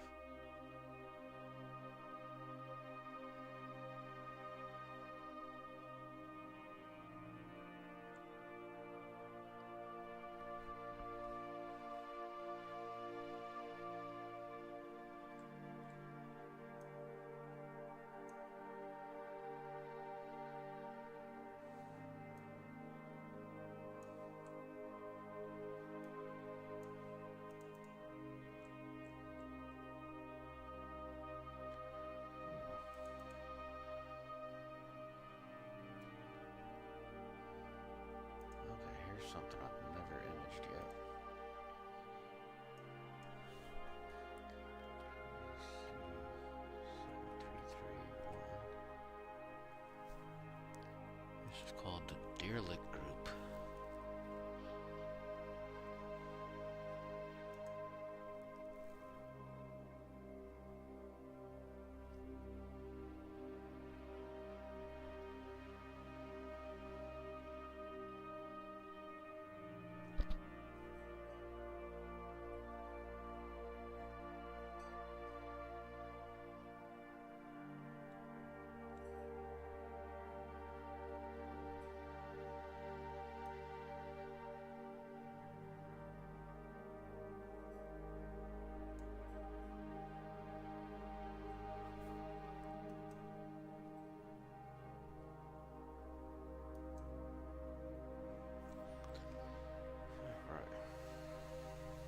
Test that out, see how that does.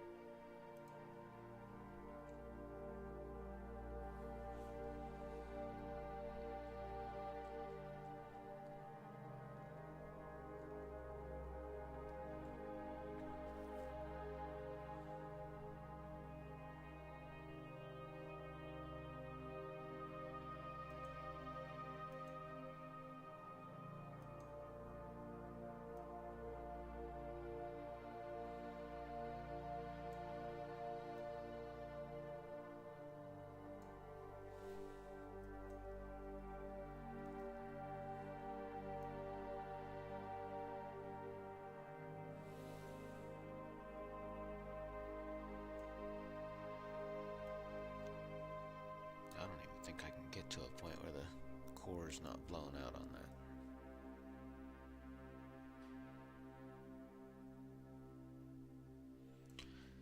Doesn't really matter though, I don't really have the resolution to split those stars anyhow.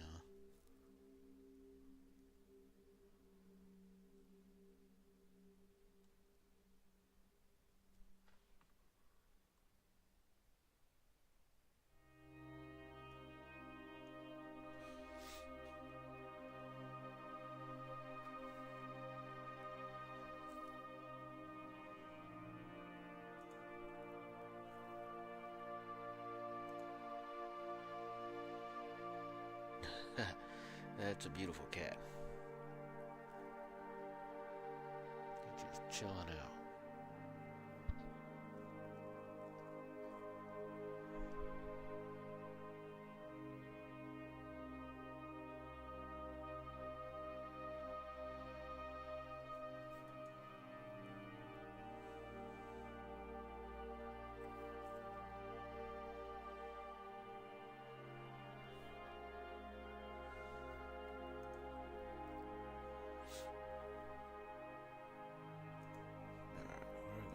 Stop this one and go to the next target.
sizable galaxy there.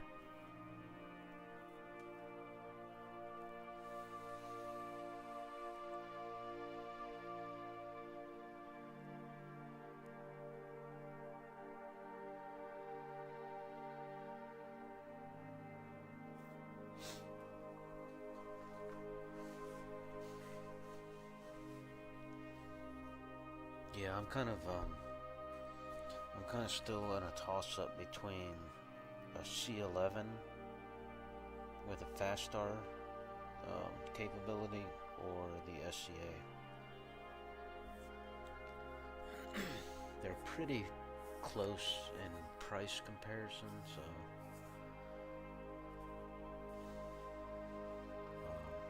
but of course the C11 is a much higher focal length or focal ratio than the SCA is, so I'm giving up that speed in order to have the fast star attachment.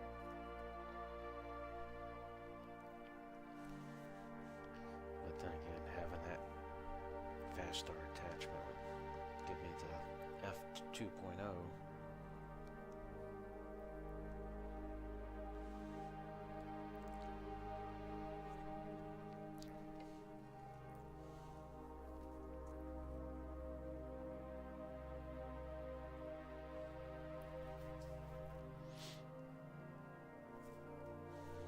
But there again, I already have my fast Newtonian for that, so.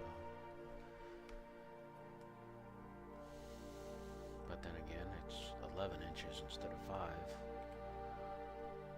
so it had better resolution.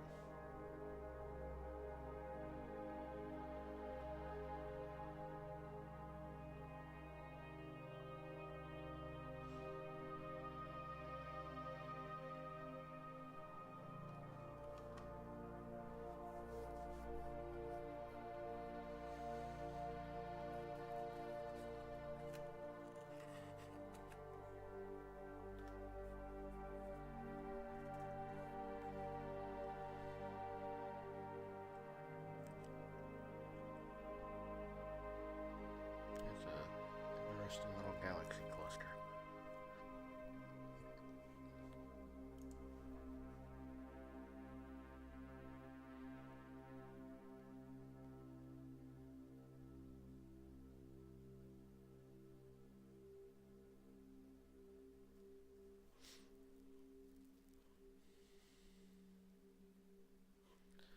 I need to get some higher resolution survey data.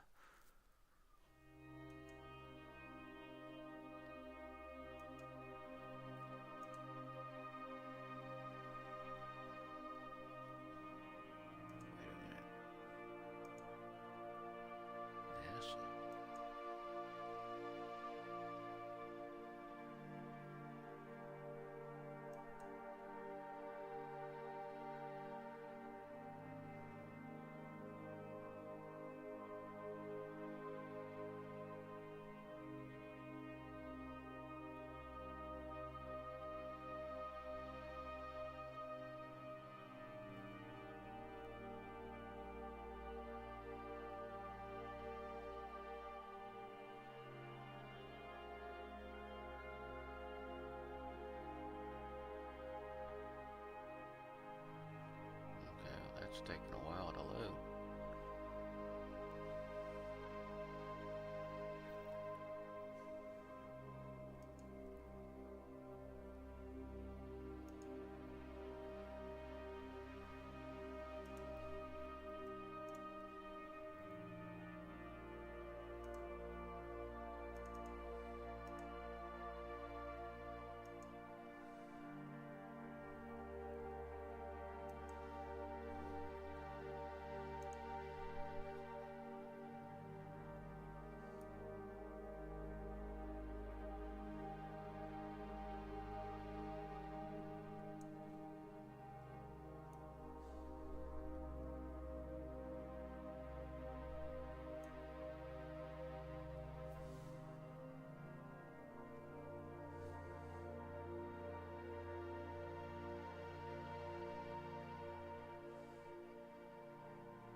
several hours with the data. This is one of those, 24-hour worth of data.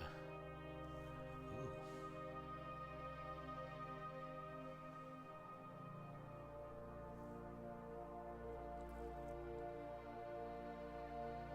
Yeah, it still doesn't look much better.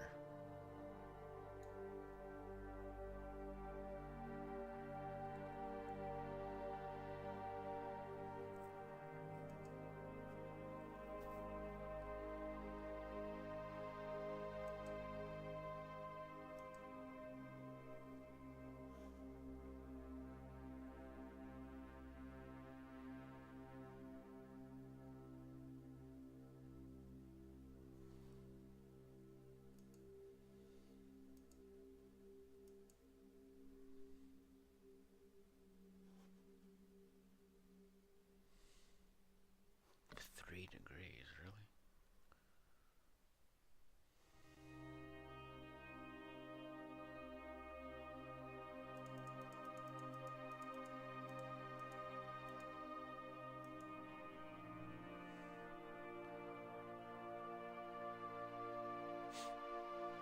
I think my image is like 5 or 6 degrees across, I think. No, it fits just barely. Oh, that looks better. A little bit. It's still pixelated.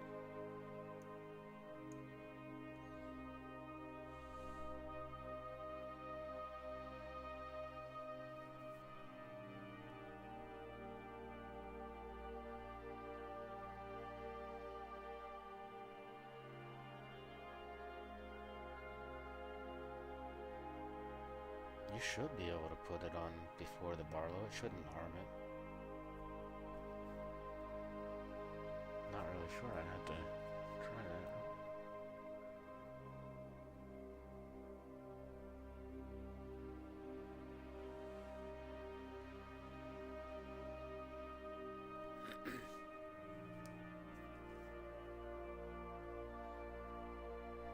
It may cause some kind of weird diffraction problem.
Cluster for the SCA, that focal length.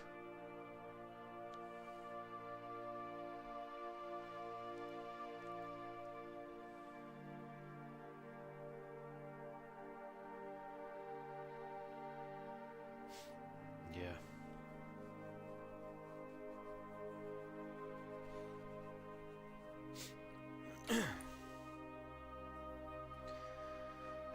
But if you're using a Barlow, you're doing planetary stuff, so really wouldn't see the need for guiding anyhow.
I think I'll get out of the house tomorrow and do some normal photography.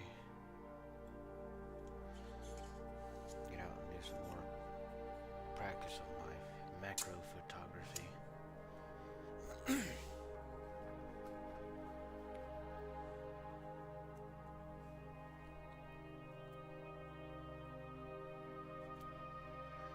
Frickin' macro, dude, that shit's gonna have me buying more software. Now I need something to do focus stacking. Some of the free programs that I've tried they don't work very good at all.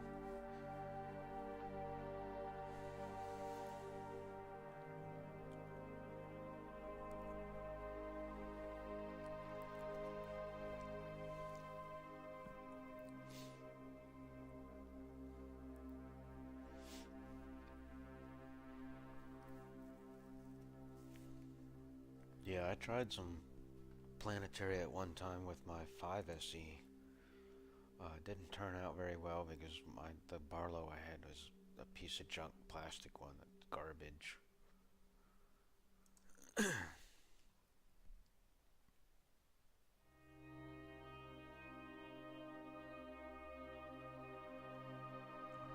those in there? Yeah, I do.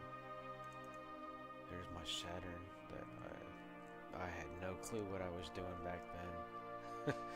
Color calibration was all messed up, but yeah, I was able to split those two rings, and that's pretty good.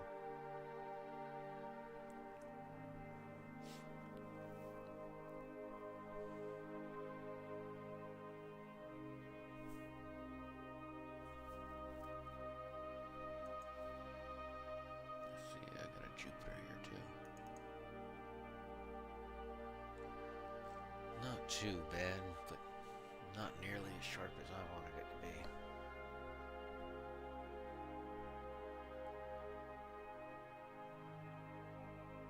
Yeah, this year I'm gonna do way better. I got a much nicer imaging Barlow for this year.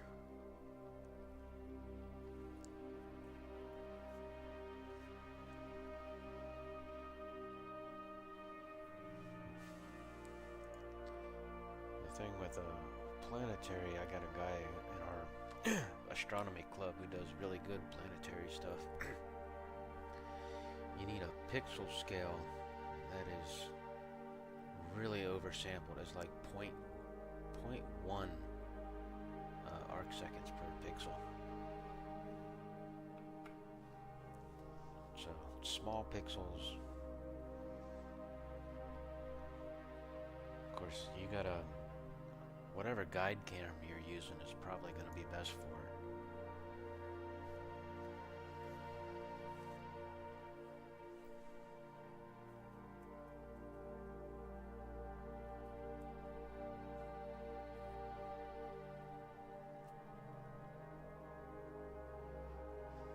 I think I used, those two images were taken with the SV Bony 305 camera, which I'm actually using for guiding right now.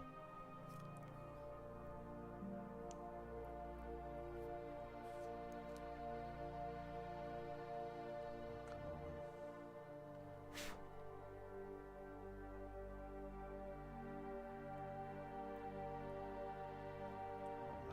shut down on me again. It's not charging fast enough.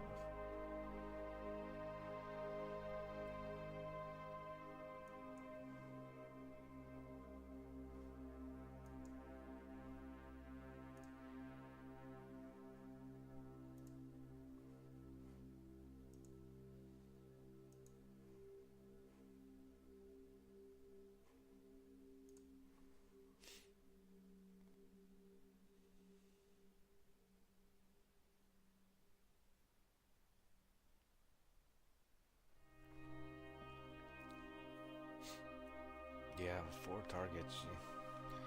You get through planetary and outgrow it really quick.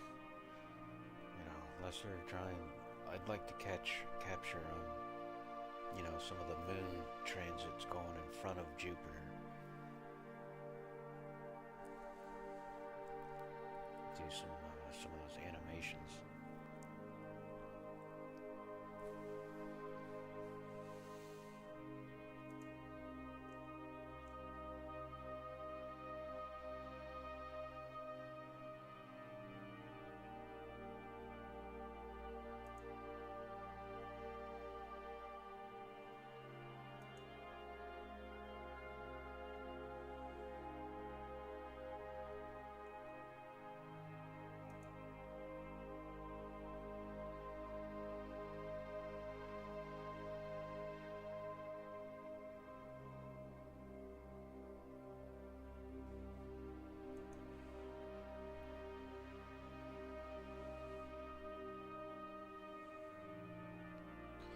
Yeah, that should work.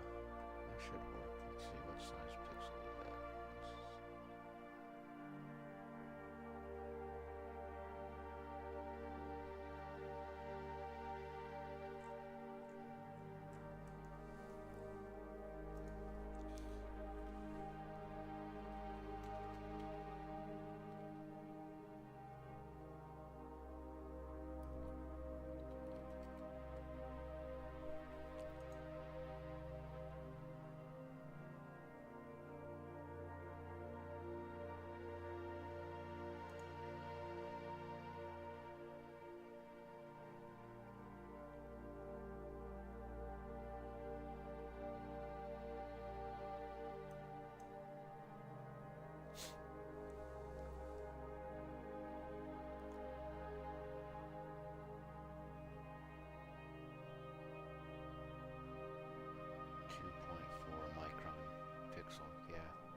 So that should do pretty decent.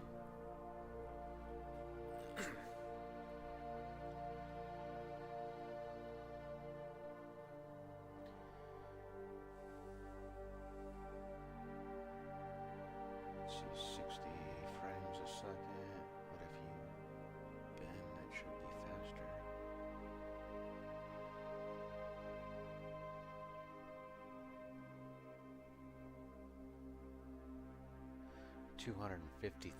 Yeah, 253 frames per second at 640 by 480.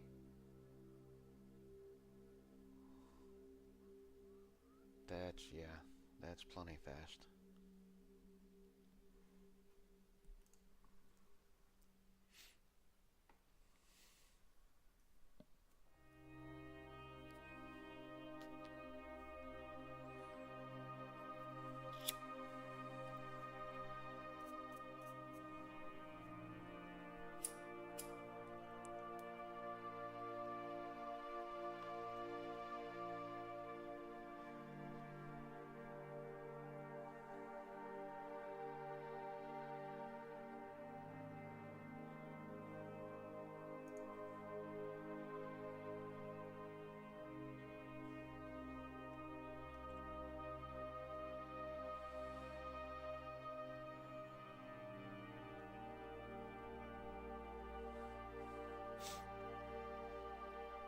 This is a pretty cool target. I'm gonna have to come back to this once I get a bigger scope.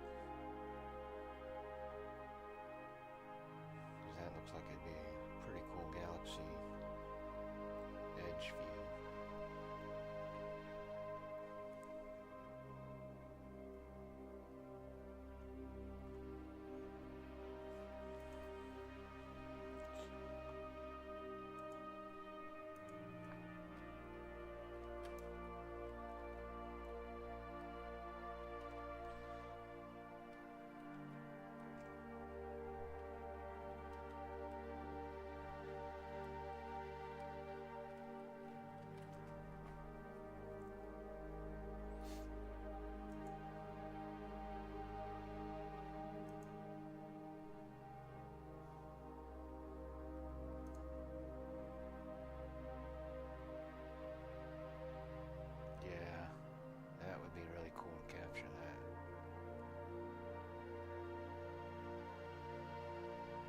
it's got wow, those are two interacting galaxies. Well, that's a really cool group of galaxies.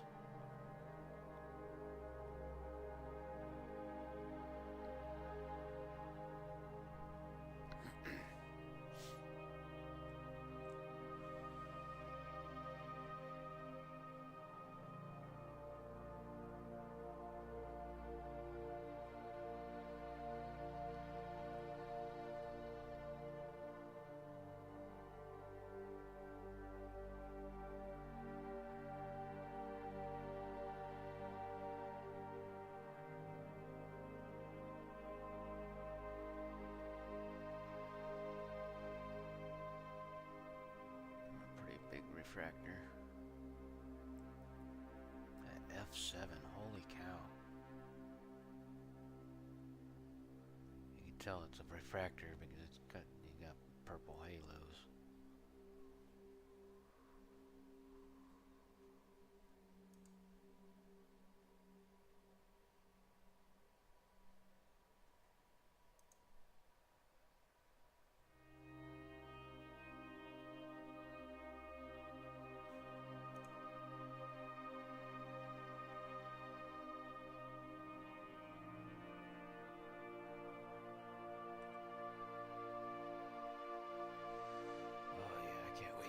Galaxy scope.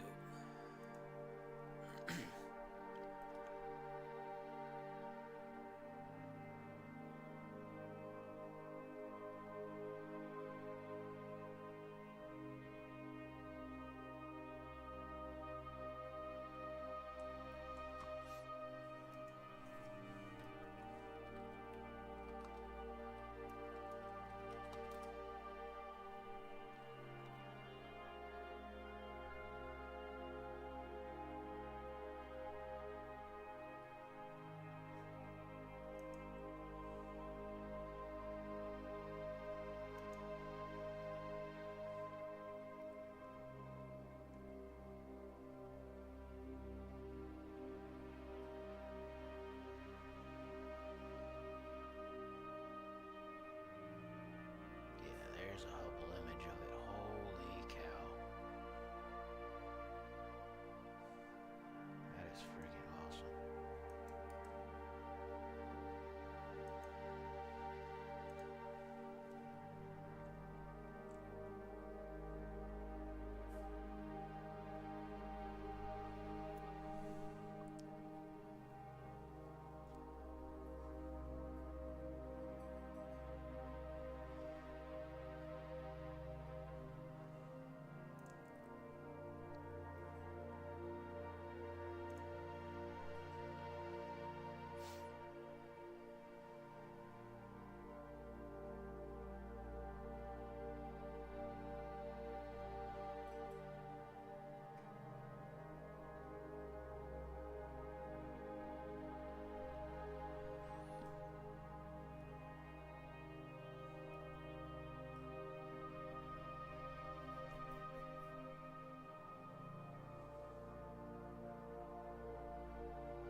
I've heard ASIR can play havoc with certain hardware that they may not like or whatnot.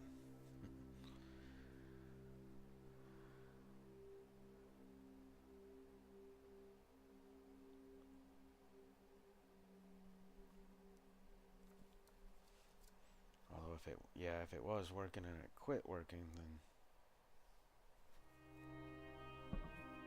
that's definitely an issue. Could be a cable problem too.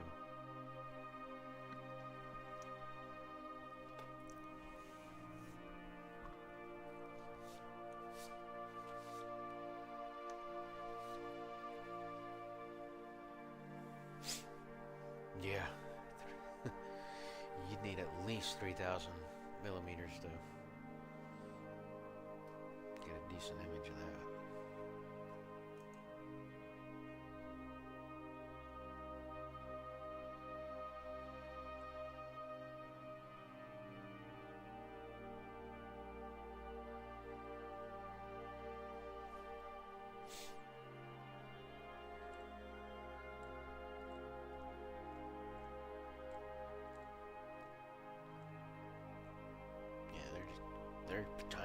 pixels in my scope. At this focal length, pretty much impossible.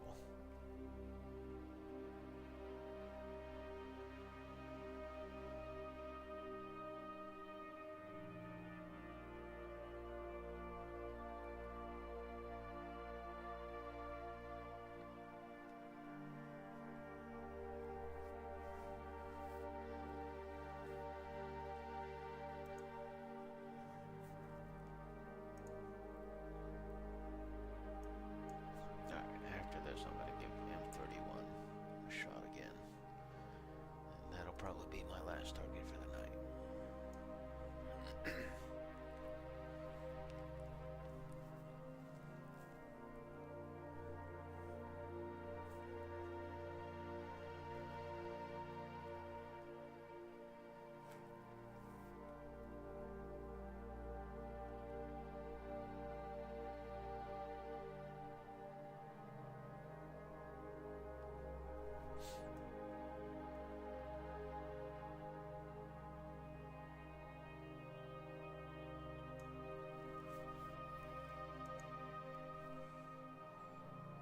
Yeah, I've only got about half an hour left before it starts getting brighter.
Yeah, it could have been, it could be a number of things.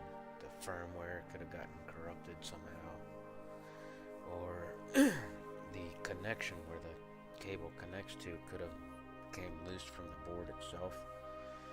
Sometimes USB-C or USB connections, no matter what type they are, if they're surface mount instead of through hole, that solder can crack really easy. B-Link is the brand of mini PC that I have.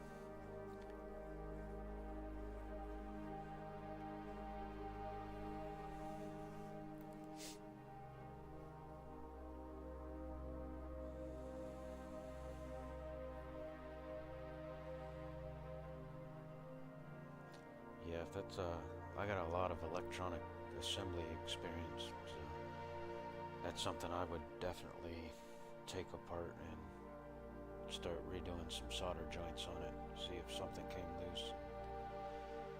Possibly try to reload the firmware into it.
kitty, I'm petting you.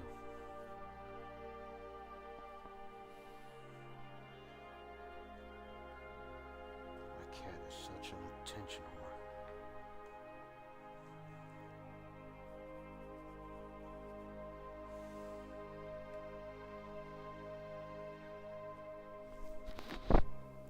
No, don't rub on the mic.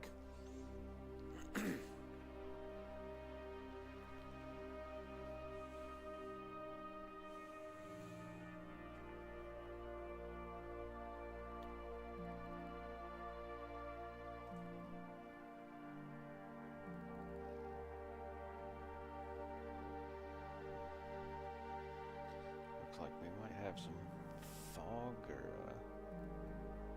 clouds or something moving through.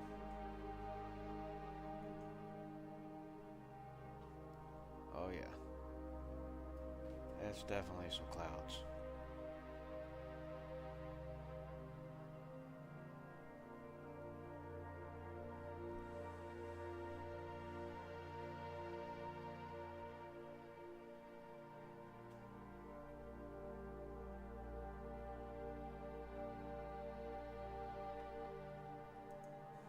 Oh, that's not good.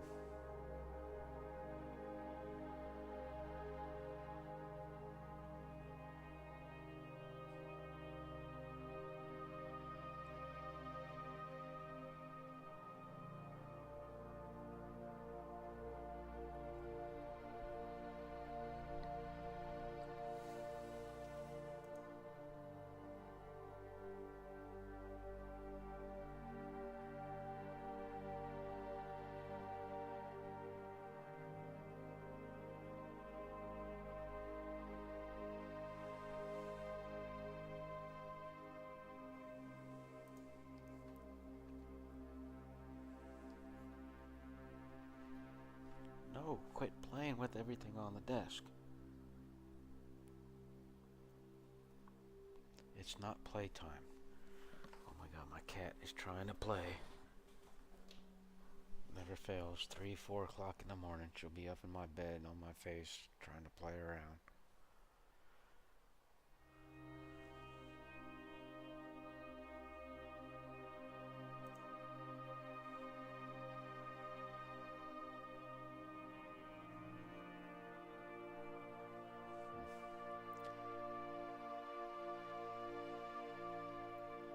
Yeah, I bet that's fog rolling in.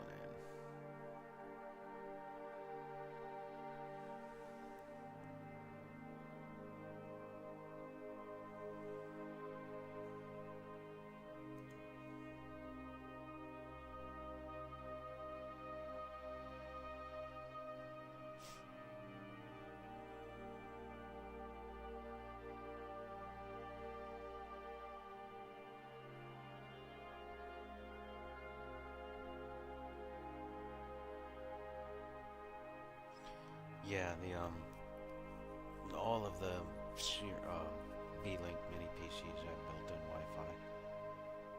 It's got pretty decent range for it too. It's I think the one I have is Wi-Fi 5, I think. It might be Wi-Fi 6. I think it's 5 though.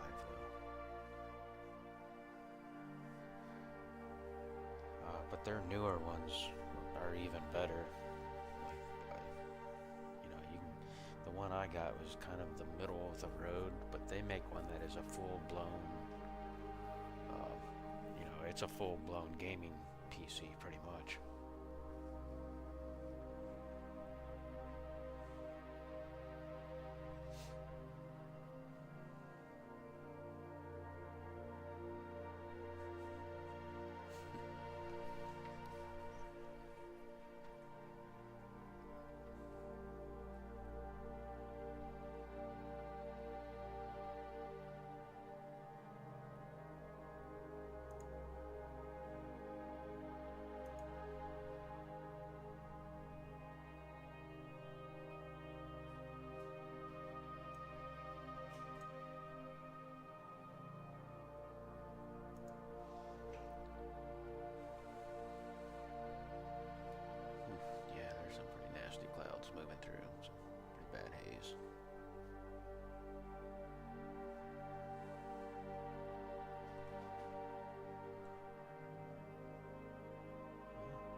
worse than that.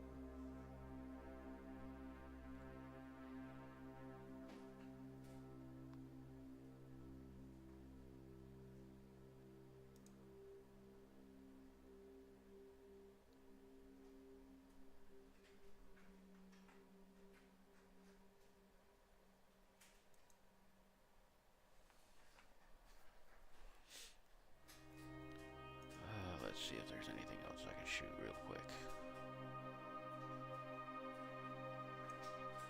Oh man, everything else is past the meridian.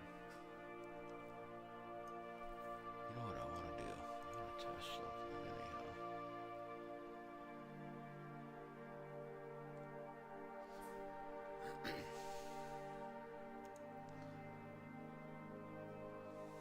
So with my 2600 the other night, I've had a little issue with it because it's so freaking heavy with that and the filter wheel that's on it. When I go past the meridian and do a meridian flip, it creates some sensor tilt because there's a tiny bit of slop in my focuser, which I need to. I'm probably gonna have to take it apart and mess with it. But I'm gonna do a test real quick, see if it's gonna tilt on me with the lighter 533 camera.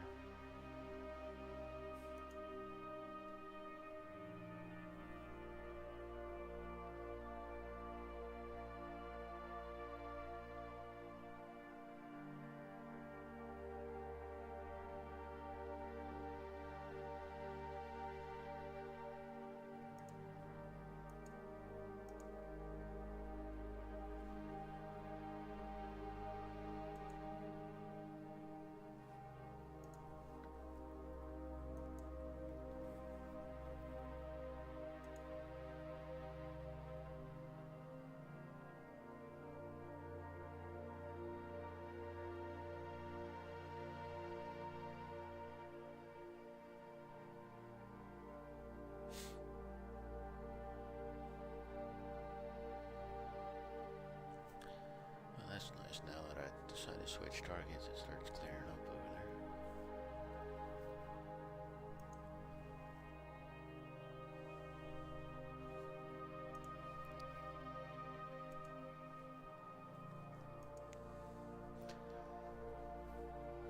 This guy is playing games with me.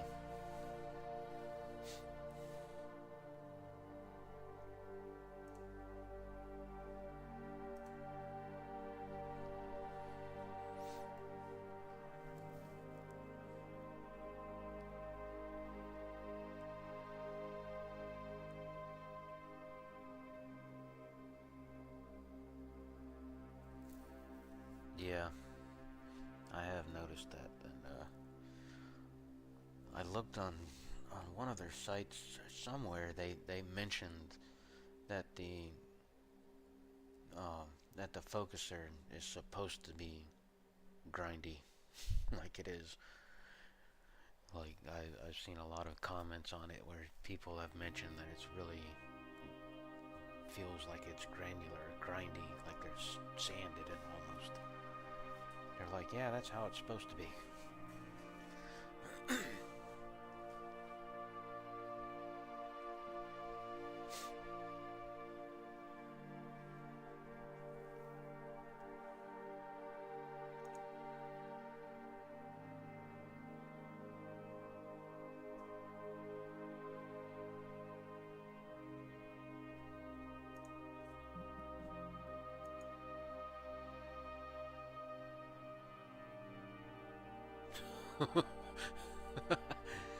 Holy cow.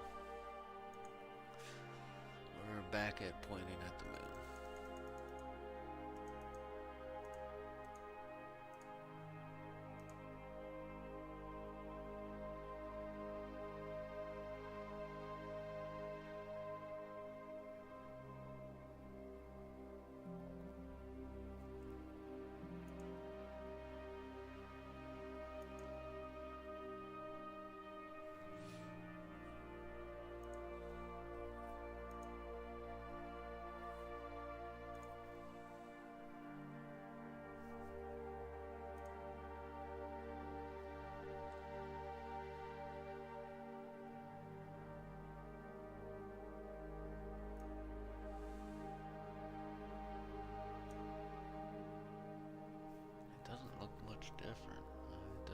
like it moved.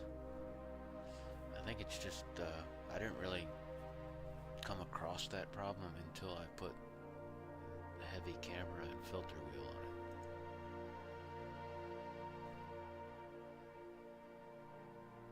Yeah, it's tilted a little bit.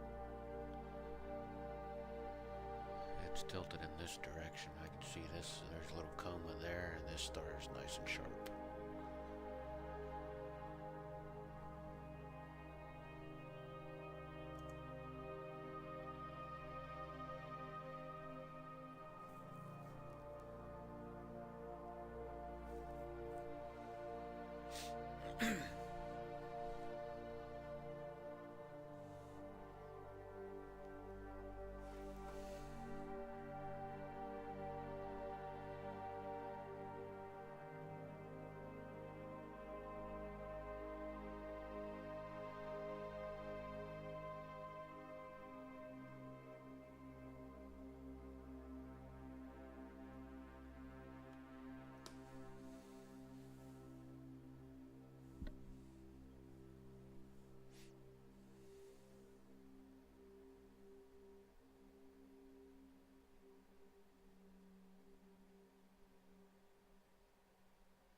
I moved from a Raspberry Pi to this mini PC.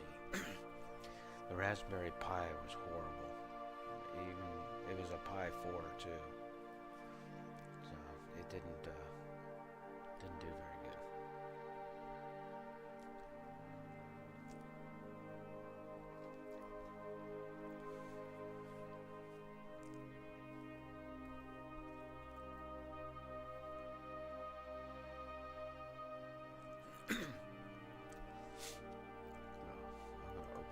Another program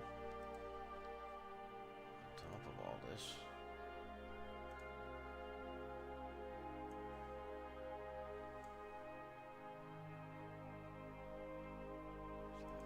Step. File Explorer.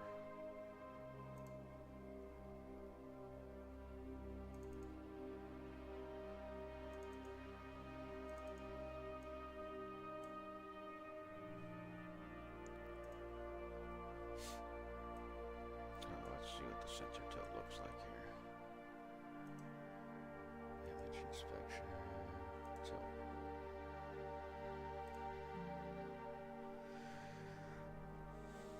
Yeah, it's definitely got some tilt. Oops.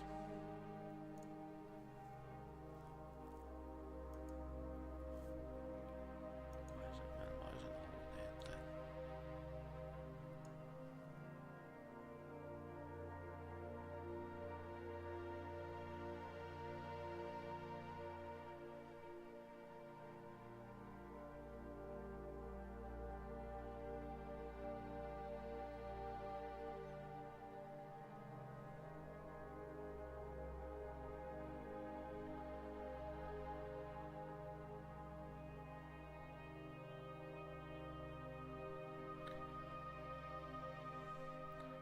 Worse tilt than that, but it's still.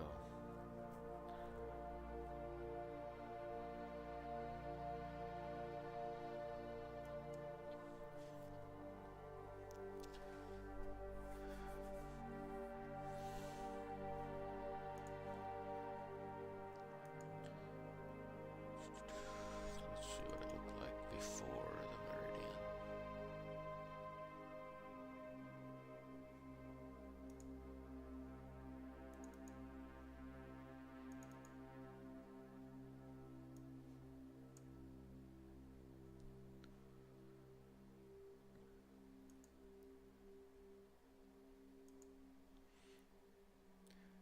May have had some tilt because I didn't do any collimation or anything on it. It looks like the 15% on that side, yeah, so I probably needed to do some collimation, check that. And the back spacing looks like it's Just a tiny bit off, maybe. A little bit too much.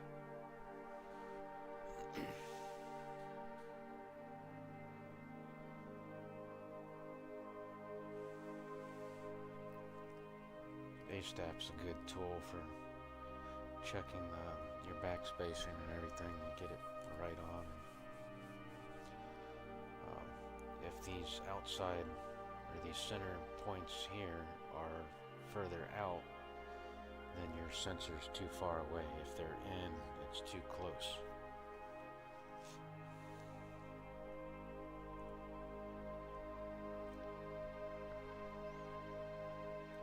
So, yeah, it's time to check the collimation.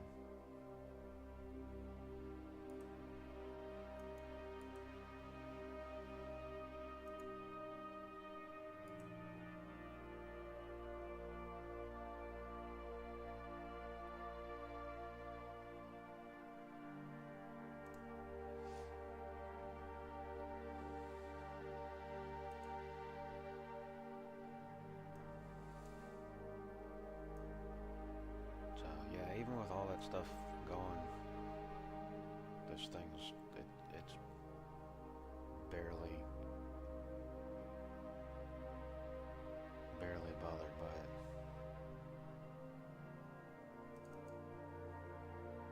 Let's open that back up.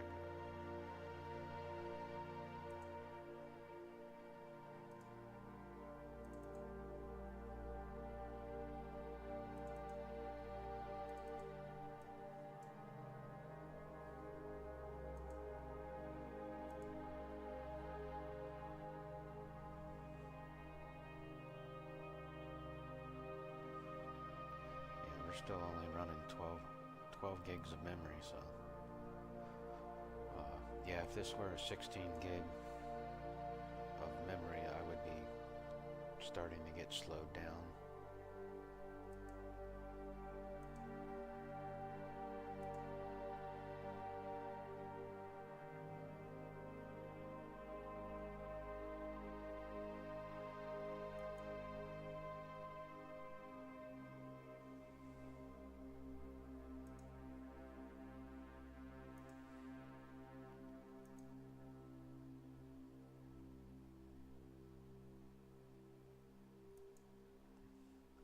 Let's really stress it out with Stellarium.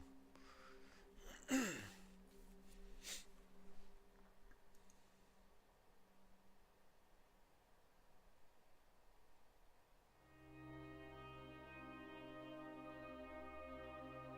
now we're starting to make it sweat a little bit.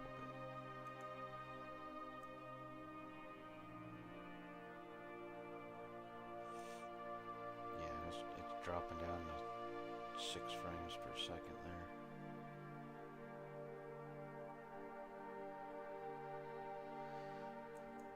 Of course, that's GPU.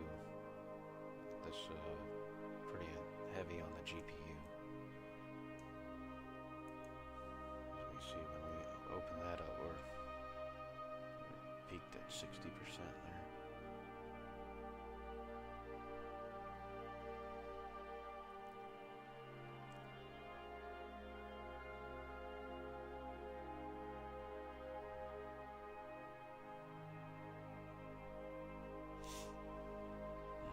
Can we open? Let's open GIMP.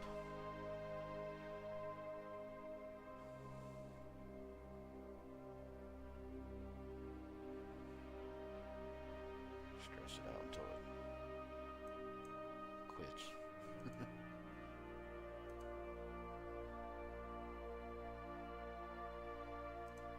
Picture says, let's open it. I don't know what that is, but we're going to open it.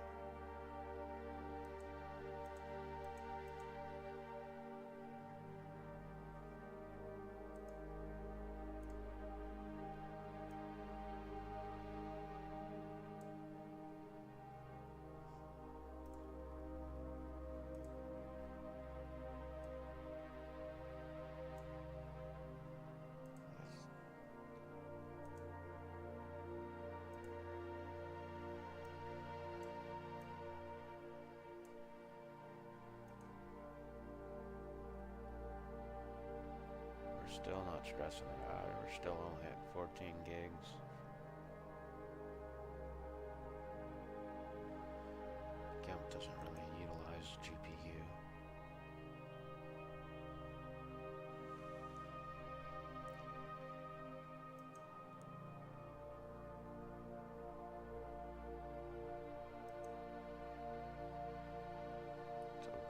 more stuff.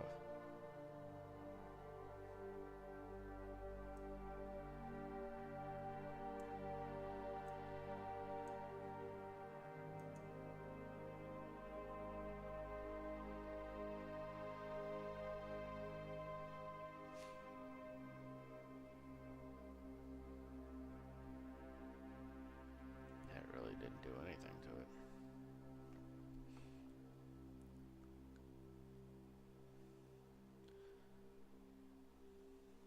I definitely know StarNet would kill it. Actually, I can't do that because I know that StarNet and PhD2 has issues.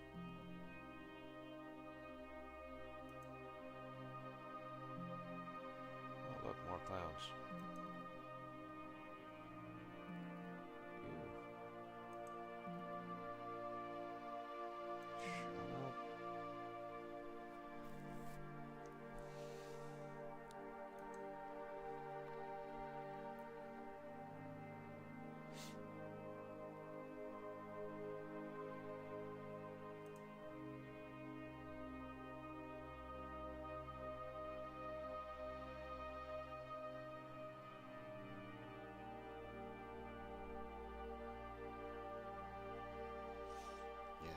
I got 13 programs running.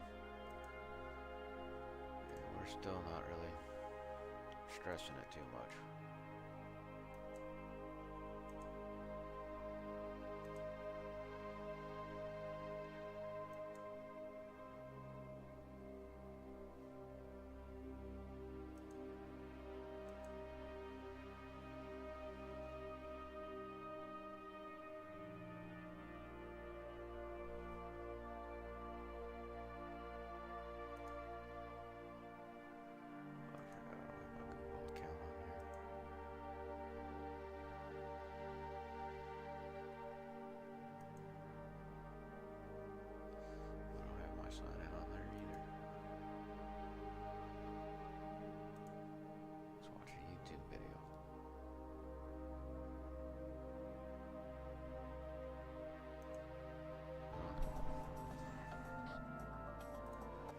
That was loud.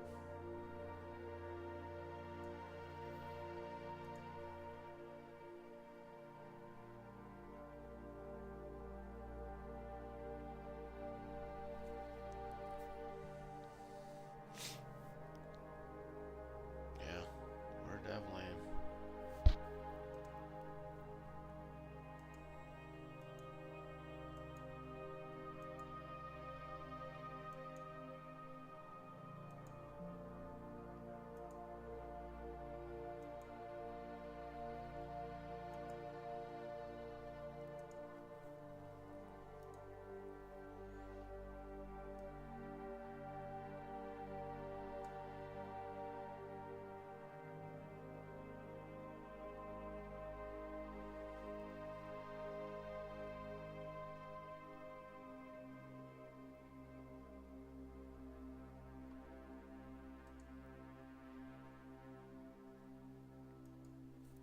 uninstalled all my games. Oh, wait a minute. No.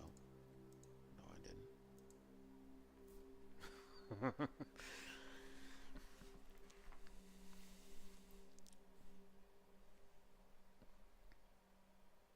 Oh, what happened? Where'd it go?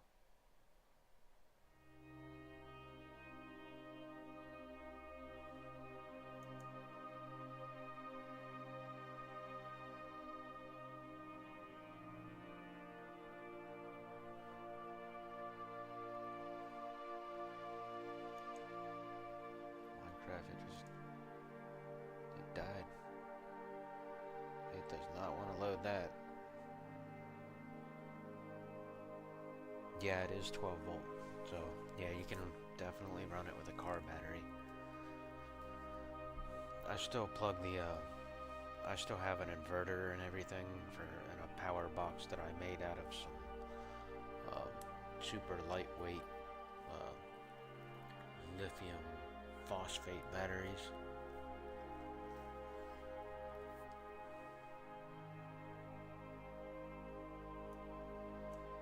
What the heck is that?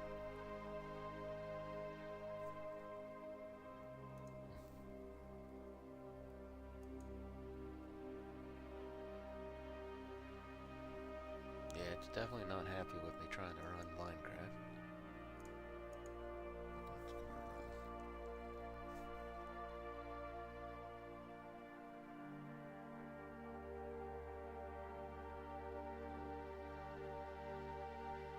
Oh, I know what I can do. Let's see.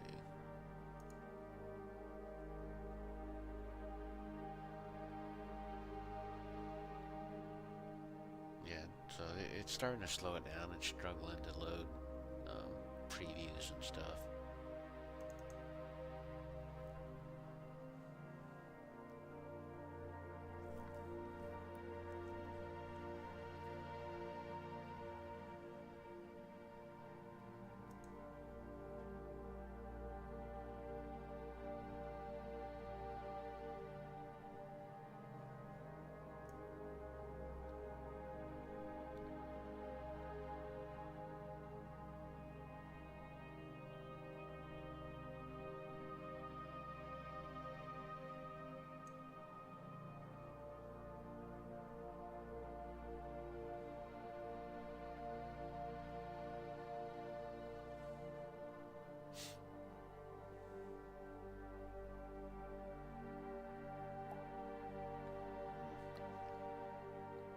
Couple little glitches in there, but it did all right.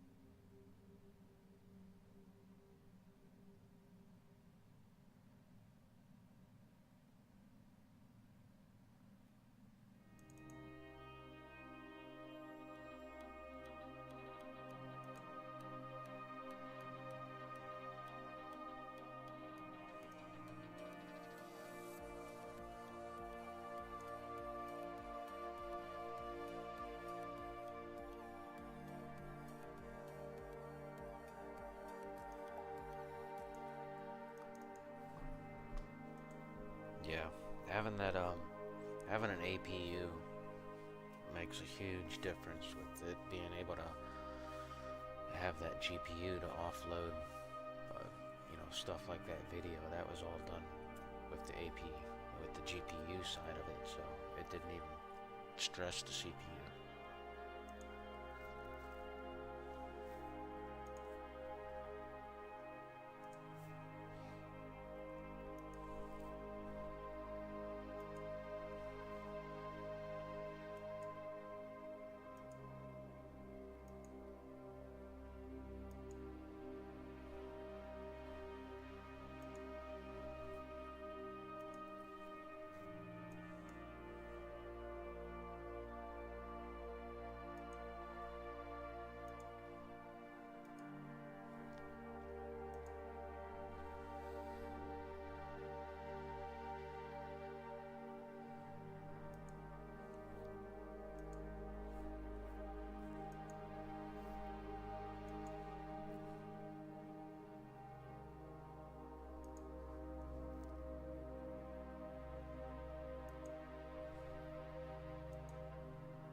Yeah, as long as it's a good, clean power supply, you shouldn't have a problem.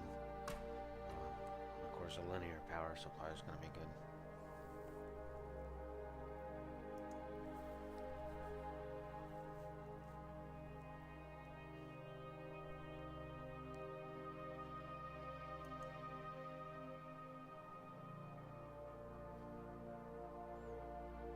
That's interesting. All these unguided exposures. There's one that actually did decent for a moment.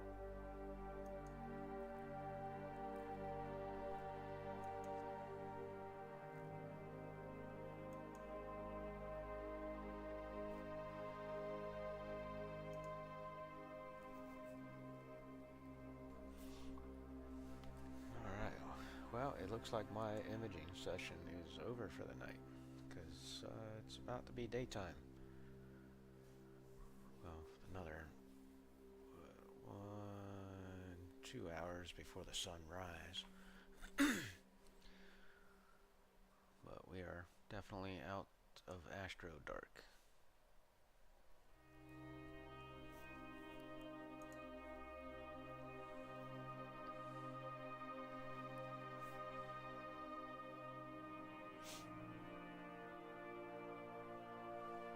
Yeah, I'd go for the one I have is Sear 5, I believe it's called. I would go for the Sear 7.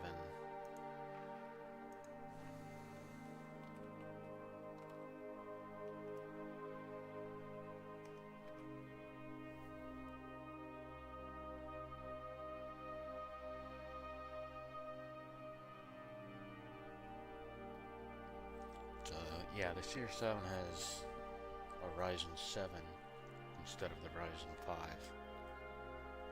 So that's going to give you, it's going to go from 12 core processor, I believe this is 16 core processor.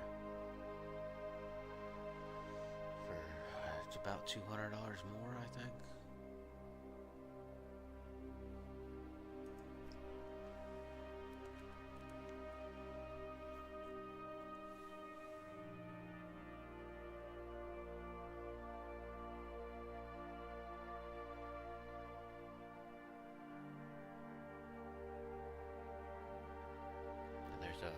The Sear 5, you can get a 16 or a 32 gig model.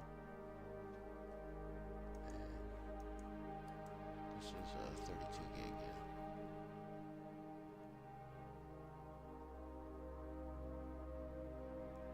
Wow, it's actually come down in price.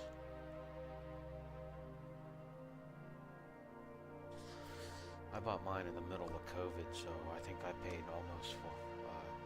It was $100 more than that.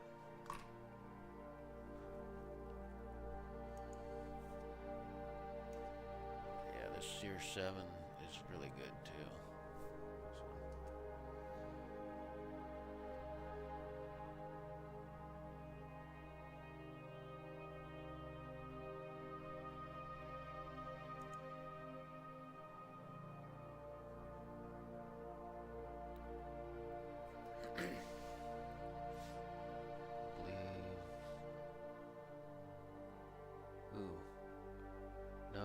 Less USB ports.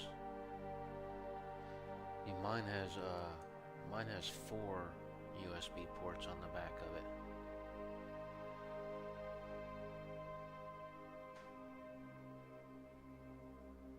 And that has 2 regular USB and a USB-C, it looks like. Which could be doubled as a, or no, that's built into the display, so that's probably a display port only. They do have room for an extra drive inside of them as well, so you can upgrade the storage.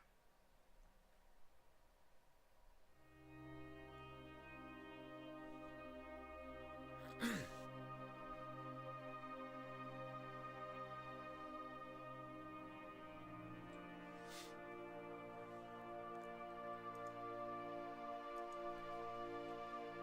you really want to go all out, you could go with the GT or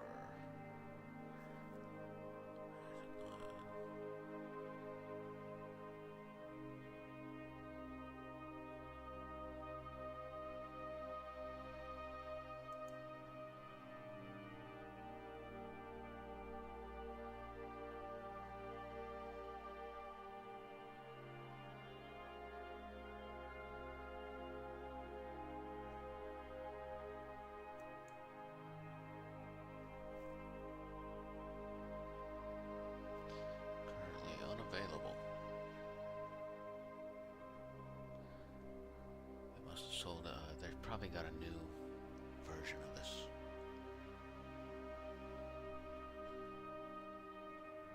The GTR series they got is pretty good. It's basically for gaming.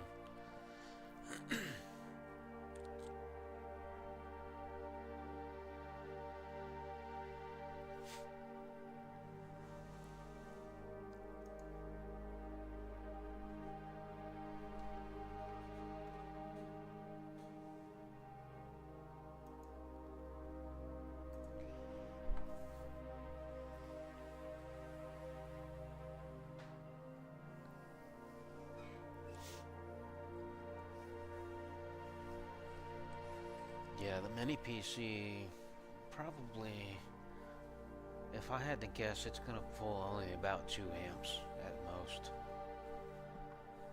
I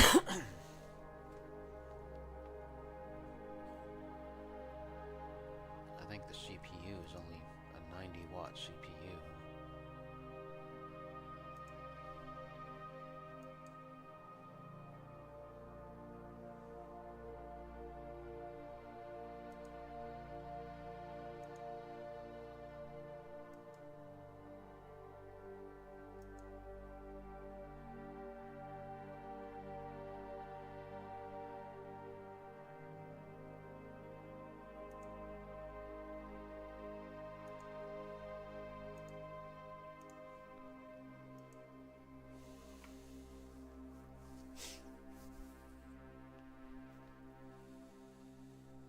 Alright, well, that's it. It's time for me to go to bed.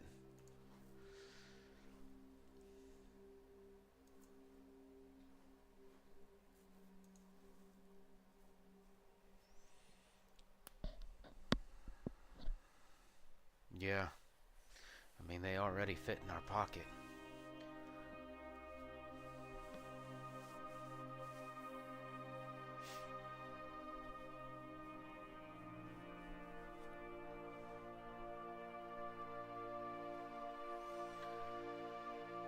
Alrighty, sir, you have a great afternoon. Have a good Sunday. And I'm going to get a little bit of sleep before I get up and go out and do some normal photography.